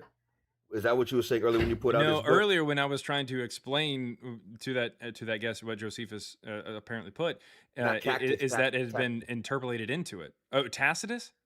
Yes. No, for Tacitus, that's also been interpolated, but we would have got that. I was trying to say the right word. Yes, oh, absolutely. Okay, yeah, Tacitus. Yeah. I mean, that was also interpolated, and we can tell that that's been interpolated as well, meaning added to the text later on. That's what interpolated would mean. Yeah. Okay, so yeah, because the first person to even allude to it is a guy named Tertullian. He's the first Christian that we know of that writes in Latin. He writes it about 200. He says, consult your history books or read your history books. We were blamed for the fire in Rome, that kind of thing. Like we were unalived and tortured and all that kind of stuff. All the stuff that's mentioned in Tacitus, but he never mentions that Tacitus says anything about Jesus. That doesn't show up until the early 5th century. So sometime between the start of the 3rd and the early 5th century is when it gets added, which makes sense because the Josephus line was also concocted by Eusebius in the early 4th. So it's probably around sometime in the 4th century that they really started doing all that kind of stuff. So all the historians who are not Christians at all, even atheists, who subscribe that there was a man on the earth who the world recognizes today as Jesus Christ, they're all fallacies. Your scholarship supersedes theirs. It's just see what? Wait, that was tight. Put that on a shirt. But I'm asking you, to the non-Christian historians and theologians who have come to a conclusion that historically a man by the name who the world now calls Jesus Christ, right, did exist. Like how do I view them? Is that what you're asking? Yes. I'm asking, are they giving us a fallacy when they give us their hypothesis? No, they're just kind of standing on the shoulders of the people who came before them, but the people who came before them and them themselves are also assigning a high level of reliability to the church tradition that I'm not gonna grant. Okay. So for those people who found the fallacy as well. Whoa. A fallacy as well. Whoa. So wait a minute. So we're already back on the Shroud of Turin now? No. I wasn't on during that time. I just came on when you was talking to the one brother. Well, but Jesus Christ. Okay, so yes, I mean, when you say a fallacy, what do you mean a fallacy? No, fake, false. Oh well, yeah. Well, it has to be. You feel me? That's what I mean by fallacy. I mean, it has to be false. Like we have to be given false information because I've already given you. Like I said, that there's people out there. Yeah. Historians. The Shroud of Turin. Yeah, Shroud of Turin. That's that shit I don't like. I definitely am not a big fan of this conversation, but it's absolutely fake. It's from the 1300s. It's artwork. If you get an impression of a face onto a My sheet brother and lay pulled it out the flat, it goes like Jabberwockies, this. parents. Yeah, it goes like Family this. pulled out the Jabberwockies. Yeah. I got you. Sometimes you got to pull out the Jabberwockies to show that some of the stuff from the Bible. Like, look at this. This is this is the Mask of Agamemnon. All right. Mm-hmm. This is what like an actual burial mask would look like. You see like the sides of the face and everything like that. That's the thing. The fact that we don't see that, the fact that we don't see that with Jesus, and instead we see like an image that is like here it is. It's just highlighted. We see it like directly as if we're looking at a person or looking at a painting or a statue or something, when it should look like this. Like it's clearly artwork. It's created in a way that just has you kind of looking at something. Roger that. And then lastly, what was the site source that you had that you was able to say you could pull up this is in the 3rd, 1st century, 2nd century? Wait, what? Are you talking about the website? Oh yeah.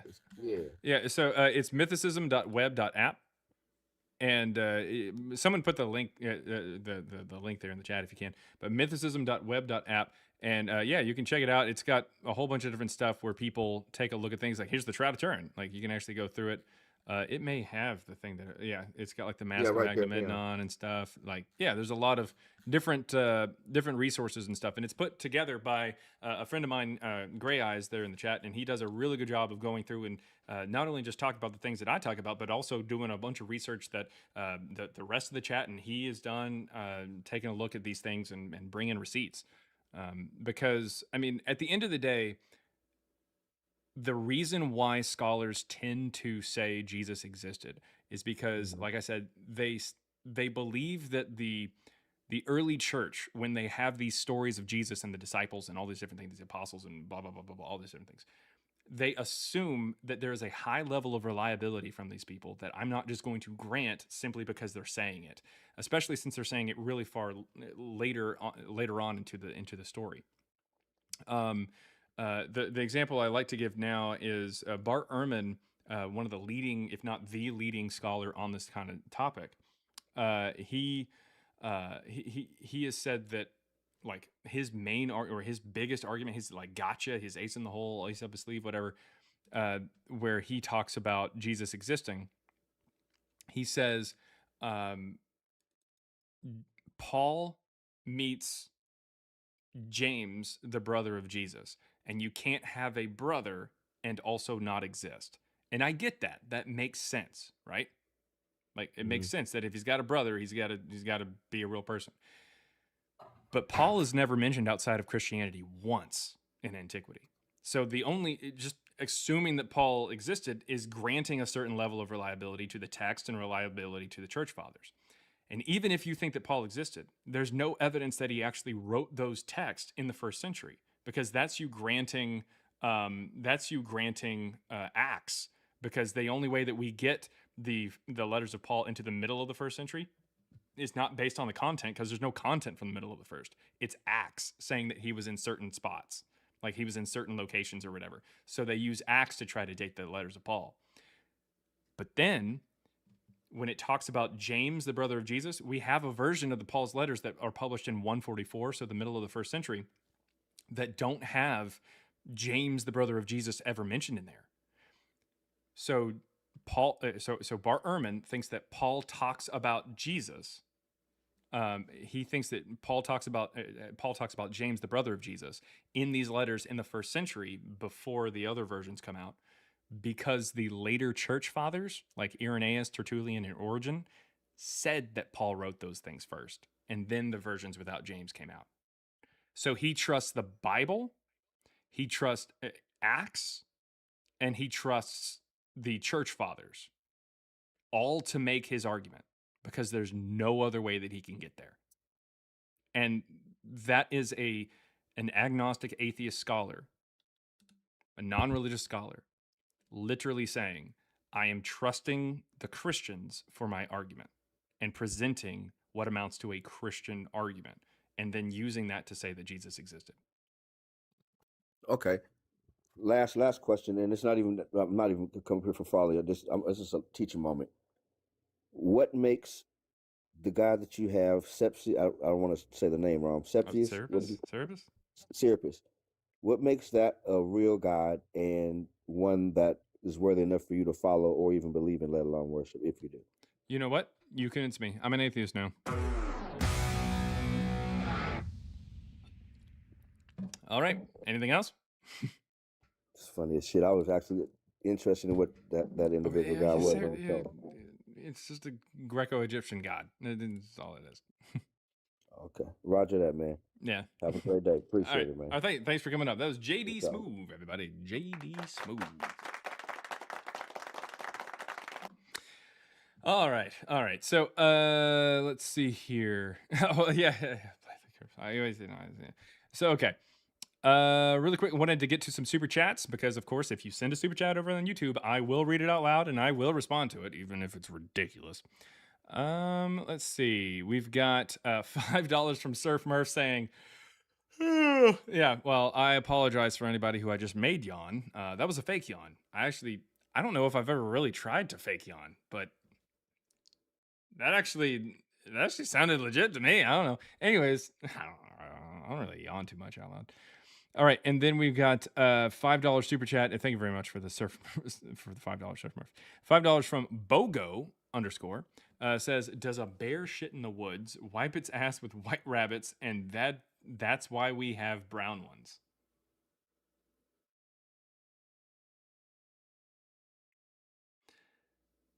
You know, there are some people who probably shouldn't have access to YouTube. Specifically YouTube, like super chats. Bogo would be one of them. What in the world? I thought this was going like almost like the Charmin Bears or something. I don't know. It took a turn. It took a very shitty turn.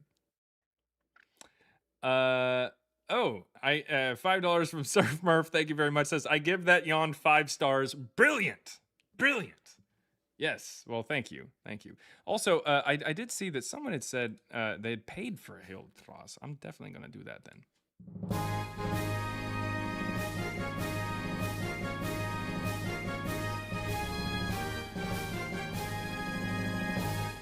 Yep, absolutely. Thank you very much, guys. Let's see. 5 out of 10. Michaela. Anyways, if you've got any evidence for Jesus or Paul, come on up. Take guests over on TikTok. I was reading the thing because I was looking for something, but I don't know where it's at. I don't know. People say Discord, and I don't know where to go on Discord because I don't know. I have no idea. Aaron said Discord. Or was he saying to mention the Discord? Yes, we do have a Discord. It is Deconstructing Chaos. Maybe that's what he was talking about. I have no idea what he was talking about. But I went over to Discord, and then for so long that my other account it got disconnected, and so I don't even know what they were talking about. You done messed up, Aaron! Yeah. I like turtles. Mm-hmm. I know what's wrong with it. Ain't got no gas in it. Dr. Pepper, baby, is good and nice. Do-do-do. Bruh. Arby's, we have the meats. Because you, my precious little bitch boy, Stop it, are sir. tripping balls. Bella! Where the hell have you been, Luca? Okay. Let's see. Oh yeah. Hold on. Yeah. Where's it at? Okay.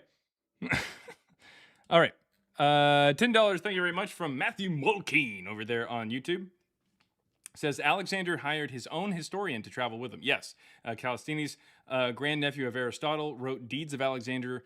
Complete text lost. There are fragments / quotations / paraphrases / critiques of the text. Yes. So we do have some people who talked about him, and then they were cited later for a lot of the biographical information or the biographies that show up later. and that's who I was alluding to. I just didn't know if we had anything specifically from them or little fragments or anything from them. But yes, we do have good evidence from contemporaries that Alexander did exist. $5 there from Matthew Mulkin to follow up there. Eumenes' personal secretary kept diary of Alexander. Surveyors recorded route/distance of marches. That's actually really, really detailed information. So yeah, I mean, I don't like it when people are like, "Ooh, Alexander the Great," and it's like, well, yeah, we have contemporaries for him. But then, if you notice, they will lots of times they'll pivot or they'll move the goalpost or whatever after they establish it. They'll be like, "Yeah, we have more evidence for Jesus than we do Alexander the Great," and then you're like, "No, actually, we don't. We have better information for Alex." And then they're like, so then they go, "Oh, well, of course we have better stuff for him. Like he was an actual like leader. Jesus wasn't anybody." And it's like, "What, bitch? You're the one who compared them. Like, what are you talking about? You brought it up." I'm just going off of your information. It's so disingenuous. Like that's the problem. All right. Again, if you are on YouTube and you want to send a super chat that I read and respond to, go ahead. Or you can click the link in the chat and you can come over to TikTok. That's how I take up guests, and we can have a conversation. That is perfectly fine. We do get a $2 super chat there from Matthew Wilkin. Yes, so true. Yes, that's how it works. It pisses me off to no end when people are like, "Oh, there's more evidence than Julius Caesar." No, it's not. And then they're like, "Well, Julius Caesar was an emperor, or he was like a leader or whatever, so of course he's going to be." It's like, then don't make the comparison. Same thing for like, they're like, "Oh, we have better evidence for Jesus. Does Abraham Lincoln exist?" And it's like, "Yeah, we got pictures." It's like, "Well, we don't have pictures of Jesus." It's like, what? I'm not making the comparison. All right, iridescent smoke.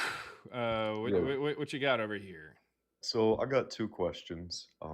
Do you think that in the late 2nd century, Origen was reading 2200, or do you think that was interpolated by Eusebius as well in the 3rd century? Origen was reading what? The Josephus 2200 James. 22. Okay, yeah, or Sorry, 29. I Yeah, either way, yeah.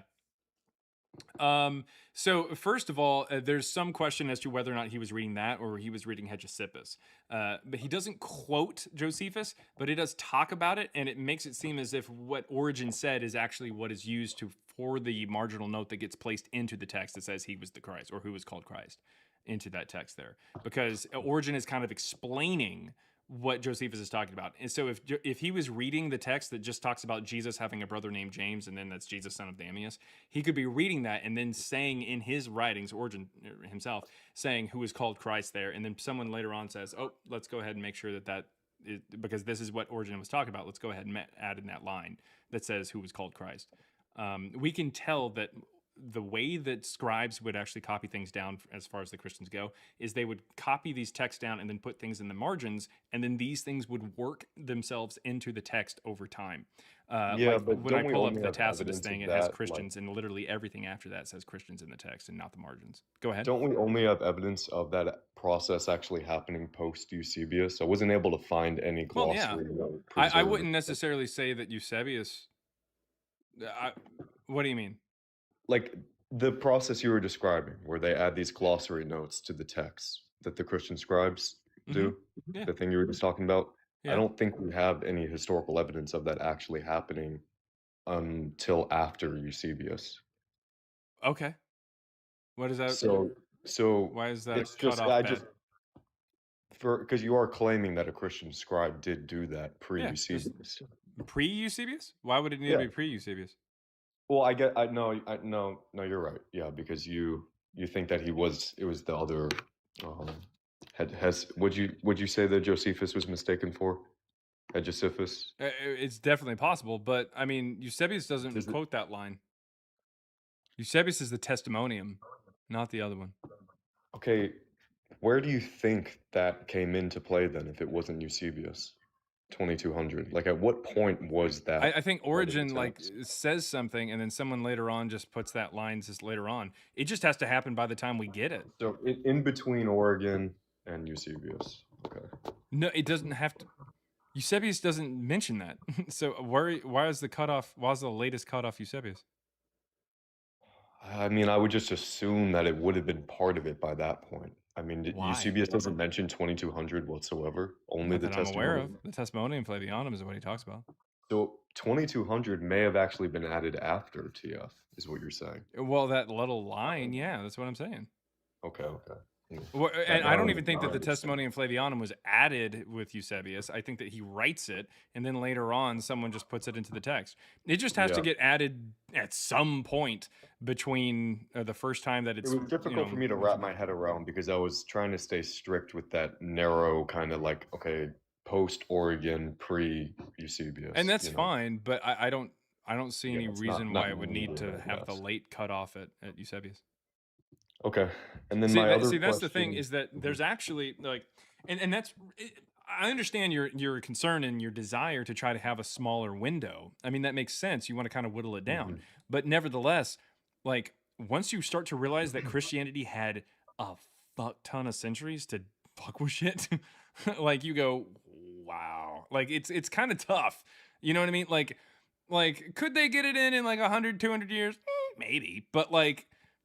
You know what I mean? Like sometime between Origin and Eusebius, that's like 100 years, you know? But like it's less than 100 years technically. But sometime between Eusebius and the 10th century or Origin in the 10th century. I mean, what? That's like 700 years.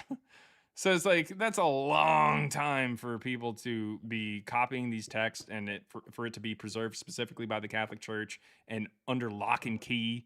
Like So the text you would know be what I mean? preserved elsewhere. Like we know Eusebius said this in this document, and then we see the text he's quoting, and then that's a later so model for how it would Eusebius be is added. quoted. Copies of Eusebius show that he said something as early as 4th century. All right, Josephus apparently has a paragraph in the 10th century manuscript, which is the earliest thing we have from Antiquities of the Jews. In the 10th century manuscript, it has a paragraph that is called into Arabic question. translation.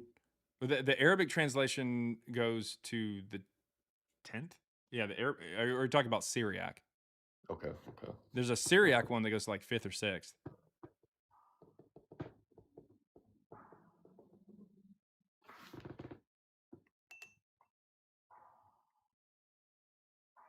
Yeah. I don't know what we were talking about. I don't know if you asked me a question or what. Oh no. Okay, I have another question for you. Okay. Why don't we just do that? So, First Clement. I was told that it describes a earlier church structure that's not in line with what I guess Irenaeus is describing in the middle 2nd century. That what? And what I like the church structure that Irenaeus describes in the middle 2nd century. So Late if we're 2nd trying to- century, dude. 180? Okay. So you think 180 Irenaeus to was, 185? Yeah, that's pretty fucking late. and so you think from what do you date First Clement to, like 150? I would Something put it like around there. 150s or so, yeah.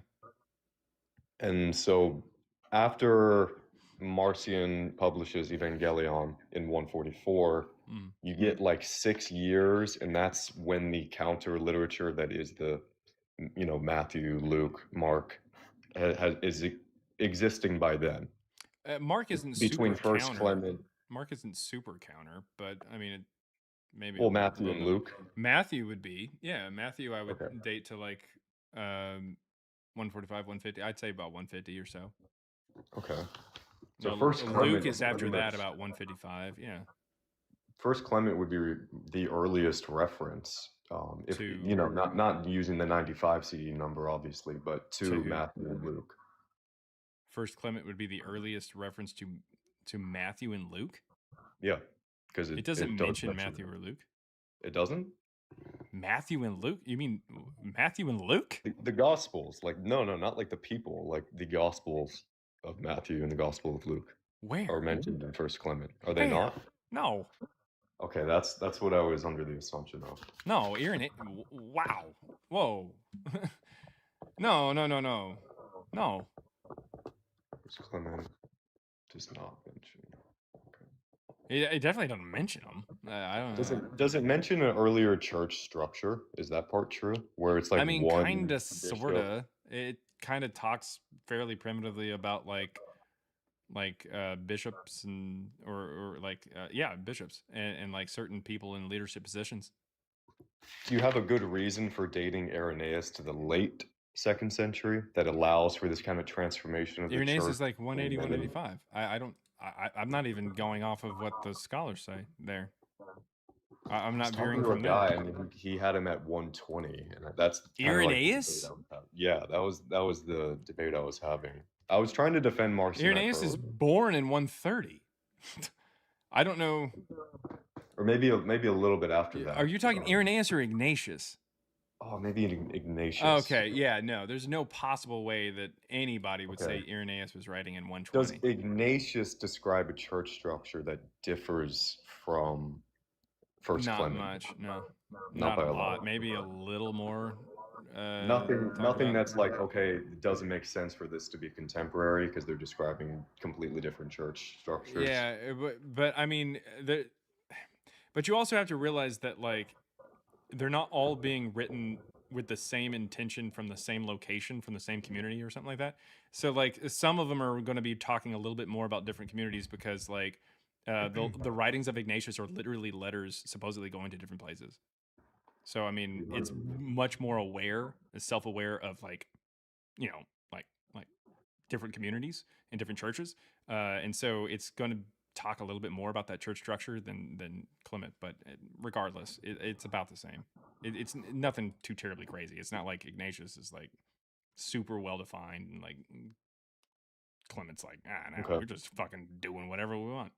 And as it pertains to Tacitus and Josephus, is it true that Tertullian, Irenaeus, like they're all quoting Josephus and Tacitus, and they're all like defending the crucifixion and the Bible narrative, I guess, but they never once quote Josephus or Tacitus. They quote him for a plethora of other things, Tertullian and a lot of the early church. So I just Tertullian kind of he alludes to Tacitus.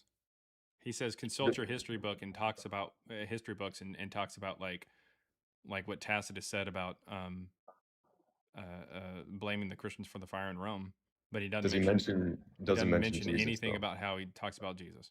So would you be of the mind that is a unique original thought to Tacitus that he was just mistaken by, because Pliny, I mean, no one else mentions Nero persecuting Christians for burning down Rome. So is that something that Tacitus came up with? Suetonius kind of mentions it. What does Suetonius say? He says kind of, sort of. He says the Christians during the time of Nero were not treated like. He says that they were not liked. That is a little bit different than persecuted for burning down. Yeah, Rome. but like he mentions it at the time, like it kind of falls in line with what it says. So they could have been. I mean, I guess it does allow for them reasonably being subject to like conspiracy theories about them and things of that nature. He says, let's see.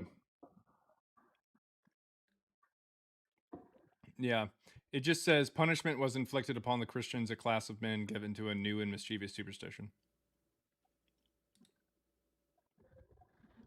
And I mean, we do know that Rome burned, so. And this is during the reign of Nero, is what he says.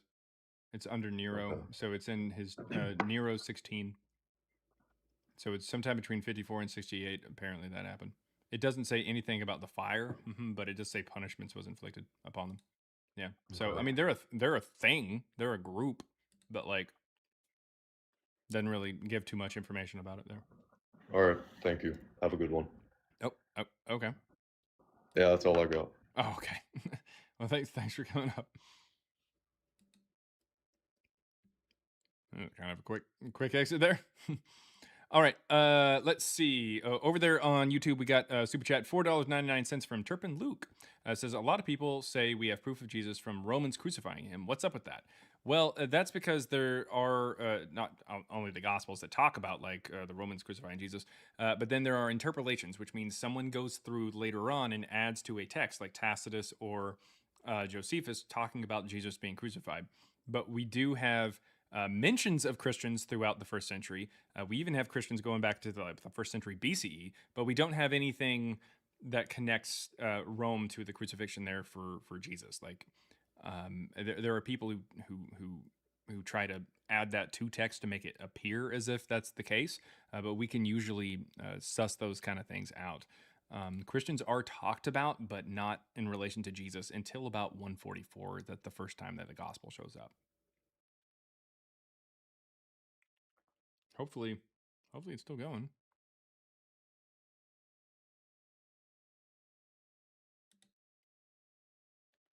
God damn it. Hopefully we're good. I think we're good. Yeah. We seem to be fine. I don't know what's going on. Maybe got a little weird. Kent Hovind raid. Oh, there's a Mezzo raid. Really? Mezzo raid. What? Mezzo raid. What's going on, everybody?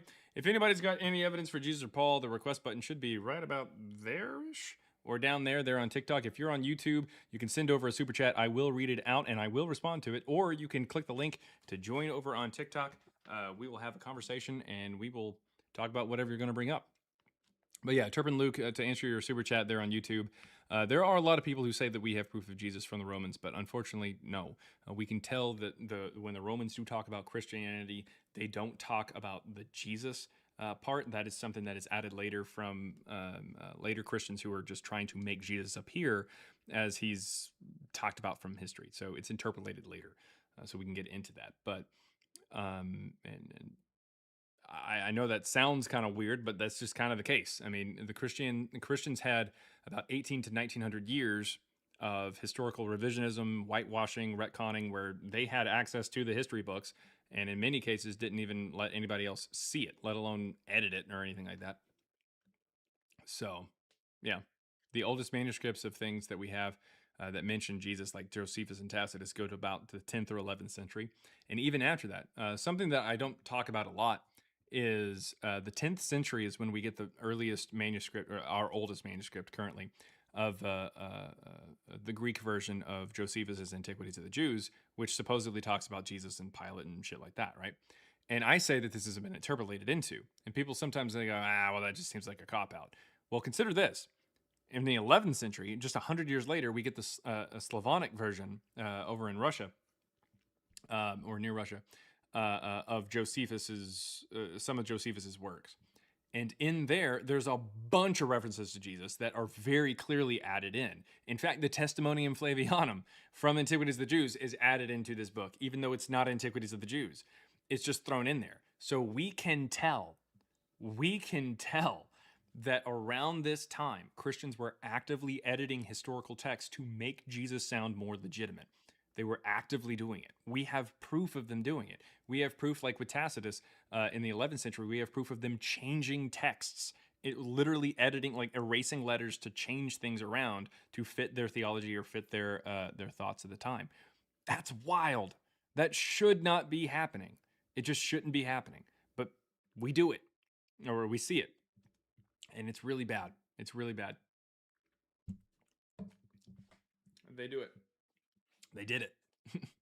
And like the 10th century, 11th century, edits to these texts and stuff like that, or a little bit prior, all of a sudden, 1,000 years later, here we are saying, hey, look at these texts. They talk about Jesus, and pointing to these edited by Christian texts as evidence for Jesus. And it's like, well, duh, the Christians had it and they changed it up.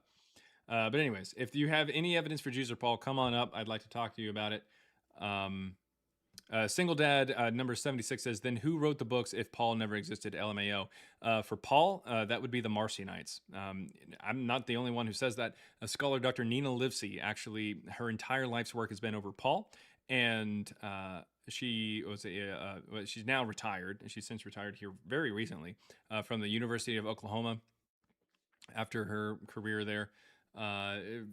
Very, very, very smart person when it comes to, and very well-read person, very well-researched person when it comes to Paul and everything, scholar on Paul. So she says that the Pauline epistles show up in the 140s, and the Marcionites would have been behind them. So let's see. Then why didn't they claim it? They did. They did claim it. They did claim it. For the most famous book of all time, they did claim it. Here, Single Dad, come on up. I sent you a invite. Yeah, they did claim it.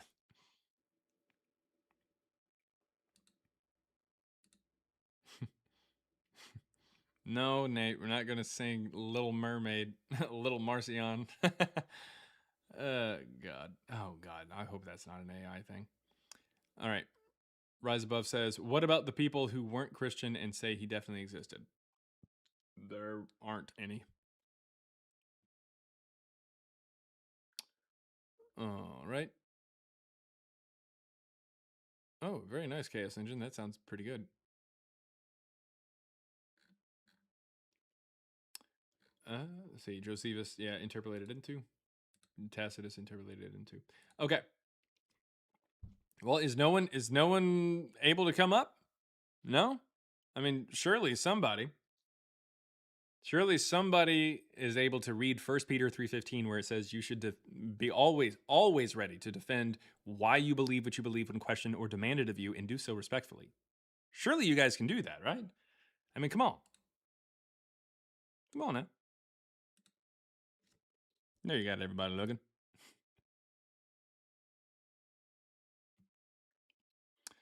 You convinced that? Maybe. They're all scared. I don't know. I don't think so. Invite Mezzo. Mezzo's in the chat? Is Mezzo in the chat? If Mezzo's in the chat, I'll send him an invite. Is he in here? Surely he's not in here, is he? Surely not. Just, like, lurking.